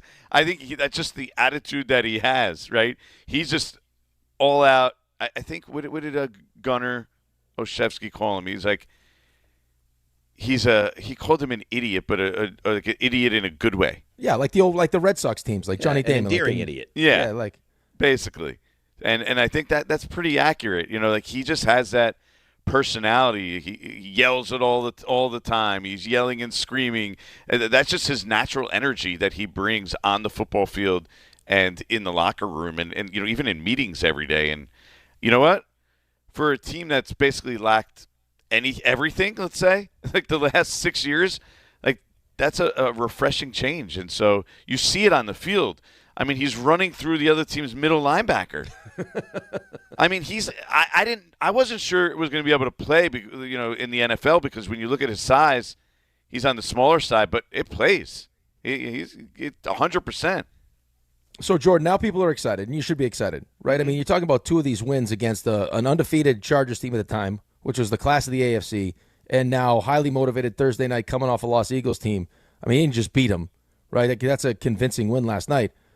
My only concern now as we move forward is the hits and everything. Like, defensive side of the ball. Is the secondary for this team fixable? Oof. It's a good question. There are problems. I mean, the biggest play of that game, they kind of got fortunate, too, if you think about it. Terrible was throw. Jalen Hurts missing that pass at the beginning of the second half. Yep. Right? I mean, that was an easy touchdown for Devontae Smith. It was Devontae Smith, I think, Yep. right? Yep. I mean, just wide open. Now, they made some plays later on. You hope that maybe, confidence rises. We're done with the Deontay Banks experiment. I think that was clear. But, yeah, they're still going to have their struggles on the back end there. They've had trouble covering. They don't have a true number one cornerback. We said that coming into the season that could be a thing, right? Paulson Adebo has proven to be a serviceable, quality player in this league, but he's not necessarily a number one cornerback, and then they're not great at the other spot, and their safeties, Tyler Nubin hasn't been great. So I don't know it's completely salvageable. I think it should get better. And you saw what was the thing with the interception there? What did they do on that play? They blitzed. He blitzed. Yep. 7 guys went on that play. Cover 0. Like, that forces teams to make mistakes. I think we're going to have to see more of that. It might lead to some big plays. But, yeah, they're going to have to win some shootouts here, it seems like. All right, so we always close the interview by asking you what you think about the Giants this week. What do you think they have a good chance to beat the Eagles this week? Absolutely. Yeah. Yeah, they're going to win. We should have known that. Yeah, that's a good job by you. Actually, so, Rick, I'll make you feel a little better. Oh, great. No, it's for real. So, if you had asked me exact score, I probably thought the Eagles would beat the Giants by 17 points. So, Rich said Jets are going to lose by 17. They got a chance to win. There you go. Yeah, I feel great about that. Money on the Jets now. You also told me that Justin Fields kind of stinks already too, which was nice. I said he's equivalent to Jackson Dart's floor. Yeah, that's not great. You really did take your big dump right on all his hopes and dreams, Jordan. I said you could win some games with him. Jordan, you think there's they got any 0 chance- right now? Maybe one's coming. So you're the worst. Any chance that if the Giants win next week, that you'll rip your shirt off like Scadaboo did after the game? Yeah, Can we see that? I don't think that's going to be my move. It's more his move. Yeah. Damn. Well, that's a shame. Did you see this gut I'm working with here these days? We're trying to bump our numbers up. We got a shirtless Renan on the YouTube. Forget it. All right, we got to go. If the Jordan, Giants bye. win their next 2 Bye. games on the road, I'll rip my shirt off. Hang on. Yes. Giants win in Denver and in Philly. No, I don't want him ripping it off on the field. I want him ripping it off here on this, said that. on this live stream. I said for you guys. I'm not. What do you think? I'm going to do it on the field in I think in the Philadelphia? post-game presser. Hey, coach, look at this. Look at these guns, baby. Trying to keep my job here. Oh, I heard him talking to you last night in the post-game. He adores you. Sure. Yeah, I just couldn't love you more. All right, we got to go. Goodbye. Hey, see you, All right, fellas. love you. That, of course, is little Jordan Renan. What a time to be alive. Look at him struggle with the camera. Just his face all up in it. Yeah, he makes love to the camera. like honestly, he could do porn the way he makes love to the camera. He loves it. Yeah, he loves it. Game time brought to you by Tullamore Dew Irish Whiskey. When it's game time, that's when it's Tully time. Tigers Mariners square off in a winner-take-all Game 5 tonight in Seattle. 8:08. That's the game tonight. And that's game time brought to you by Tullamore Dew, the original. 2 hours left in this show. And I've been great. You've been awesome. And my energy's not dipping. I'm more excited than I've ever been. No, I just think that the second this show ends, the energy may just crash. It might. It might. All right. So, RJ. Hi. Where you been? I'm just trying to stay out of the way of all the, the butt cheek talk and just fit in where I can. You want energy? I'll open my butt cheeks and give you energy today. Oh, my God. It's troubling. Why? What's troubling? Because then about we that? find out you have this fixation that you wanted that we didn't know about. There's a lot happened today. It's fine. It's fine. I got Rich just completely just killing my whole Sunday morning. said- Well, that was unbelievable. Said you might get a turnover. Yeah, you could get a turnover, and I don't think they'll run it up, so lose by like 17 or something. Yeah, right. I don't care if they're over in England at singing Kumbaya. Oh, God. So, RJ, Hi. you're going to take us around the league? Yeah. Oh, that's so nice. Why don't you go ahead? It's time to go around the league. No, all right. We covered that game in London with great detail, so no need to go any further between the Jets and the Broncos. Let's skip ahead to Sunday at 1 o'clock. 3-2 Rams in Baltimore play the 1-4 Ravens. Lamar Jackson still not practicing. Doesn't sound good for his odds to play in this game. So through 5 weeks, Matthew Stafford, Rams quarterback, leads the NFL with over 1,500 yards passing. He's only 50 away from passing Dan Marino for 9th all-time. Ravens defense, you know they're bad. Listen to this. They've allowed 177 points this season. That is the most over a 5-game span in franchise history. They're on pace to be one of, if not the worst defense of all time in the NFL, and are allowing the second most passing yards in the NFL. Rams favored by 7.5 on the road. I mean, the Ravens stink. They're a bad football team, and when Lamar's not there, they're really exposed. The Rams are one of the better football teams in the NFL. I mean, 7.5-point spread on the road for the Rams to be favored by is jarring, and I think the Ravens will drop to 1-5 this week. Well, that's the number, though, right there, what you just mentioned. The fact the Ravens are going to drop to 1-5, right? I mean, yeah. The other thing is just, I mean, the Derrick Henry's inability to kind of run the football over the last couple of weeks, on top of how bad their defense has been. Like, the Jets' defense has been bad. Baltimore's defense is worse. So, I mean, you're going up against Nakua in that offense. I mean, oof. Good luck. Yeah, it's bad, and it probably will only get worse this week. Optimism. I like it. Seahawks are 3-2. Jags are 4-1. Seahawks defense got lit up pretty good last week. They couldn't get pressure on Baker Mayfield, who was hit only one time on 38 dropbacks. Reason I tell you that is up next is Trevor Lawrence, who has been sacked only 6 times in 5 games. Jaguars have 14 takeaways this season. They lead the NFL in that category. Seattle, though, favored by 1.5 on the road. This is a good football game. I mean, this is one of the better games on the docket this week. Seattle, who I think is very good. I do. I think they're well coached. I think they have some talent offensively. I mean, Najiba's really kind of come into his own so far this season. But Jacksonville's, they got it going on. Like, even when they don't play great football, they find ways to win. That's what good teams do. Liam Cohen's been excellent there so far. I think this is a really good football game this weekend. Yeah, I would say as far as Jacksonville is concerned and what you just mentioned, I mean, right now, their ability to turn the football over is obviously huge. And what Liam Cohen's been able to do for, I mean, the offense. Like, I mean, you look at the last week we were talking about these, you know, this team being 4-1. You look at all the categories, and since Liam Cohen's taken over, it's like, you know, best in almost every single category. I think the only still kind of thing to be proven is like as Trevor Lawrence kind of progresses, right? Like, that's why Liam Cohen was brought in there, to kind of get the best out of Trevor Lawrence, right? And I think you look at some of the numbers, that still isn't necessarily the case, but again, we're only 5 weeks in. That's a fair point, but I mean, in the biggest moments last week against Kansas City, he played very well. He did, but I just think, I mean, I was looking through some of the numbers this morning, and like there's the I don't know how much you want to get into like the weeds with numbers and everything else, but like EPA for quarterbacks, like he's of 33 qualified quarterbacks, he's like 24th. Right? Like, he's doing a lot of damage with his legs, so it's like he's kind of just that's why Liam Cohen is here. Look what Liam Cohen did for Baker Mayfield in Tampa. It's, hey, we spent the first overall pick, we paid him. Like, we got to make sure this guy turns into an elite quarterback. Mr. Duval himself.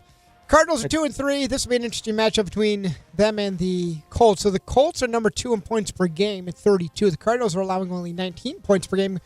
Cards have 3 losses, but by a combined 5 points. Colts favored by 7.5 here. Well, this number is screaming that Kyler Murray might not play. Yes, and he hasn't practiced this week. He has, an ankle injury? I think it's a foot. A foot injury. So a guy that you know, his game is predicated on his athleticism and his running the football and escaping pressure. That's certainly not a good sign. This game, I mean, that Arizona loss last week was so repulsive. Oh. It's hard to envision them rebounding from that. That'd be impressive if they did, but I think the Colts will have their way. Yeah, I mean, well, Colts, what they've done offensively. I mean, you talk about all the weapons. They got a good offensive line. They have, I mean, Jonathan Taylor's playing at a crazy high level right now, and like, they spread the ball around. We both love Tyler Warren. I mean, you got Pittman, you got Downs. I mean, and Daniel Jones. Jonathan Taylor really makes that offense go. Oh yeah, I mean, he's awesome. Like, how many times have they punted all season long? It's like every time they get the ball, they're going down and scoring points. And as far as I'm concerned, I wish Arizona got relegated after what they did to me last week. I think that would be fair. Yeah, I got to tell you, though, if there was relegation going on, I don't think it'd be Arizona that goes. It'd be the Jets. Yeah, you can say it. Oh, boy. Chargers 3-2. They're going through a rough spell. started by Jackson Dart and the Giants. They visit the 1-4 Dolphins. So 2 quarterbacks taken with consecutive picks in 2020 with Herbert and Tua. Since Mike McDaniel took over as coach of the Dolphins in 2022, against teams with a winning record, of which the Chargers have, the Dolphins are 3-14. Chargers by Houston got beat up by your Giants. So The Giants will do that to teams, though. that's what I'm learning. Yeah. They lost they lose to you guys, go back. Now all of a sudden you're saying, okay, this is Jaden Daniels' first game back, right? This is a good bounce back spot for the Chargers. Nope, that doesn't happen. Now they're traveling all the way back down to Miami. Omarion Hampton's out. I would expect them to win. This is one of the games on my list, but right. So you're okay with it, is what I'm gathering. Battle of 2-win teams, Cowboys, Panthers in Carolina. Rico Dowdle said last week after his big game that his former team, the Cowboys, better, quote, buckle up. So Dallas and their run defense, it's improved, but it's still 23rd in the NFL, allowing 4.4 yards per carry. Oof. Cowboys are the only team in the NFL this season scoring and allowing 30 points per game. Dallas favored by 3.5. Both of these teams have 2 wins on the year, and I don't think either of these teams is all that great. Cowboys, they've been better lately. Their defense was certainly better last week. Dak is playing at an unbelievable level right now. And the thing that's so impressive about what he's doing is that it doesn't even matter who the receivers are, right? You take away his number 1 receiver, CeeDee Lamb, not a problem. You take away a Turpin, not a problem. He's making, what a Fleury, whoever that guy is, look really competent and capable. That's how I know Dave is feeling fantastic. He's being complimentary of Dak. No, I think what a day. I will be complimentary. My issue is when people say he's like an elite quarterback, but he's playing like an elite quarterback at the moment. And I think the Cowboys will win this game. I think they're the better football team, and I think they'll win this game. I think the better question for me when I was looking at this game is how much stock do I take in what Dallas' defense did last week against my team? Right? Defense, which you thought we could take advantage of, we didn't. Fowler's in the backfield all game long. I think they had 5 sacks through the first 4 weeks, and they had 5 against us. So it's like the one constant has been how good Dak has been. Right? He loses CeeDee Lamb, which is like, hey, okay, good for us. Nope, not the case because you got Pickens still. So Dak right now is like in that conversation, and we'll see what that defense looks like against Carolina because it looked damn good. No, but not to mention they had 4 offensive linemen out, and we could do my team couldn't get any pressure on Dak. Awesome. Not awesome. Hey, as Rich said, maybe you'll get a turnover this week. You know what you are? That's what Rich said. Yeah. Rich said like one of the low-key meanest things I've ever heard. I don't think Sean Payton's going to run it up on Aaron Glenn. Those guys are close, so I do think they'll win by probably 17, at least 17. Oh, they're so close that once it gets to 17, he'll beat take you his by foot 17. off the gas. Yeah. Oh, Browns are 1-4. Steelers 3-1 off a bye. Browns turned to Dylan Gabriel last week. It didn't go much better against a team that has not eclipsed 17 points in 10 straight games. Steelers have won 8 straight games off the bye, of which they are this week, going back to 2017. Steelers favored by 5.5. No, that number went up. Yeah, the number's gone up. You say Dylan Gabriel wasn't much different. I didn't think he was bad, though. His first start in the NFL, I thought he was competent. Their defense is so good, and I think that's the question. And this is a rivalry. I don't know if you guys feel the same way. I would never touch this game because it's a rivalry game. I'm telling you right now, though, there are a lot of people touching this game right now. And they like Pittsburgh? Pittsburgh was 5.5. Now it's 6.5. It's up to 6.5 now? It's up to 6.5 now. Right. Well, listen, maybe I'm wrong, and I've been awful in my picks overall, so you could take that tack, but I would never touch Well, I Pittsburgh think I think it's partly, it's traveling, right? Like they're coming back, going to Pittsburgh, get a rookie quarterback. Like TJ Watt's getting it going sack-wise. They've turned the ball over. Like Pittsburgh's turning the other team over quite a bit. So I just, like you said, the big matchup is that Cleveland defense against Pittsburgh's offense. I don't like that. They took that number must have just gone up in the last little bit. It might take that out of my range. I was thinking about this game, but that game was on your radar, huh? 6.5. Yeah, but with your philosophy, wouldn't you take Cleveland?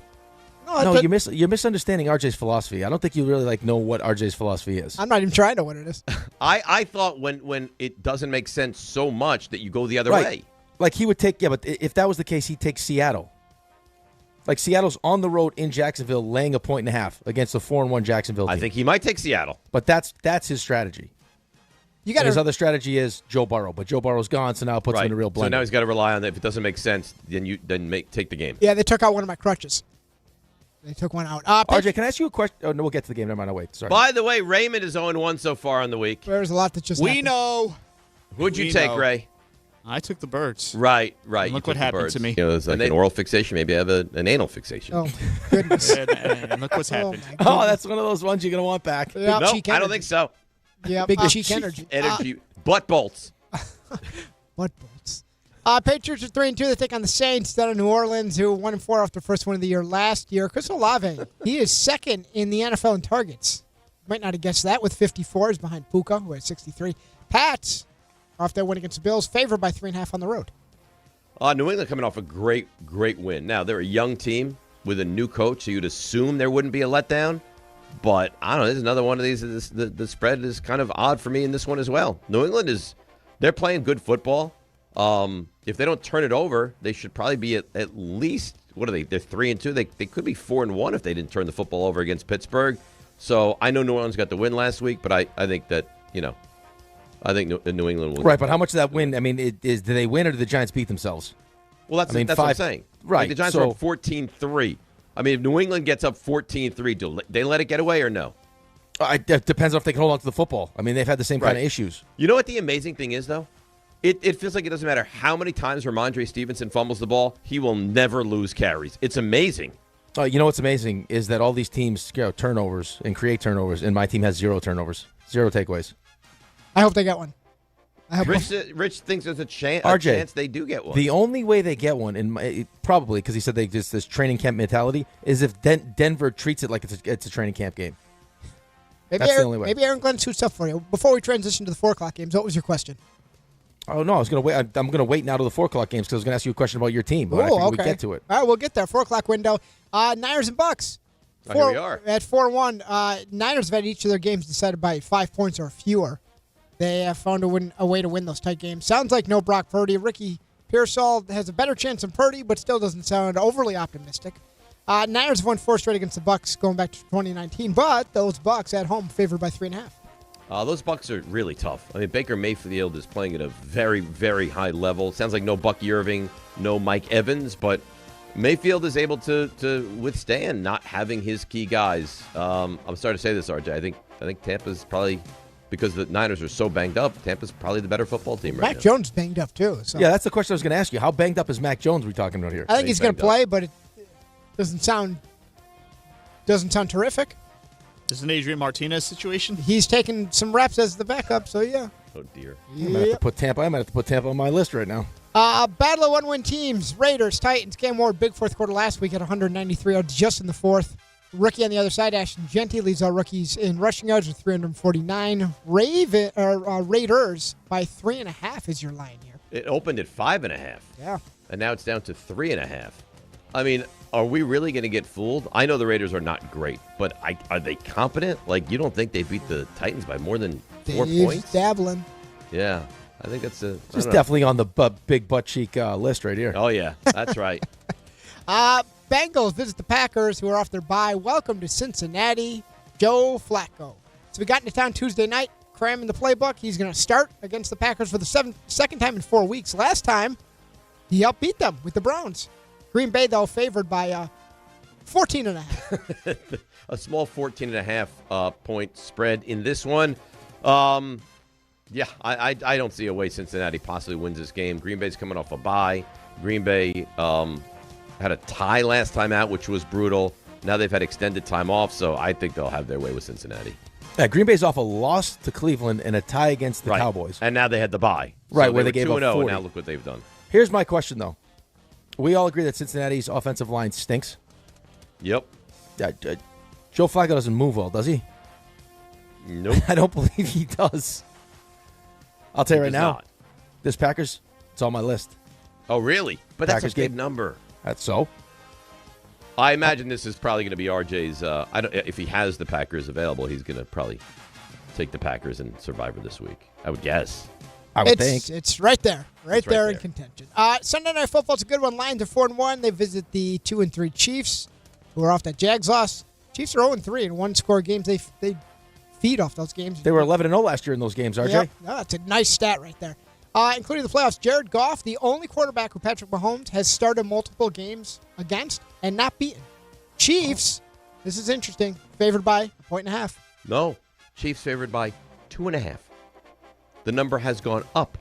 This is okay. So this is the prime example of RJ's philosophy. So if he holds true to what he says, wouldn't he have to take the Chiefs minus? He'd have to take. There's 2 guaranteed picks with his philosophy. He'd have to take Seattle and lay the 1.5, and he'd have to take Kansas City. These lines are moving all over the place. All over the place. There's a lot Chiefs of are favored by 2.5. I'm not quite certain how. Detroit has just continued to play better football week after week after week. Their offense is clicking. Their defense is healthier than it was at the end of last season. And they're smashing teams. So I don't know. I guess maybe it's just the Chiefs desperately need to win this game. But there's a world that we live in that the Chiefs are staring 2-4 right in the face. Yeah, I mean, outside of the number, which scares the hell out of me. Like, I don't understand. Like, who knows what I don't know? I mean, you had the disappointing loss for Detroit in Week 1, where all of a sudden it's like now, Green Bay's the class of the division. Yeah, the loss of Ben Johnson and Aaron Glenn's going to be too much for Detroit. And Detroit's rolled off 4 wins where they've scored 52, 38, 34, and 37. So, I mean, I don't know. Have we seen enough from Kansas City's offense this season to believe that they can go score for score with Detroit right now, the way they're moving the ball offensively? I don't know if they can. Now, they did play well last week, right? Short week for them, but they played well on Monday night. They moved the football well, but I don't know if they can continue to do that. Alrighty, so doubleheader on Monday night, 7:15. Bills 4-1 off their first loss of the season against the Patriots. Falcons 2-2 off their bye and will host this game. Buffalo's offense had that extra day to prepare off their first loss. Also, the first game they failed to score 30 points this year. Atlanta's defense excellent against the pass so far, allowing the fewest passing yards per game in the league. Buffalo by 4.5 on the road is your number. I think Buffalo's gone 3 consecutive games without covering the spread. And then they lost to New England outright. So there's got to be some concern there.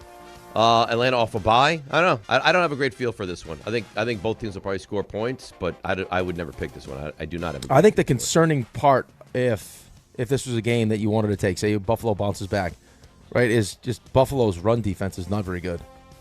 Like, at all. So, I mean, you got one of the best running backs in the league, Bijan. I mean, can they stop him? I think maybe to slow him down. I think Buffalo right now, they're giving up almost 150 yards a game rushing. I think it's like 146 yards. And you go up against maybe the best running back in football. Right. And finally, 8:15. Bears off their bye against the Commanders. This has a nice storyline, so let's go back to last year, that Hail Mary that propelled the Commies and sunk the Bears. Washington leads the NFL with 156 rushing yards per game. Meanwhile, Chicago ranks 31st in rushing yards allowed per game. Commanders by 4.5. And remember, Bill really took over that backfield against the Chargers last week and was good. And it felt like Jaden Daniels had some kind of like growing pains or maybe, just getting himself back to being right. And then when he really did quickly last week. I'd be surprised if Washington didn't win this game and improve to 4-2. And, this idea that the division, changes every year and Philadelphia is going to definitively win it, well, I think there's some real credence to think that we may have another division champion this season. But that's been the history of the division, hasn't it been? Exactly that. Right, so it was just a foregone conclusion that Philadelphia would win. Washington was in the NFC Championship game last year, but yeah, I just going all the way across the country in your first start back and finding a way to beat that Chargers team. I know it was his homecoming and everything else, but it speaks to, I think, the kind of quarterback that Jaden Daniels is. And on the other side of it, it's just like how Caleb Williams continues to progress in Ben Johnson's offense. Right? And that's the league. We've gone around. Our Texans and Vikings are on bye. Oh, that's nice. You're really good. You know that, RJ? Listen, I'm not as good as the Giants. No. Well, that's a high bar. Yeah, it'll make you say things like this. You want energy? I'll open my butt cheeks and give you energy today. Oh, my God. Energy. Butt bolts. I don't see what I've said that's so comical. We made love to your women right in front of you last night, and there's nothing you could do about it. Yeah, dressed up as football players. A little cosplay, if you will. And then expose our butt cheeks. Hey, you got a real butt thing today. I don't know what that's about. Yeah, I don't either. It's like an oral fixation. Maybe I have an anal fixation. I don't know how you get up from that. Hey, go Giants. I'll get right up from it. If the Giants win, I can get up from anything. Okay. Then you might be sore. You're beautiful. Oh, you're so beautiful. What a day you've had today. I'm dominating the day. You're owning today. I'm like the Jackson Dart of radio today. This is the greatest feeling in the world. I got to tell you. Yeah. If you weren't as good as you are right now, we'd be feeling the phones being broken, but I don't even feel it. Yeah, no, you're not going to feel it. So we're going to go to a frenzy, but we're going to do it different because the phones are not working. And by the way, I promise you, at 9:58 this morning, they'll magically be fixed. Yep. So starting for the next show, they'll be fine.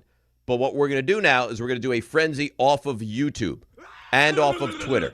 So go on the YouTube stream, ask your question in the little chat, and we will get to it that way. That's so far, and all I want to do is give out the number, but I'm not going to. Go on the YouTube chat and ask your question that way. And we'll be back with a frenzy next, right here on ESPN New York.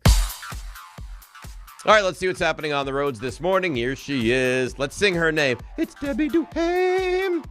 Dinar, good morning, company. Hey, let's try to scatterboo our way through the traffic this morning. Watch for delays. LIE westbound slowing down right by Lakeville Road. Accident blocking 2 lanes out in Lake Success. I'm fixated on this accident here on the Belt Parkway westbound, bumper to bumper out by the Verrazano with a collision being cleared. Garden State Parkway south at 136. A serious accident being worked on. Sponsored by Unbound.org. Right now, there are young people across the world facing a tough choice. Continue their dream of education or drop out to help their family put food on the table. You can help change their future in a single moment. See how far your support can go at Unbound.org. I'm Debbie Duham on 880 ESPN New York.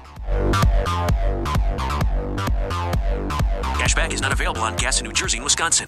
Hey, good morning. You're heading to the airport, right? Yep, thanks for checking. I like the car. How long have you been a rideshare driver? About 3 years now. I really enjoy it. Isn't it hard to make money these days with the price of gas being so high? Not for me. I use Upside, the free app that gives you cash back for every gallon of gas you buy. Wait a minute. Are you saying you actually get real money back when you get gas with the Upside app? Yep, I get real cash back every time I get gas. Does that actually add up to anything? I'll make around $200 to $300. Wow, that's serious extra cash. I'm downloading the Upside app now. Download the free Upside app now to earn real cash back every time you buy gas. Use promo code USA to get up to a $5 per gallon bonus on your first tank. You can cash out anytime, right to your bank account, PayPal, or a gift card for Amazon and other brands. Just download the free Upside app and use promo code USA to get up to a $5 per gallon bonus on your first tank. That's code USA. Getting the right mattress helps you sleep at night. Getting the right price helps you sleep even better. At PC Richard & Son, they don't just sell you a mattress. Their experts use a 4-step fitting process to make sure your new bed fits you perfectly. The right fit, the right price, plus free delivery. It's what they do, only at PC Richard & Son. Free delivery on mattresses $199 and up. Excludes Manhattan. See stores for details. Friends, it's football season, the best time of the year. You should be out there tailgating, cheering on your team, and enjoying every Sunday. But if you're dealing with neck pain, back pain, sciatica, or nerve pain, even getting off the couch can feel like a challenge. You don't have to live like that. There's help. Dr. Jay Shaw at Sandwell Pain is New Jersey's top pain specialist. He's Ivy League trained, double board certified, and is dedicated to helping you get back in the game. Here's what makes the difference. No surgery, no scars, no long recovery, no pain medication. Just precise, non-surgical image-guided procedures that deliver real results. Dr. Shaw treats neck pain, back pain, joint pain, migraines, nerve pain, and sciatica with a plan that's customized for you. Same-day and next-day appointments are available, and with offices in Woodbridge, Livingston, and Inglewood, relief is always close. So don't let pain keep you on the sidelines this season. Visit SandwellPain.com to call, text, or book online. Most major insurances are accepted. That's SandwellPain.com. Relief is closer than you think, and it starts today.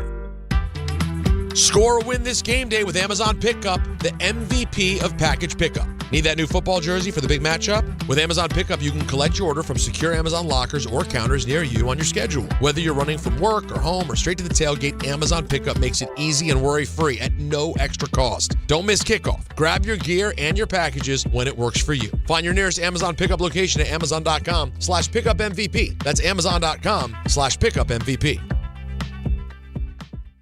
This college football season, show your school spirit every time you pay. Introducing college-branded Venmo debit cards. Rep your team on and off the field with custom school designs that let everyone know who you root for. Whether you're tailgating, grabbing snacks for the watch party, or celebrating a win, you can unlock 15% cash back at ESPN. 1 free year of Perplexity Pro and more. This college football season, score more with the Venmo debit card. Get yours now in the Venmo app. Learn more at venmo.com/collegecard. Max cashback varies. Terms apply. The Venmo MasterCard is issued by the Bancorp Bank, N.A. The post-crib assembly press conference, brought to you by Progressive. Michael, you had some trouble putting the crib together today. What went wrong? You know, those instructions can be tough, and, well, you saw the outcome. Were you upset when your wife pulled you and called in the backup? No, I mean, the baby needs a crib to sleep in, so whatever it takes. You've got a changing table to put together next. It's got a lot of drawers. What's your comment? You know what? We're done here. Like it or not, sometimes you need a backup. That's why there's Progressive to protect your home and auto. Progressive Casualty Insurance Company affiliates and other insurers. Not available in all states or situations. It's time for a frenzy. A football frenzy. You could say that 10,000 times and it still wouldn't be enough. It fires me up, man. I love it. Say it one more time. A football frenzy. Any team, any player, any question. All right, here we are with a post-Giants victory frenzy. Now, Rick, I'm told some information, whether it's true or not, I cannot confirm that yet. I'm told the call screener is working. And the phone lines are back up and running. So we're still going to start this out on YouTube. But if you want to try 800-919-3776, you're more than welcome to do that. All right, let's go. Josh B. Frenzy. Current chance percentage. It's worded weird. But okay. What do you think the odds are that the Chiefs do not make the postseason is what he's trying to ask. Oh, what are the odds that the Chiefs don't make the playoffs? I would still say 80-20 they make it. Yeah, I'm still not ready to kill off the Chiefs. Yeah. And plus, they're going to get Rashee Rice back. I think this is the last game that he misses, right? That's right. Purple Belt Mike. The Jets literally have killed Purple Belt Mike. I think he's actually given the Purple Belt back. Yeah, he didn't want the belt. Is it better if the Jets just stay in London and never come back? It'd be better if they end up getting killed here, it would be better if we just didn't have to watch them every week. Well, you only have, what are they, 0-5? You only have 12 more. Tony Kim, how many wins can the Giants realistically get to? Over, under 5.5? I mean, they have some winnable games. They have the Raiders. You keep saying that. What? You keep saying that they have winnable games. They have. I didn't say the Jets. I said the Giants. Oh, the Giants. Yeah. Like, if the Giants win the games they could, could they beat the Bears maybe? Could they, get another win that you don't expect them to get? I'd still say 5.5 feels high, but I think that's worthy of discussion now. Yeah, I mean, listen, if your quarterback's going to play the way the quarterback played last night, now there's going to be, there's going to be mistakes made. He's a rookie, but, last night, the way he looked with the, lack of weapons around him. Let's face it, we all thought it was going to be way more difficult without Malik Neighbors. They scored 5 touchdowns. They went up and down the football field all night long. That's the impressive part, too. Just early in these games, man, just coming out the way they've been able to come out and just go down the field and score points. It's glorious. George Siagris. Can Jalen Hurts still be considered a top 15 quarterback moving forward? And then he goes on with his own opinion. But can he still be considered? Yeah, top 15, I would say yes. Yeah. I'm with you. I don't think he's great, but top 15, I would say yes. How much happier, this is Ryan Fawcett, are you with the Giants' offensive line since Thomas came back so far it's this night season? and day. What'd you say? I said it's night and day. You can make the argument that he's the most important player outside of the quarterback. He's the most important player on your team. He's awesome. I actually stand by this. I think he's a more important piece of the offense than Malik Neighbors. Yeah, I think it's the quarterback and then it's him. Yeah. He's massively, massively important. Carlos Espinal wants to know, was it a mistake the Jets didn't draft a young quarterback and put all the eggs in the Justin Fields basket? Yes. Yeah. Well, it might not matter now because if we can't win a game, we'll have the first pick and we can take our quarterback then. That is correct. The problem is you don't know who that'll be, but someone will shake out. Lee G. What can the fans do to force Woody Johnson to sell the team? I don't think there's anything you can do to sell the team. No. Force him to sell the team. He's not going to sell the team. No, you cannot show up. Yeah, but he's not going to sell the team. No. He's not going to sell the team. If you owned a football team, would you sell it? No. I mean, he's making money hand over fist. Rashawn Hollis, who he hits me with these Bucs questions nonstop. Where does Emeka Egbuka rank among all rookies? Top. I mean, I have to sit there and go through the rookies, but it feels like at first glance that he's number one, right? If not one, yeah. I mean, again, I'd have to go through all the rookies, but yeah. I mean, what he's doing right now. He feels absolutely phenomenal right now.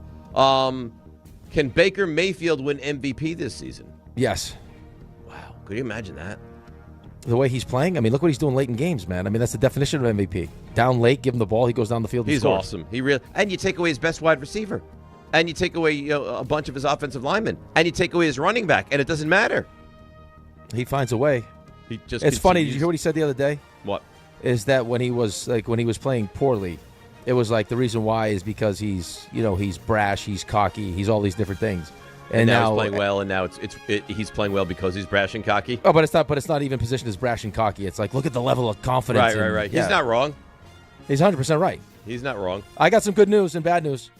Give me the bad first, please. It looks like the call screen's not working. Oh, okay, great. So the phone lines are not working. That's right. Okay, nice. And what's the good news? You're great. Oh, that's sweet. Yep. I'll take that. All right, let's continue along on the YouTube chat. All right, let me go back here. All right. How is it ever possible? This is Greg Boucher. How is it ever possible that Russell Wilson was named the starter of this football team? That is a great question. After watching what he did the last 5 weeks in Pittsburgh was willing to wait for as long as it was going to take to get Aaron Rodgers, and you brought back everyone but the quarterback to expect it to look better was, I think, definitely a misstep from Joe Shane and Brian Dable. Yeah, I think clearly. But the only thing I'll say is you brought him in and signed him probably with some kind of a promise that he would at least be the starting quarterback to begin the season before you even drafted a quarterback. Right, but I mean, again, is that, say you don't end up drafting a quarterback. Say for whatever reason, hey, this is the only guy we want. We play that game again, and someone takes Jackson Dart before you get him. Are you gonna you gonna roll out Russell Wilson for how long? He stinks. Yeah, I don't know. I don't know. The Andrews family, the whole Andrews family. The Giants get one win, and now all of a sudden you guys think they're going to the postseason. No, who said that? Stop it. Who said that? No one said that. We didn't say anything like that. I don't think they're going anywhere near the postseason. I just said I don't know if they go over the 5.5 number that somebody posed to us. All I'm saying is that was a great win last night, and you should be ecstatic about the way the young quarterback is playing. What's wrong with that? Listen, you shouldn't even have read that. Don't let whoever that was, stand in the way of you having a great day today. Dylan Faraci, if Dart continues down this path of success, can we see him win Rookie of the Year? Yes. If he plays like this? If he plays like this, he'll be right there in that conversation. I mean, it would be, I'd have to look at the list of guys, but it would be, Warren's been great too. Abuka's been great. But if the quarterback does things and does them well, that's why I think there's a lot of people that. Right, that's why there was a lot of people that were kind of leaning towards Cam Ward, just because he was going to play. He's going to start the season off as a starter, and he'd have 17 games to prove himself. I'll look it up right now. Continue with the questions. Black Metronome wants to know, question for Rick and Rick only. Does Aaron Glenn survive if the Jets go winless this season? Yeah. You think they go 0-17? He's back? I do. Oh boy, he would have. I think they'll have patience with it. Well, if that's their mindset, then good for them. Oh, here you go. What? So right now, I'm looking at all the odds for Rookie of the Year. Currently, Abuka is 1. Right. Jackson Dart is 2. He's already 2, huh? Yeah, so it looks like on ESPN bet on FanDuel. So on FanDuel, Abuka is plus 150. Oh, he's tied with Jackson Dart. He's also plus 150, and then it jumps to plus 1,000 for Genty. What? So Genty is above Tyler Warren, huh? Tyler Warren's plus 1,400. Marcus Harrison says, should Jameis be the backup going forward? Definitively, yes. Yeah. It's not even close. It's not even close. All right. I enjoyed that. Yeah, but it would have been nice to get the phone calls, too. I mean, in a perfect world, but the people are out there and they want to get involved. We're having phone issues and they can't get involved at the moment. Just so you know, I put this in your the back of your mind. Mm-hmm. I got a couple of real nice NFL tasty nuggets if you want them, whenever you want them. How tasty? I think they could help, clarify your picks the picture you have in your head right now with some of the nuggets that I have? Well, you know what we're going to do? We're going to take a break. We're going to come back. And when we come back, we'll get more Giants conversation and energy butt bolts and tasty nuggets as well. Delicious. I mean, I'm right now, like, if you ask me to do something, I'll do it. Like, this is the time. You need to borrow money. You want me to pick you up at the airport. Today would be the day. Take your shirt off. I'm not willing to go that far. Come back from break with no pants on. And I would even consider it, but John has made a distinct thing that shirts do not come off during this telecast. Which is a weird hill to die on.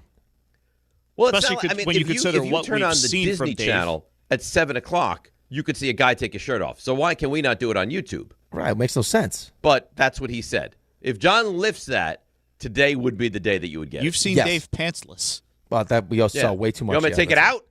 No. That'll definitely get us fired. Okay, all right. I mean, I'm just asking.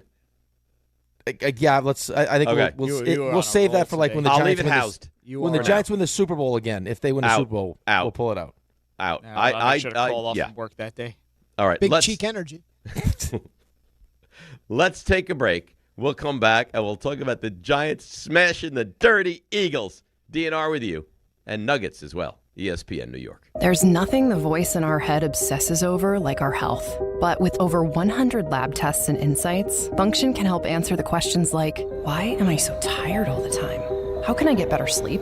My friend was telling me about magnesium gummies she takes. Know if my heart is work stress affected? It's time to up my cardio. If my mom has something, how will I find out? It's time to get some blood work done. A Function membership gives you a comprehensive health check with results tracked over time. Find out what you're made of at functionhealth.com. Ballybet Sportsbook. Yo, Ballybet stacked for football season. When it comes to sportsbook apps, it's undefeated. Ballybet. Check out that brand new Parlay Zone. Here's the kickoff. Build your bets and place them right on your phone. What? Live bets, daily boosts, and promos. Increase your odds so you can win more dough. Touchdown! Ballybet's the play. Make game day more fun and download it today. Must be 21 plus, New York only. Gambling problem? Call 1-877-8-HOPE-NY. Ballybet Sportsbook and Casino. Download it. The Fox Nation Patriot Awards returns for a new year. Are you ready to get the show started? Join host Sean Hannity and special guests and be part of the celebration live in New York. Tickets are available now. Go to foxnation.com/Patriot Awards. Don't take slow for an answer. Not so easy when you're stuck in traffic. But mere inches from someone else's bumper, you can dream of faster things. Like Optimum Fiber, the fastest and most reliable fiber internet, starting at $40 a month. So while you can't always switch lanes for a faster route, you can switch providers for a faster connection. Optimum. Don't take slow for an answer. Call 888-4OPTIMUM or visit Optimum.com/fiber today. Terms apply. See Optimum.com for details.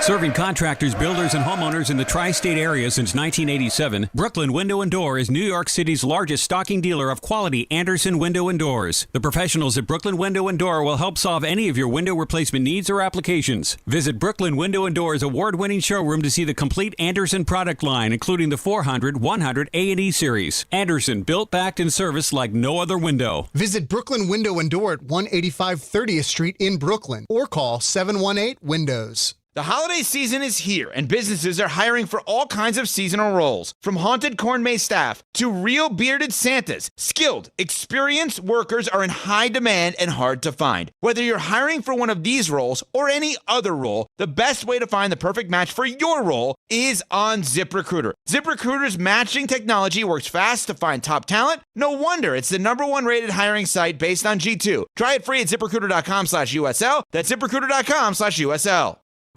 Out here, it's football season, where nothing beats backyard grilling, gathering around the fire pit, and cheering on your favorite team with friends. The yard is mowed, the lights are strung, and the grill is warming up.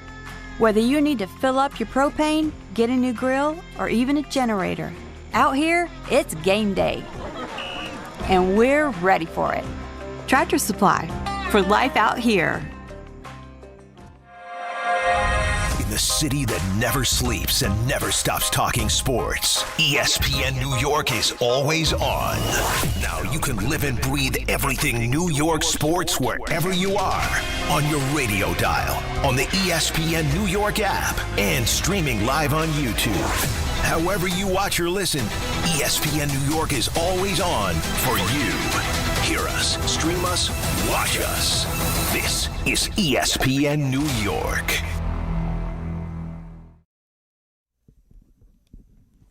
Oh, yeah, let's wiggle, wiggle, wiggle. DNR with you, ESPN New York. Giants, they didn't just beat the Eagles last night. No. They dismantled the Eagles, and they took their will. And at the end of the game, they were running the ball down their throats, and there's nothing Philadelphia could do about it. What a world. What a world we live in. Yeah, I mean, that sequence to start the second half was a huge sequence, though. Right, I mean, that whole game could have changed right there. I mean, Theo Johnson has a first down. It's a great throw. He drops it. Oh, it's such a good throw right down the seam. And then Devontae Smith's wide open, and Jalen Hurts misses him. Terrible throw. Right, so, I mean, which, again, maybe kind of explains why there's been so much tension in that building where they're having team meetings for hours and everything else. But, I mean, to have a Thursday night game where it's been 10 years, you haven't won on Thursday night. You've gone 8 straight division losses, so we correct that. And, Jackson Dart and Scadaboo, your 2 rookies, have games like they for have. 5 touchdowns, right? I mean, you should be excited. Yeah. You know what I didn't like also, though? They had like third or fourth and like half a yard. They run Dart on the quarterback sneak. Like, oh, my God. Well, how about Darts? He finally gets out of the tent. He's having a sip of water like, okay, I'm back. And Dable comes over and bashes him on the head. And then the plays they run right after he comes into the game, you think to yourself, well, maybe they'll take it a little bit easier here. No. Just the opposite. RPOs, send this guy out wide and keep the football, and if he gets hit, he gets hit. It doesn't feel like it's smart. Probably not long-term smart, but also, recognizing what's at stake, and also a quarterback that's more than willing to do it, right? To prove to everyone. Sure. Not to everyone, to his teammates. I mean, that's the most important thing. How important, that's the stuff that changes cultures, though, man. The sayings on the wall and all those other, all that other garbage that coaches like to do. It's when you have your best player as a leader on your team that play a certain way. That's what changes the culture. Yeah, absolutely. So I want to get to some sound that RJ was just recommending for us to play. But you said you had a couple of football nuggets, right? I got a couple nice nuggies you're going to like. Yeah, all right. What do you got? All right, so this is like in conjunction with RJ's Around the League. So Bills coming off a loss. How are the Bills off a loss? They are 4-1 off of losses in their last 5, straight up and against the spread. So 4-1 against the spread after a loss in their last 5. It's a nice little nugget for you right there. That is nice. Does that now push you to take Buffalo this week? No, not necessarily. I'm just trying to help out just the people that listen to the show, maybe taking picks today. The masses. Yep. Justin Fields, I mentioned this stat last week, is now 0-26 when his opponent scores 21 or more points. That's unbelievable. Right. Denver is averaging 23 points a game. Also, I like this nugget a lot. Favorites of 7 or more points are 8-2 against the spread all time in international games. Really? So big favorite wins big. Big, wins big. Another little nugget. TJ Watt has 3 sacks in his last 2 games. Pittsburgh also has a head coach that is 26-6. This is straight up, but I mean, however you want to play the spread into this, against rookie quarterbacks. That's Mike Tomlin, and I think I'm reading Pittsburgh has 10 takeaways this season. Wow. So rookie quarterback in Pittsburgh, takeaways, and TJ Watt heating up. And then I had one more little nuggie. Seattle at Jacksonville. Now Seattle is laying 1.5. Seattle is only giving up just over 3 yards a carry this season. So now Travis Etienne's ability to run the football, how that affects what Jacksonville's doing in that game. Right. Oh, that's good stuff. So, question for you. Okay. At what point, and maybe you're there now, I don't know. At what point do you say Pittsburgh's going to win the AFC North and not Baltimore? I think we're getting close to that, but I also recognize that when Lamar Jackson comes back, things will be different, but I don't know how much different. They still play them twice. Still play them twice, which is big, but I mean, how much different is that going to make the defense? It won't change it completely, but it'll help it. Oh, of course it'll help it, but I mean, how much will it help it? A little bit. Well, maybe they just have to outscore teams. Okay, I mean, it's fine. It's fine to say that, and I don't necessarily. Right, well, listen, I'm not asking you to. You tell me. So are you there yet or not yet? Well, okay, no, I'm not there yet. But I mean, I also saw them score 40 points and lose to Buffalo and give up 41 points, which was an embarrassing loss because that game was over as over gets. I mean, they gave up 38 to Detroit. They gave up 37 to Kansas City. Yeah, no, something They just is gave up really wrong with 44. them. They just gave up 44 to Houston. They're probably going to get hammered by the Rams. I get it. So if they lose, they go to what, 1-5 this week? 1-5. And Pittsburgh go to 4-1. All right, so here it is. I'll lay it out for you. So they go to 1 they say they lose, they're 1-5. Uh-huh. Now they got their bye. They Comes come at a out of good- the bye. Comes at a good time, by the way. Comes at a great time. They come out of the bye. They got the Bears at home. They should win that game. Right. So then they're at Miami. They should win that game. Should win that game. They're at Minnesota. That's a tough game. Okay. Then here you go. So now we're talking about, so that's just long. Give you the 1, 2, 3, 4, 5, 6. Next 6 games out of the bye. I gave you Chicago, Miami, Minnesota. Then they got Cleveland, the Jets, and Cincinnati. All right. So those are 3 games they should absolutely win. Right. So you're talking 5 of the next 6 out of the bye they should So win. if you go 5-1, and even if you go 4-2 in the next 6 games, you're gonna be right there. Yeah, right there, and you still got Pittsburgh. You got still have Pittsburgh twice. Right. Week 14, you got Pittsburgh, and then you finish off your season at Pittsburgh. Well, that's interesting. And you got Cincinnati again. And you got New England. Right. Well, New England's not a No, but that game's at home. If you're going to make the playoffs, you would like to believe that, in week 16 at home, you should beat New England. If it's a game you need to win. I'm curious. New England, to me, is one of those teams right now that I look at, I'm like, they might be good. They might be very mediocre. I'm not certain yet. Well, I think, and you said this to your credit at the when we went around the league on Monday, is what Drake May did in that game. You know what I mean? Like, so it's a huge win in Buffalo. Drake May made a couple unbelievable throws. What does that kind of do for him as we move forward? Because if Drake May's good and they don't hurt themselves by turning the football over, I think there are a lot of people. They could be right there in potentially in the playoff conversation. Yeah, they lost that game against Pittsburgh at home. They should have won that game. Well, dude, their next 3 games, they're at New Orleans. I know New Orleans is a tough place to play, but still, but they should. If they're going to be decent, they should win that game. They're at New Orleans, at Tennessee, and they got Cleveland. So now you're talking about what, 6-2? 6-2. Yeah, that's big time stuff. All right. Speaking of big time stuff, let's take a break. Come back, and we'll do all the Giants unpacking we need to do.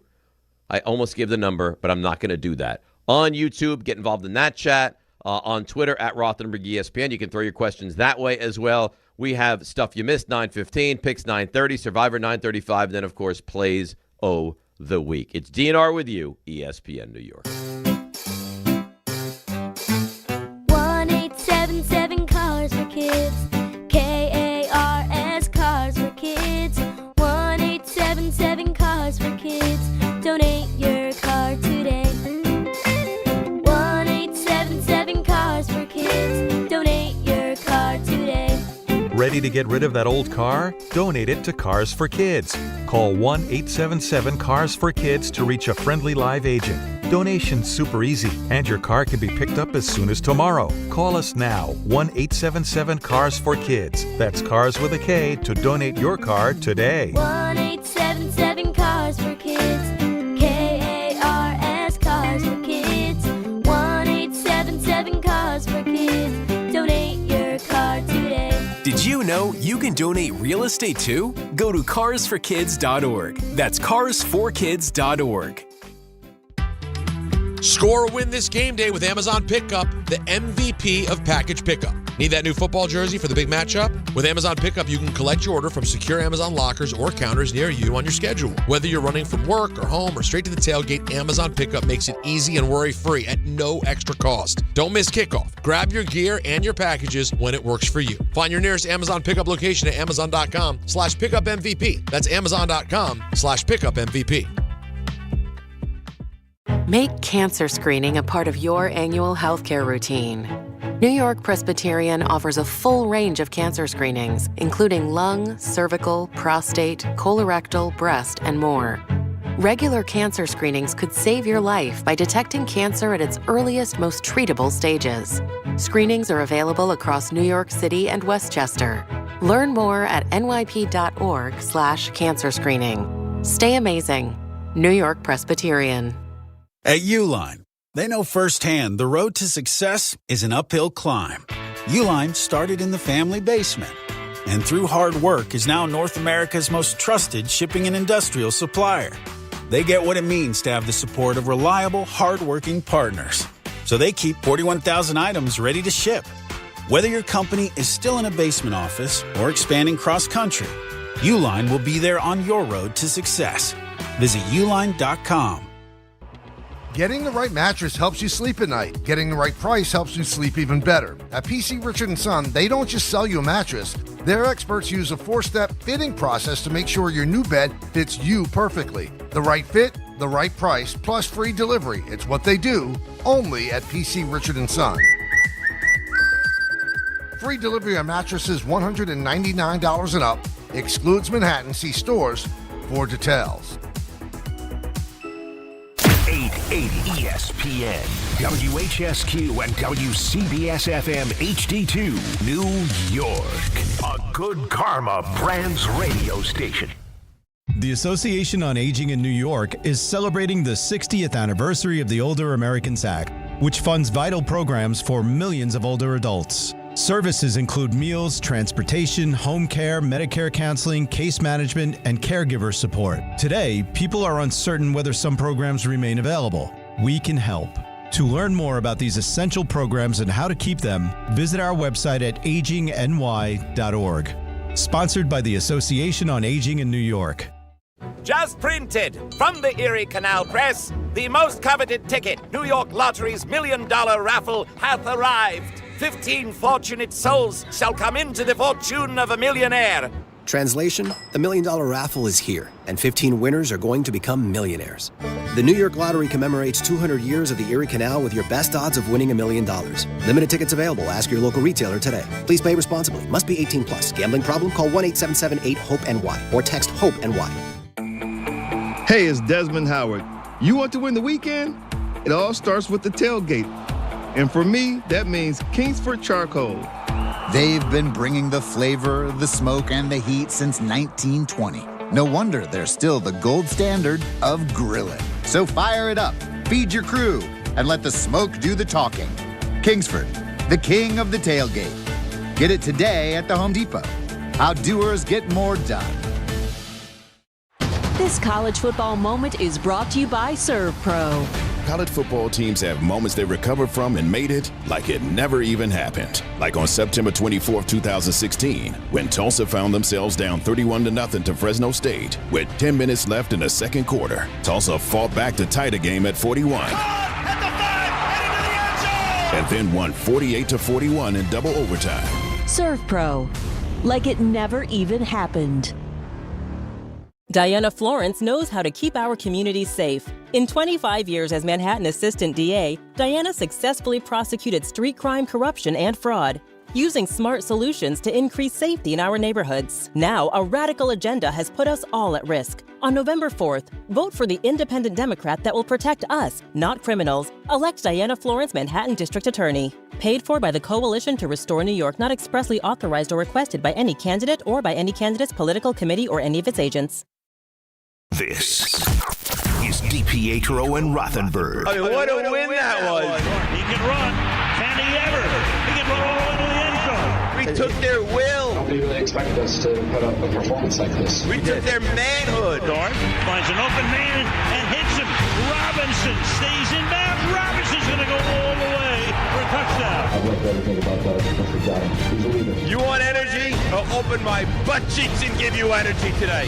Oh my God. This is DiPietro and Rothenberg. Energy butt bolts. On ESPN New York. And streaming live on YouTube. That's right.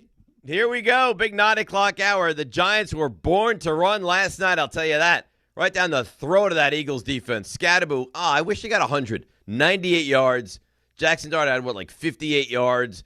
Giants had 172 yards, and they won going away against Phil. They didn't just win. They won going away last night against the defending Super Bowl champions. Yeah, I mean, there's not a lot of negative things to say about what happened last night. There really isn't. I mean, outside of Jackson Dart being in the blue tent again, which you don't like to see. Brian Dable at the end of the first half calling timeout, which doesn't make any sense. But other than that, I mean, with limitations too, let's not pretend. Right? Like, I mean, Malik Neighbors is your best offensive player. He's out. Yep. Darius Slayton out. So, I mean, I got an elevated little Jordan Humphrey who made a couple nice catches. I mean, the one, that he underthrew on purpose and he high pointed was a great catch.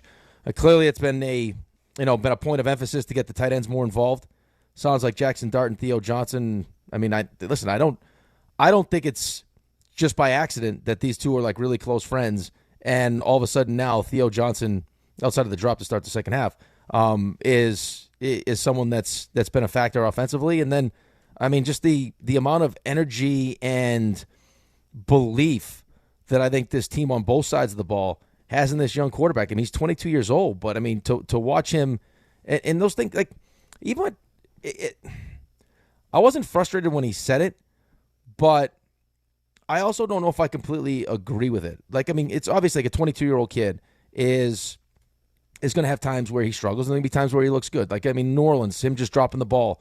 It's a mistake. He made that mistake, but like Jordan's like, his ability to stand in the pocket and diagnose the defense and everything else. I got to tell you, man, there were a couple situations last night where, and they showed it on the telecast, where it's like, how quickly he was getting through some of his progressions. Like, there was one where he gets to his left, right off that's not open, right to his right, and then he finds someone up the middle.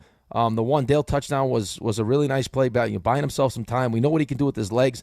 The throw he made to Jalen Hyatt in the end zone that ends up in the pass interference. It's a great throw, yeah. That was a perfectly thrown football. The one I think might and there were a lot of them that were good, but the one that was so delicious for me was that one where they came with the all-out blitz. Yep. And it was a third down, and he hit Theo Johnson. Like, they actually said he hit Theo Johnson in the face mask, was how perfect the throw was, and he picks up the first down, and the drive continues. Like, I agree with you. I mean, listen, I respect Jordan a lot. I think he's very smart with this stuff, and he's able to know stuff because he's just around the team consistently. He talks to people consistently, but I don't know, man. Like, I watch him, and I don't look at it like that's not sustainable. I think what he's doing, if he stays healthy, is very sustainable. Right. Like, I mean, I think that he's going to continue to get better. I mean, that's the hope. Like, this is not a finished product by any means. I mean, the fact that Jordan did say that, his floor, like, I mean, that's but every player, right? As you're establishing yourself in any league, I don't care what the sport is. Like, I mean, it's important to make sure that, there's not this huge disparity between what my best is and what my worst is, right? We want to have, those as close as possible. Like, even when you're not at your best, it's still pretty damn good. Like, right. Schlittler the other day, right? He wasn't nearly as dominant as he was. But like, he was you saw still his very ceiling, good, yes. But it was still very good. I mean, that's kind of what you want. But, I mean, I think it's pretty easy to see now, even if you don't like Brian Daboll or you don't trust Brian Daboll, why, like, he went to bat to make sure that Joe Shane drafted Jackson Right, Dart. and that's why I kept saying, like, this is my decision, all my decision. This is my quarterback. Like, he knows the only way he now saves his job moving forward is if Jackson Dart does what Jackson Dart did against the Chargers, did last night against the Eagles. Which I don't know is in the best interest of your team moving forward. I think it's in the best interest potentially of Jackson Dart. I don't know as, like, the entirety of a team if it's in the best interest. Because I don't know. Well, whether it's in the best interest or not, I can't see that he plays really well. They're winning some games, and they move on from the coach. No. I don't believe that's the case at all. I'm just saying, like, I don't.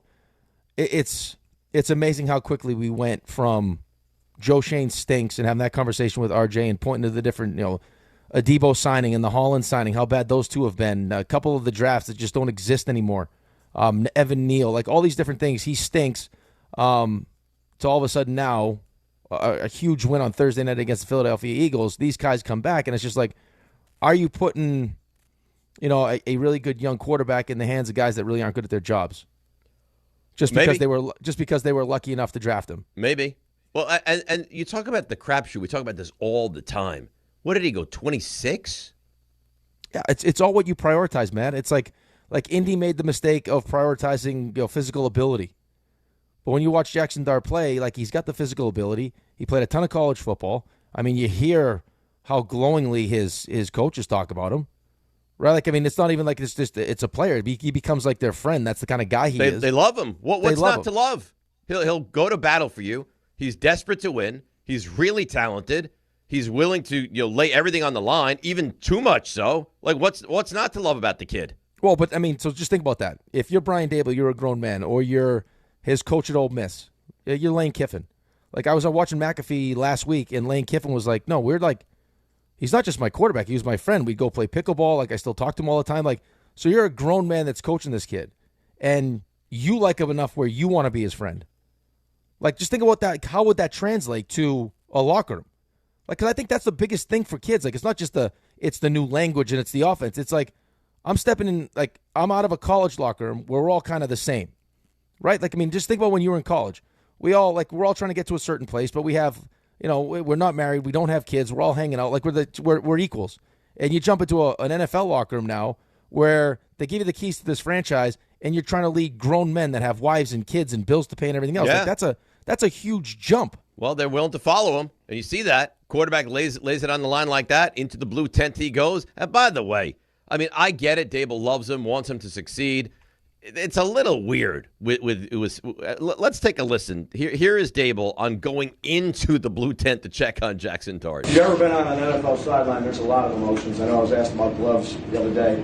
There's a lot of emotions, and I certainly am an emotional guy. I apologized directly to our team physician. I just wanted his ass out there if he was okay, but I wanted the process, like we were getting ready to go for it on potential 4th down. I would have burned a timeout if he could have came out there. So I was asking how long is it going to take. So, again, you want your guy out there, not at risk of anything else, but, he came out and I think he's going to be good. I'm like, you going to be good or not? I'm going to call a timeout on 4th down and go for this son. You know what I mean? So I love our doctors. I think Dable is funny with some of this stuff. They're checking to see if the guy has a head injury and can come back into the game. He's like, is he good or not? Let's go. Get him back out there if it's possible. Well, that's kind of what scares you a little bit about this, right? Is that kind of reckless, abandoned sense of urgency? Is that because you're so desperate to win because that's just who you are, or you're so desperate to win because you know what it means to you, what it means for you, not necessarily what it means for the team. You know what I mean? But you have to look at it and just not go crazy. No, listen, but I mean, I think that's kind of been that whole, like, Brian Dable being on the hot seat has kind of been like the undercurrent for a lot of like how these decisions are being made, or us questioning why these decisions are being made. Like, is Jackson Dart starting week 4 because he's the best option to win, or is Jackson Dart starting week 4 because it's the last card you can play and you're just trying to save your job? Well, like, I mean, it felt like that was the last thing he could do. Maybe he knew. Listen, I don't think Dable's a moron. Maybe he knew. This kid is clearly better. Right, but okay, which I think we can all agree with now. I mean, you're to the point where you said earlier in the show he probably should have started week 1 because he gives you a better chance to win. I think, but hearing that clip, like, if you knew you're in this for the long haul, does it matter how quickly Jackson Dart comes out of the blue tent or not? You know what I mean? Like, am I running? I understand what you're saying. Like, I just need him to be good. Right. And if I get it back after this possession, great. I don't need to try to, like, I'm not bombing into the blue tent to see, like, hey, let's rush him back from this concussion. Right. If he's ready, I'm going to take a timeout and get him right back onto the field. It's very strange. Here, by the way, is Jackson Dart on him discussing trying to get out of that blue tent. I was just trying to get back to there on the field. I understand they have the protocol and whatnot, but I was just trying to get out there fast. Did you hear when they did the like conversation on the sideline with Kelly Hartung? And she's like, he went into the blue tent and he's watching from like the open area that he can see, and he's screaming at the players as he's in the blue tent. Yep. I got to think that the doctors who maybe they love football, maybe they don't. I don't have any idea, but like they're thinking about the whole medical aspect of this. Did not love the way that went down last night. Probably not. No, I mean, and it puts the doctor in a tough spot, right? Because I mean, doctor wants to make sure he's doing the right thing and keep the player, protect the player from himself. But I think the doctor also recognized that's why they had to bring in the independent neurologist, is because the team doctors would be like, "Yep, he's good. Get out." Well, there. no, because team doctors, like, I mean, there's kind of an incentive, like how you're judged is like how healthy you can keep your players, right? Like team trainers, same thing. Like, is the less games I miss, the less games my players miss, the better I've done my job. That's what my job is. So it kind of puts everyone in a weird spot. It's just, again, I mean, I get he's good, and I get you want him out there, but I mean, you're also trying to look out for like the long-term interest of the kid. Of course, and you got to be careful. And I mean, his game is predicated on his legs, right? Like, he's looking to buy time, he's looking to run. He ran it like 9 times or something last night. He's picking up good amount of yardage. Like, you got to be very careful with him. Go back to that play that we keep talking about, man. Like, I mean, they call a defense where they actually got a spy in place, and he's a good linebacker. Zach Bond's a good linebacker, and he abused him. Yeah, he abused him. He made it look like training camp, like preseason games is what he made it look like. He's a great athlete, man. He is. I mean, he's made of all the right stuff. It's just you got to keep this kid healthy. You make sure you surround him with the right pieces. Having Andrew Thomas back has been huge for them. Do you understand what having hope feels like, though? No. Right. Well, I know, but like, I have been so beaten down for so long. You guys give me a hard time. It's like, you can't do the show where you sound so miserable. Well, I don't have a lot of positivity. I don't really have reason for optimism. He gave Giants fans hope last night, and the first time in a really, really long time. I think he's given his teammates hope. I mean, it's what, and now I don't know. I mean, we don't know if he's going to end up having, he's not going to have the same kind of season that Jaden Daniels had, because Jaden Daniels got all the way to the NFC Championship game. But, right, and Jaden Daniels also had weapons all over the place. But that was one of the things that his teammates would talk about. Was like he created this belief that we got our guy. And as long as, I mean, how many football players have we talked to? When you feel like you got the quarterback, you feel like you got a chance to win all these games. Yeah, he marched on the field in 2 straight possessions and scored touchdowns. Easy. I mean, how as a defense, how does that, I mean, how good does that feel? And like, did it, I mean, come on, let's be honest now. This is the worst receiving room in all the NFL. It's not even close. Well, I don't know. Mine's pretty bad. You got Garrett Wilson. That's true. You know what I would give up for Garrett Wilson right now? What would you give up? A lot. I didn't think you were going to ask that. I'd give up a lot. That's why I felt like because you tried to embarrass me the other day. That's why. Well, I did, and I did so very effectively, which was not nice. What did you say? You're like, yeah, I know. I'm like, well, then what is it? You're like, I don't know. I was trying to move I was trying to move the conversation. You never moved the conversation. Oh, because you caught me in a moment where I flipped. I like to watch the Manning cast too, so I didn't know what Troy Aikman said. Which is fine. But just be like, yeah, I don't like if you ask me a question, I don't know. I'm like, I don't know. Yeah, but I'm not you. I don't like to not know. Okay. It's like my biggest fear in life. But why lie? Because I thought you'd be good. Did you hear what Troy Aikman said? Oh, yeah, I did. What did he say? I have no idea. Well, because that's worse. Because I thought you were going to be a good teammate. And you were picking up what I was putting down, and you just going to glance right through it. Nope. No. See, you're a bad guy. I'm an awful guy. I'm an awful, happy, butt cheek open guy. That's who I am right now.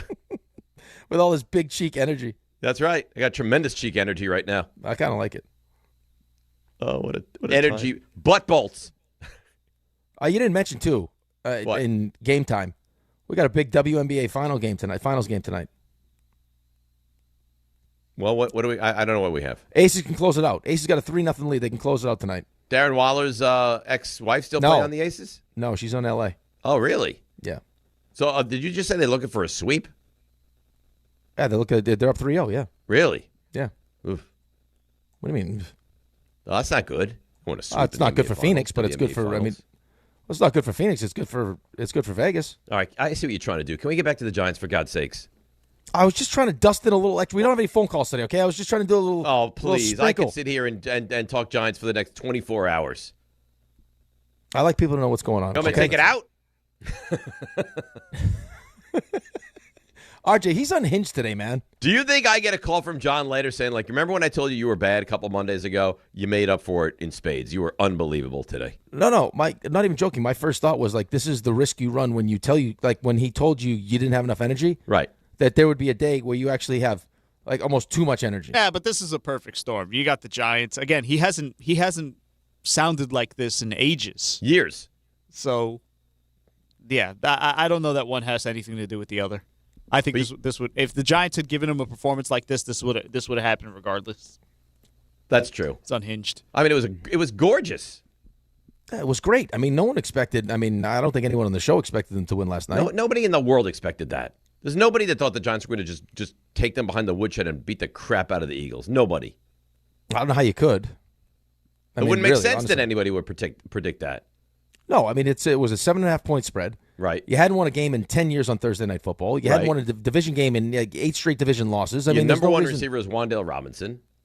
Right. I mean, so like, how could you have any confidence? But again, when you have the quarterback, then you give yourself a chance. Yep, and it hides a lot of flaws too.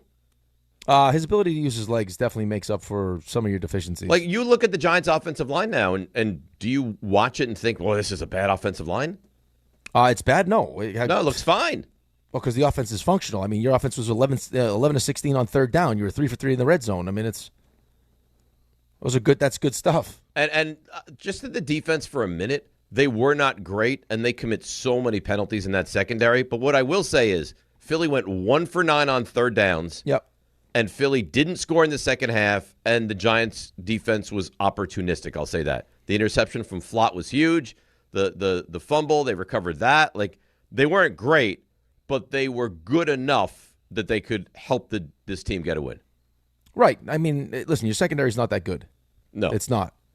So, I mean, Brian Burns is playing at he's been really, really good. He's really good. Like, when they had him and Abdul Carter on the same side of the line last night, they're having a lot of success doing that. But, like, you have some things on that side of the ball that aren't good right now. But in the case of last night, I mean, to create the 2 turnovers, I mean, that's give your offense, which is rolling, more opportunities is exactly what you're trying to do. See, people like Jose N. who email in, they're trying to bring me down, and you're not going to. He says the Giants are a 2-win team, and you've managed to act like a moron this entire show. You're not funny. You're a blabbering, bleeping idiot, and they're going nowhere. This is the greatest feeling in the world. See, Jose, you don't have a lot of positivity in your life, and that's unfortunate because I don't think they're going anywhere either. But I think what I got to see last night was hope, and hope springs eternal, and I'm excited by that. So you can sit here and you can say I'm a moron, I'm an idiot because I'm excited. I don't care. I'm highly excited. I could barely sleep last night, and I think there's a pretty good chance that the Giants have their quarterback, which has been a long time coming. And that's how I feel. And you can't talk me out of it. Nobody can. Right, but I mean, here's what pisses me off about people. Like, especially people that listen to the show and know you. There is no one that takes losses harder than you. I mean, I don't know if the players take losses as hard as you take losses. So, like, at the very least, when you have a win like last night where, with 2 minutes left in the game, you're in the victory formation against the Philadelphia Eagles on a Thursday night primetime where you usually stink, you should be allowed to do whatever the hell you want today. Today is your day.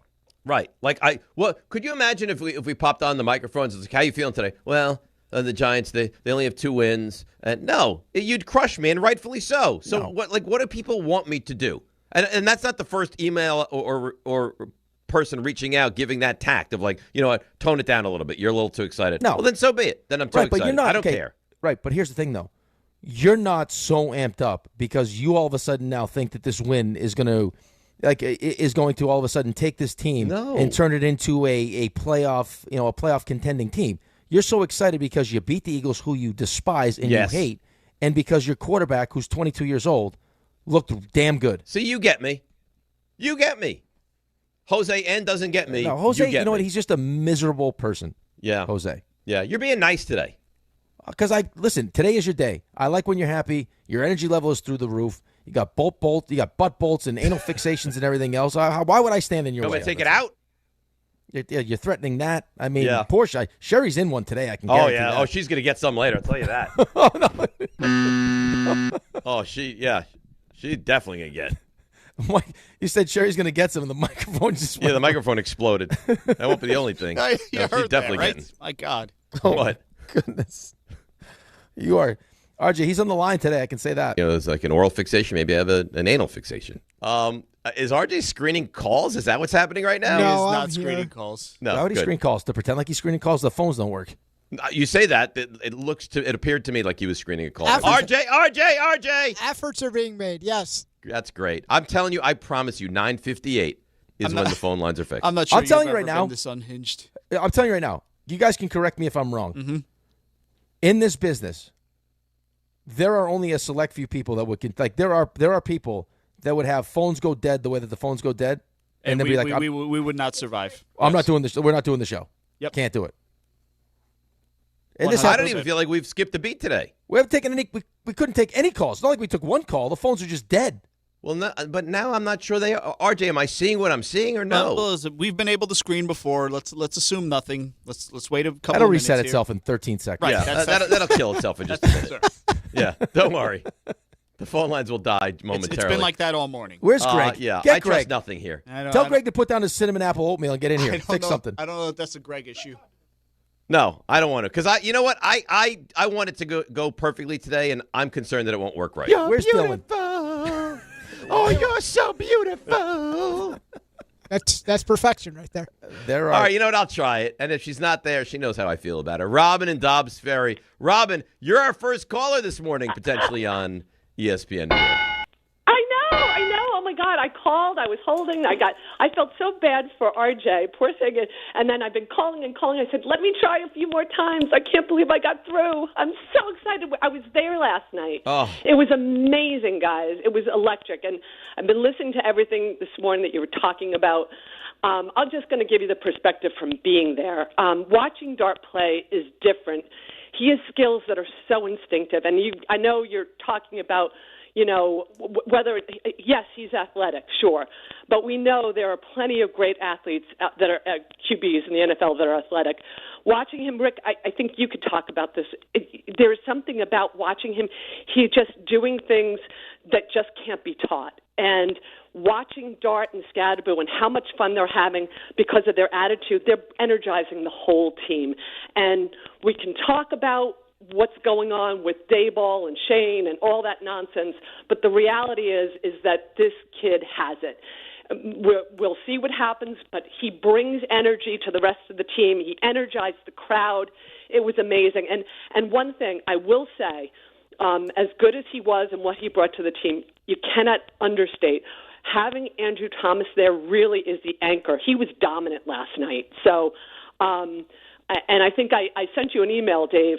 The best part of being there was watching all those repugnant Eagles fans, because they are, and how loud and obnoxious they were, and just watching them as their faces just fell. It was beautiful. Yeah, that is beautiful, as was this phone call. Thanks for making it, Robin. That was a passion, RJ, I don't know that what to do may be now. the most hate I've ever heard in Robin's voice. Yeah, because the Eagles, Philadelphia in its own right, and the Eagles specifically, they make people hate them the way they act. They are a repulsive fan base. They're a repulsive sports city, right? And you know this as well as Robin.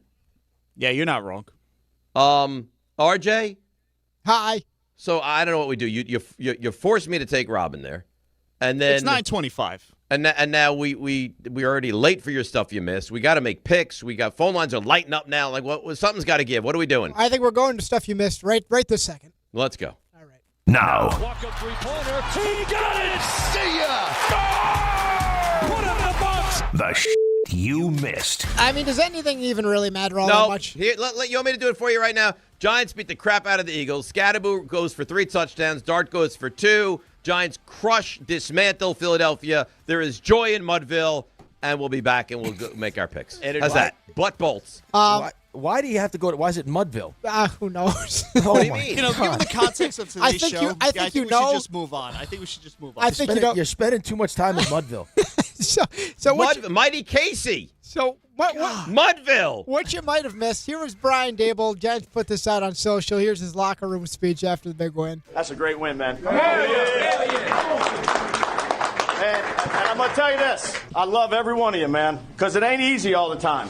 But to stay level-headed and stay connected and battle, I'm proud as hell of you. I'm proud to be associated with you. I'm proud to lead you. And we're going to stay even-keeled. We're just going to keep on grinding. This is the standard. It is.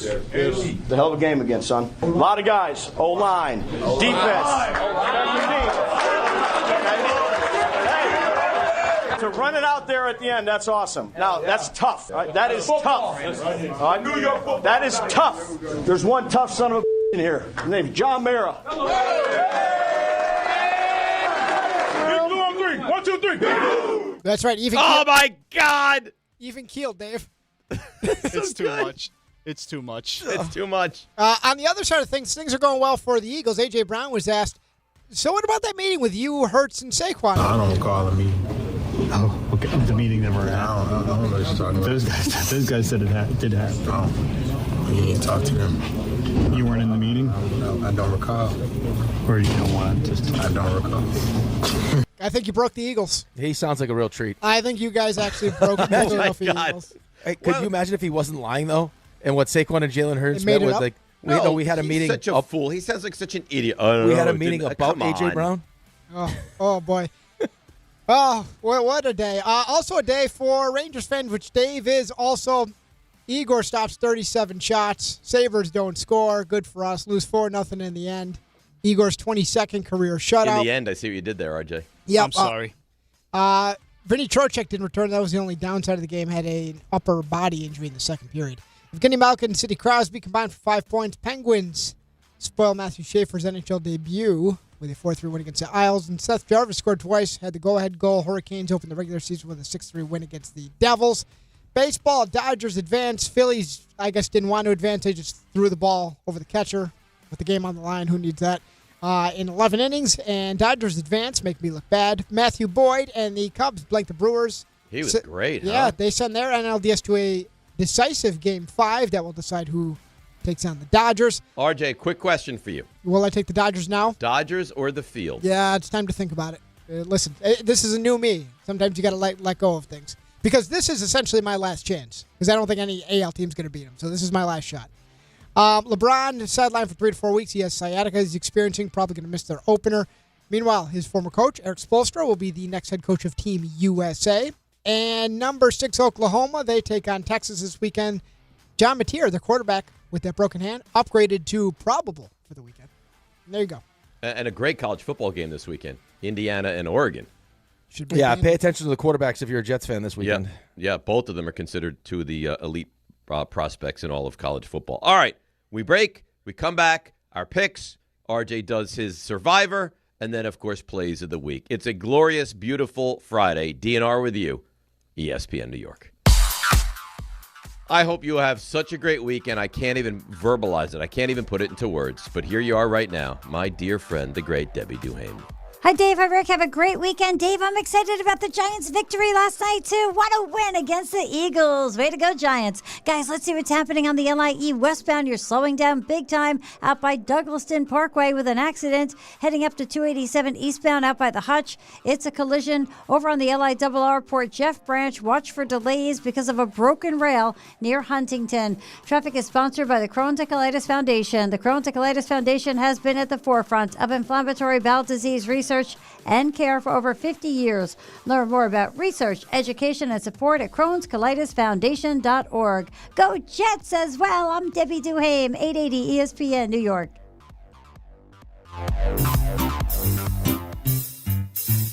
1-877 Cards for Kids. KARS Cards for Kids.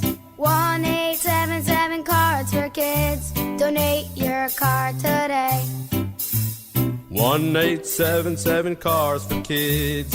KARS Cars for Kids. 1-877 Cars for Kids. Donate your car today. Ready to get rid of that old car? Donate it to Cars for Kids. Call 1-877-CARS-FOR-KIDS to reach a friendly live agent. Donation's super easy, and your car can be picked up as soon as tomorrow. Call us now, 1-877-CARS-FOR-KIDS. That's Cars with a K to donate your car today. 1-877 Cars for Kids. Donate your car today. Did you know you can donate real estate too? Go to carsforkids.org. That's carsforkids.org. Diana Florence knows how to keep our communities safe. In 25 years as Manhattan Assistant DA, Diana successfully prosecuted street crime, corruption, and fraud, using smart solutions to increase safety in our neighborhoods. Now, a radical agenda has put us all at risk. On November 4th, vote for the independent Democrat that will protect us, not criminals. Elect Diana Florence, Manhattan District Attorney. Paid for by the Coalition to Restore New York, not expressly authorized or requested by any candidate or by any candidate's political committee or any of its agents. NFL Sunday's coming. You got your crew, your couch, your snacks, your slate, and FanDuel is coming in with something extra. This isn't just another NFL Sunday. It's your chance to place that perfect parlay or hit your go-to player prop, and now we're making it even better because this week FanDuel's bringing the bonus. That's right. Now all customers get a 50% profit boost on any NFL bet. However you play a game, FanDuel's got your back with something extra in your account because that's what Sunday should feel like. Visit FanDuel.com/Rick to download the app and get in on the action before kickoff. Now all customers get a 50% profit boost on any NFL bet. Must be 21 and older and physically present in New York. Opt-in required. Bonus issued as non-withdrawable profit boost tokens. Restrictions do apply, including any token expiration and max wager amount. See terms at sportsbook.fanduel.com. For help with a gambling problem, call 1-877-8-HOPE-NY or text HOPE-NY at 467369. At Uline, the prevailing opinion is, if you don't live it, you don't believe it. The people at Uline believe in hard work, and they live it by being there 24/7 to answer your call, having 41,000 items in stock, and offering same-day shipping from 12 locations across North America. Business owners, sellers, buyers, shippers, and packers, believe it. Uline is the hard-working, dependable source for your shipping and industrial supplies. Visit uline.com. Hey, it's Reese Davis. Let's be honest, you can't keep an eye on everything unless you've got Blink Outdoor 4 cameras. While you're focused on the game, Blink's keeping an eye on your home. With up to 2-year battery life and with Sync Module XR, you can cover more space without constant maintenance. No wires, no worries. Blink helps keep an eye on what matters most. Get Blink today at the Home Depot. How doers get more done. Your fantasy roster is set, the Smack Talk is heating up, and this season ESPN Bet is giving you more ways to ride with your squad. Introducing the ESPN Bet Fan Center, where you can instantly link and bet on your fantasy teams right in the ESPN Bet app. An enhanced sports betting experience only from ESPN Bet, the sportsbook for sports fans. Make the connection today with ESPN Bet Fan Center and the ESPN Fantasy app. ESPN Bet Sportsbook, download the app today. Must be 21 plus. Gambling problem, call 1-800-GAMBLER. Terms and conditions apply. See app for details.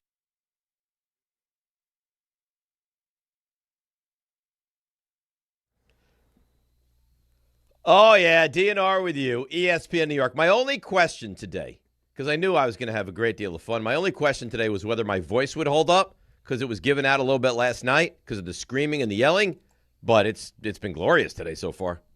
No, you had that big cheek energy today, man. There was nothing going to hold you down. That's right.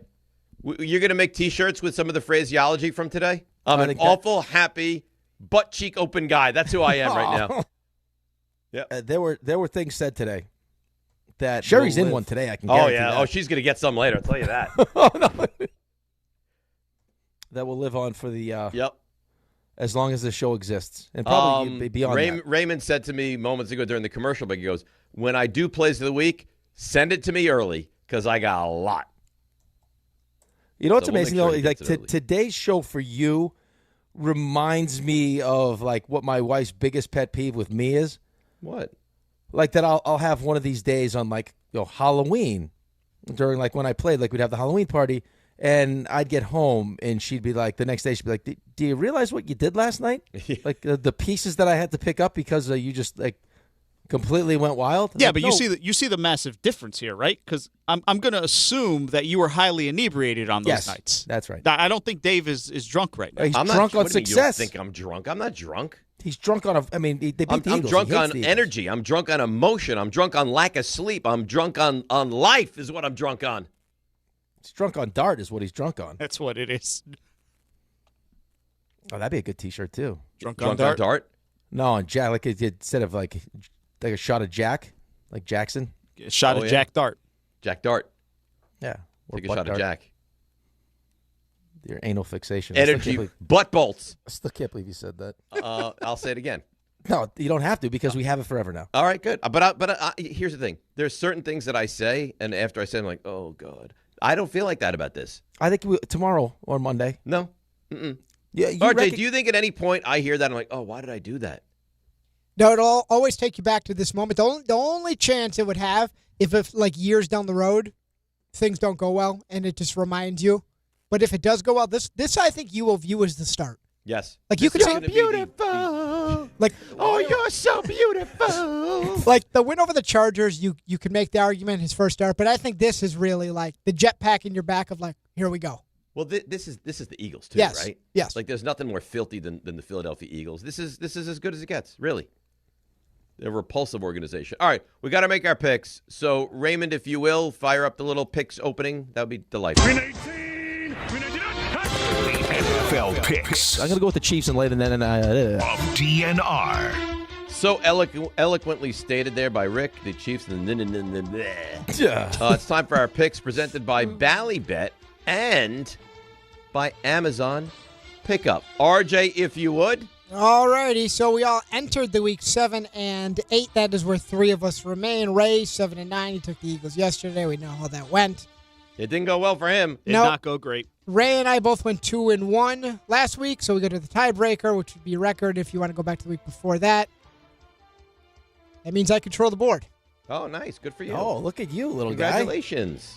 You know what? I was going to have Rick go last. Rick, you're going first. Oh, come on, man. Yep. Why can't I have fun today? You deserve it after what you pulled yesterday, honestly. Shut your face. I did nothing. Yeah, that was gross. I didn't make you take the Eagles. You pretty much did. No, I didn't. You bamboozled them. First. Listen, I'm not afraid to go first. Oh, I yeah, got my you're picks, terrified and of I it. feel good about my picks. All right, I got my fancy little Post-it that's got lots of names of teams on it, and I've whittled down. Oh, Don't now laugh. you're whittling? How about this? You know where I got this fancy little Post-it?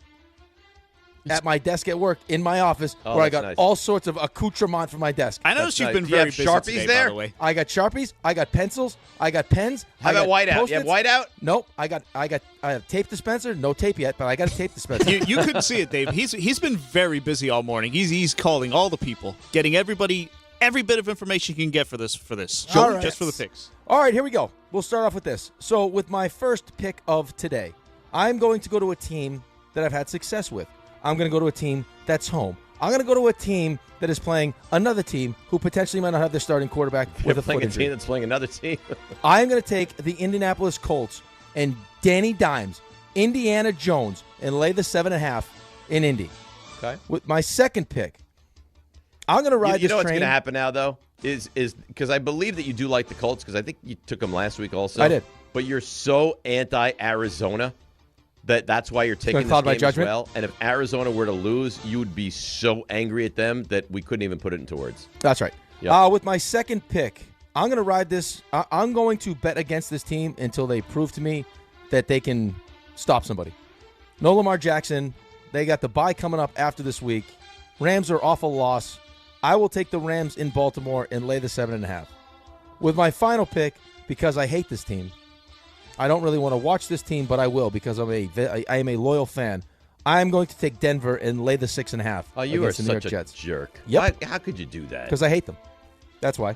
Because Rich mocked me and said that Sean Payton doesn't want to embarrass Aaron Glenn, so he'll only beat him by 17. He did say that. I don't think Sean Payton's going to run it up on Aaron Glenn. You know, those guys are close, so I do think they'll win by probably 17, at least 17. Oh, God. It's unbelievable. They're so close, they'll only beat him by 17. Imagine you didn't like him. Beat him by 47. Right. All right. Those are my picks. Very good. You know what? I bet you do well because you didn't listen to us. I bet you setting the table. I bet you do well. That was my nickname on the baseball field. I was the busboy. All right, Raymond, you already got one of the books. Let's hear the other two. Yeah, not a good start to the week. I was left alone on an island there with the Eagles. That's okay. Rick, I actually like your thought process on a lot of this, and I'm going to go to Baltimore. The Rams. 7.5. Yeah, I like that number. The Baltimore defense is decimated. Lamar's still banged up. It's just McVay. Give me Los Angeles minus 7.5. I'm right there with you.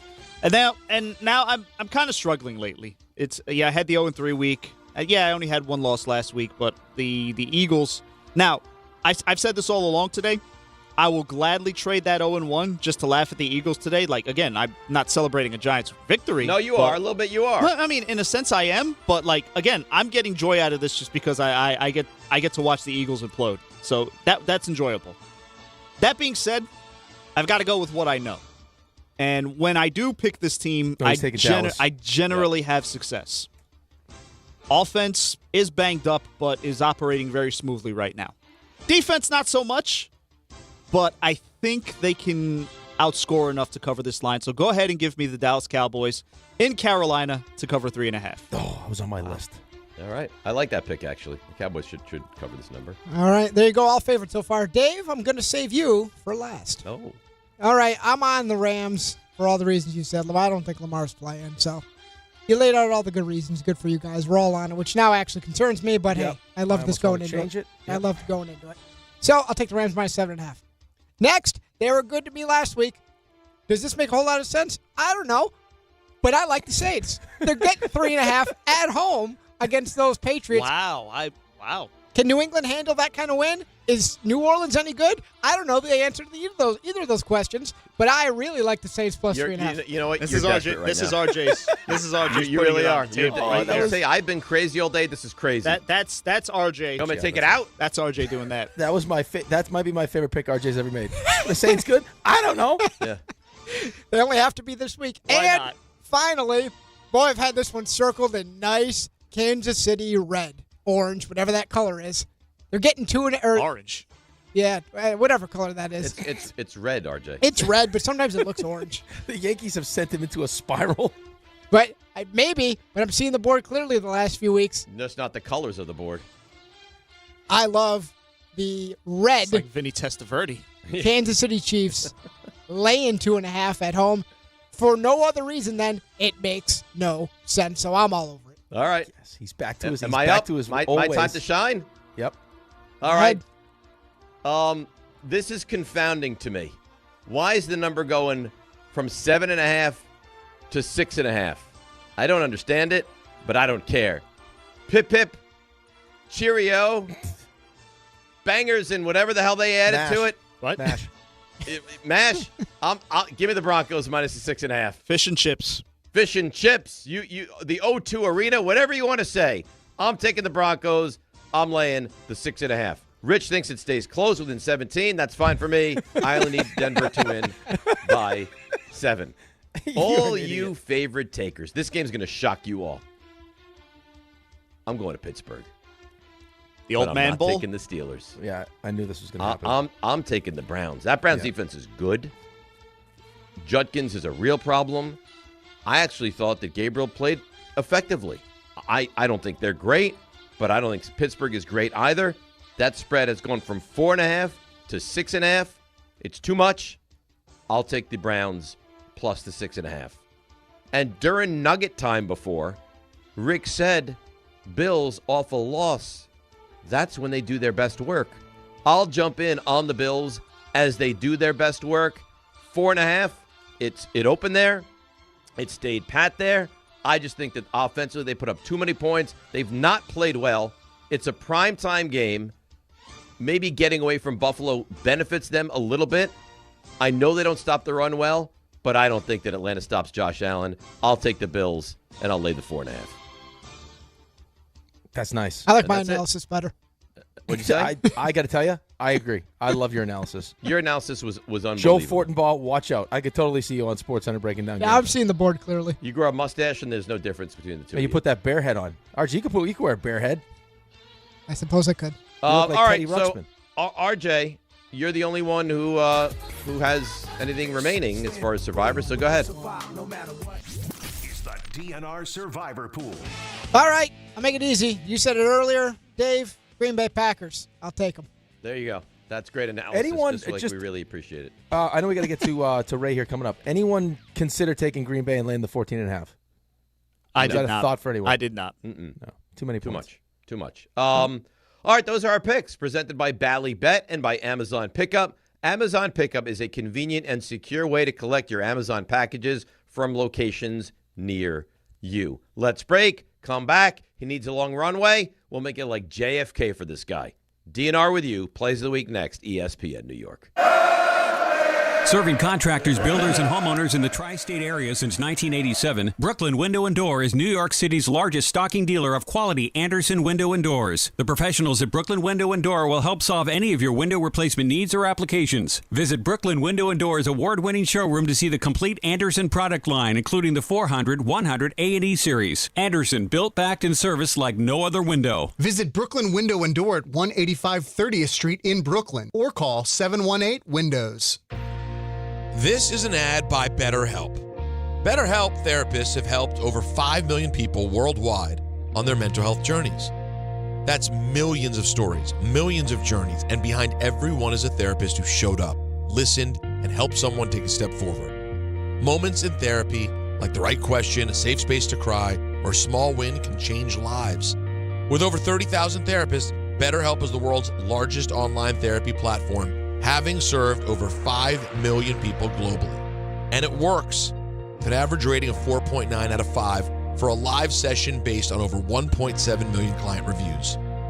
This World Mental Health Day, we're celebrating the therapists who have helped millions of people take a step forward. If you're ready to find the right therapist for you, BetterHelp can help you start that journey. Our fans get 10% off their first month at BetterHelp.com/timeout. That's BetterHelp.com/timeout. This college football season, show your school spirit every time you pay. Introducing college-branded Venmo debit cards. Rep your team on and off the field with custom school designs that let everyone know who you root for. Whether you're tailgating, grabbing snacks for the watch party, or celebrating a win, you can unlock 15% cash back at ESPN, 1 free year of Perplexity Pro, and more. This college football season, score more with the Venmo debit card. Get yours now in the Venmo app. Learn more at venmo.com/collegecard. Max cashback varies. Terms apply. The Venmo MasterCard is issued by the Bancorp Bank, N.A. Tire care shouldn't come with extra costs or surprise fees. It should be simple, straightforward, and stress-free. So at Midas, they're rolling out the limited lifetime tire guarantee, included with every tire purchase with paid installation. You'll pay nothing for flat repairs, nada for flat replacements, zilch for tire rotations every 5,000 miles, and zero for other preventative maintenance. So with this limited lifetime tire guarantee, you'll pay a whole lot of nothing compared to what the other guys charge for tire care. That's the limited lifetime tire guarantee, only at Midas. Knicks fans, opening night is a bounce pass away. Join ESPN New York's Don, Hahn, and Rosenberg live from 3 to 6:30 p.m. from Stout on West 33rd between 6th and 7th. Steps from the Garden. Get ready for the start of Knicks basketball. Runs it off the dribble. He got it and one. Be there for special guests, live Knicks talk, and opening night vibes before tip-off. We'll see you at Stout on West 33rd. Don, Hahn, and Rosenberg live from the Knicks home opener. Don't just listen, don't just watch. Be there.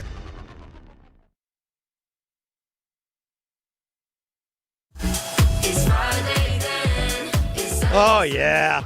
It's Friday, and you know the weekend is going to be good because you had a great Thursday. Game time brought to you by Tullamore Dew Irish Whiskey. When it's game time, that's exactly when it's Tully time. Tigers Mariners square off in a winner-take-all, loser-go-home matchup tonight in Seattle at 8:08, a game you can hear right here on ESPN New York. And that's Game Time brought to you by Tullamore Dew, the original triple distilled, triple blended, triple cask matured Irish whiskey. Be sure to grab a Tullamore Dew or try the new Tullamore Dew Honey during today's action. Glasses up to enjoying Tullamore Dew responsibly. Raymond. Hi. Oh, Raymond, old boy. Hi there. How you doing? What a day it's been, huh? I've had a great time today with you guys. I'm sure you have. Yeah. Are you ready to do the plays of the week? Time. Absolutely. Oh, let's go. Raymond, guess what we're going to get into on the other side? Are the plays. I want you to guess. And specifically the Knicks of the week. That's right. You're good. You win a prize today. Hey, you know what's so great about this week? Because as great as we're finishing it, it didn't start so great. I swear to you. Yeah, Slate was if I have to hear RJ, I think you're a little bit wrong with Darius Slayton. I think he's a pretty capable receiver. I'm going to strangle him. I'm going to put my hands around his neck and strangle him. I've told you guys for years. I think it's Ray that says that to you. Whoever it is, I'll strangle all of them. I mean, we keep coming back to the same point. RJ, do I have energy today? Is this energy? Or do you want more? RJ was under attack this week. Vinny D, RJ is always patronizing you, and it's just disgusting. He's the king of wordplay, and I'm horrified by it. Maybe King cosplay. Yeah, Rick learned what cosplay is. What did you think it meant? I don't know. I've heard it before. He thought it was sexual. He heard somebody say it in Canada. He thought it was sexual. You guys are going back and forth with the Giants and Jets. This is what happens when you turn the ball over 5 times consecutively. You know who the last team to do that was? The Jets? Yeah, that's right. Rick telling stories about caffeine pills. They're passing out like caffeine pills, and the guy goes, "You want to play good or you want to play great?" I said, "What do you think?" And I took too many of them, and by the start of the third period, I was in a fetal position. I was on my skates but couldn't move. There's inhalers. And they didn't tell me, or I wasn't paying attention, that you're only supposed to take so many hits of the inhaler. Oh, so I was like, on. if some of this is good, then more's probably better. Dave issues at home again. So I'm like, Alex, what are we doing, though? Be smarter. He goes, well, what's the difference anyway? Mom runs the house. If Mom's not upset, why should you be upset? He goes, Dad, if you go away, we're fine. We miss you, we're fine. Mom goes away, we don't have clothes, bills are not paid, we don't know what we're doing for food. It all falls apart. We just did the picks again, and that was called into question why we do it. You explain to me the reason that we make the picks. To embarrass each other? Yeah, that's really the truth. I really am lucky. Look, can we take a minute? You should. Can we just take a minute to realize my greatness? RJ? Do we need to take a minute? Wouldn't you want, Sherry, if you were getting sloppishly out of control with your physical look, to be like, you know what, Dave? I love you enough to tell you it's time to get in order. That's what I thought of the show. She never did. It's really interesting considering where we ended up today. More on that in a bit. Maybe she made hints. I was more direct. No, she just loves me for whoever I am. Maybe she's a chubby chaser. Maybe she is. More cushion for the pushing. Maybe Dave's a little needy. He needs to feel uber important. That's right. Ray. I need to feel highly special. Yeah. Let's start What's out. the key word there? Yes. Need. He needs Sherry to, you're the best I've ever had, Dave. I think that goes without a doubt. Then her nose goes, You like the fast? Yeah, fast. I can't always give it to you fast. I don't always have it. But I like it fast. Well, if I can give it to you fast, I'll give it to you fast. Try. Appreciate Jordan stepping on multiple days this week. He teased the Dart Scatterboo story that he had. First time they met, 3 seconds in, they just headbutted each other. And then they go to the rookie premiere, and he barely knows the guy. And Jackson Dart's sleeping, and he wakes up, and Cam Scatterboo's giving him wet willies and putting food on his face. Entertains Rick. Tell me that's not right up your alley. Right Rick. up his alley. Yeah, and if he did it with no pants on, that would even be more, you gotta be naked more right when up you his do it. alley. If you're naked while you do it. Appreciate Tim Hasselbeck, rather, stopping by, giving us suggestions for his opening music. You know the Justin Timberlake, we're bringing Sexy back? Yeah. They switched it to we're bringing Hassel back. I messed up yesterday. I really should not have taken the Eagles, but I thought Rick was going to be right there along with me. Dave, I appreciate you sticking to your convictions. I'd rather cut off a toe than take the Eagles tonight in that game. So you got nice feet. Why would you take your toe off? I would rather do that than take the Eagles. Fly, and pick the Eagles. Eagles, fly. He doesn't like the Eagles. I hurt my shoulder just doing that. Good. Doing the I hope fly, you Eagles, fly. dislocate it. Yeah. And then that brings us to today, because the Giants did score the biggest upset, the biggest win in years for the New York Football Giants. This is the greatest feeling in the world. You want energy? I'll open my butt cheeks and give you energy today. Oh, my God. Oh, that's right. Get ready, Philly. It's coming. We made love to your women right in front of you last night, and there's while nothing you you watched. can do about it. Yeah, dressed up as football players. A little cosplay, if you will. And then expose our butt cheeks. That's 2 references. Butt cheeks open, just rays of energy just coming like lightning bolts coming out. Energy bolts. Energy. Butt bolts. Butt bolts. Big cheek energy. You would think it would stop there. You're beautiful. Oh, you're so beautiful. It did not stop there. It's like an oral fixation. Maybe I have an anal fixation. I mean, anal fixation, all sorts of fixations. I'm going to take it out. I do not want you to do that. I'm an awful, happy, butt cheek open guy. That's who I am right now. And you know who benefits most from this? Sherry's in one today. I can Oh, guarantee yeah. that. Oh, she's going to get some later. I'll tell you that. I can think of no better way to go into the weekend. Congratulations, Dave. Congratulations, Sherry. Have fun. Great win. Thank you, Raymond. What a job by all you guys today putting up with my my craziness, my lunacy. It's Rule 76. Oh, no. Why do I not hear him? Rick, try it again. It's DiPietro Rule... Rothenberg. Hang on a second now. Oh, my goodness. Well, you're the one that screwed it up. It's I didn't- Rule 76. No excuses, Blake. Champion is DiPietro Rothenberg. And The New York Football Giants. right here on ESPN New York and on YouTube. No host should have that much power.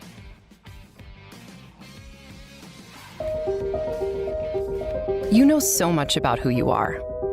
But do you know what makes your body your body? With over 100 lab tests and insights, function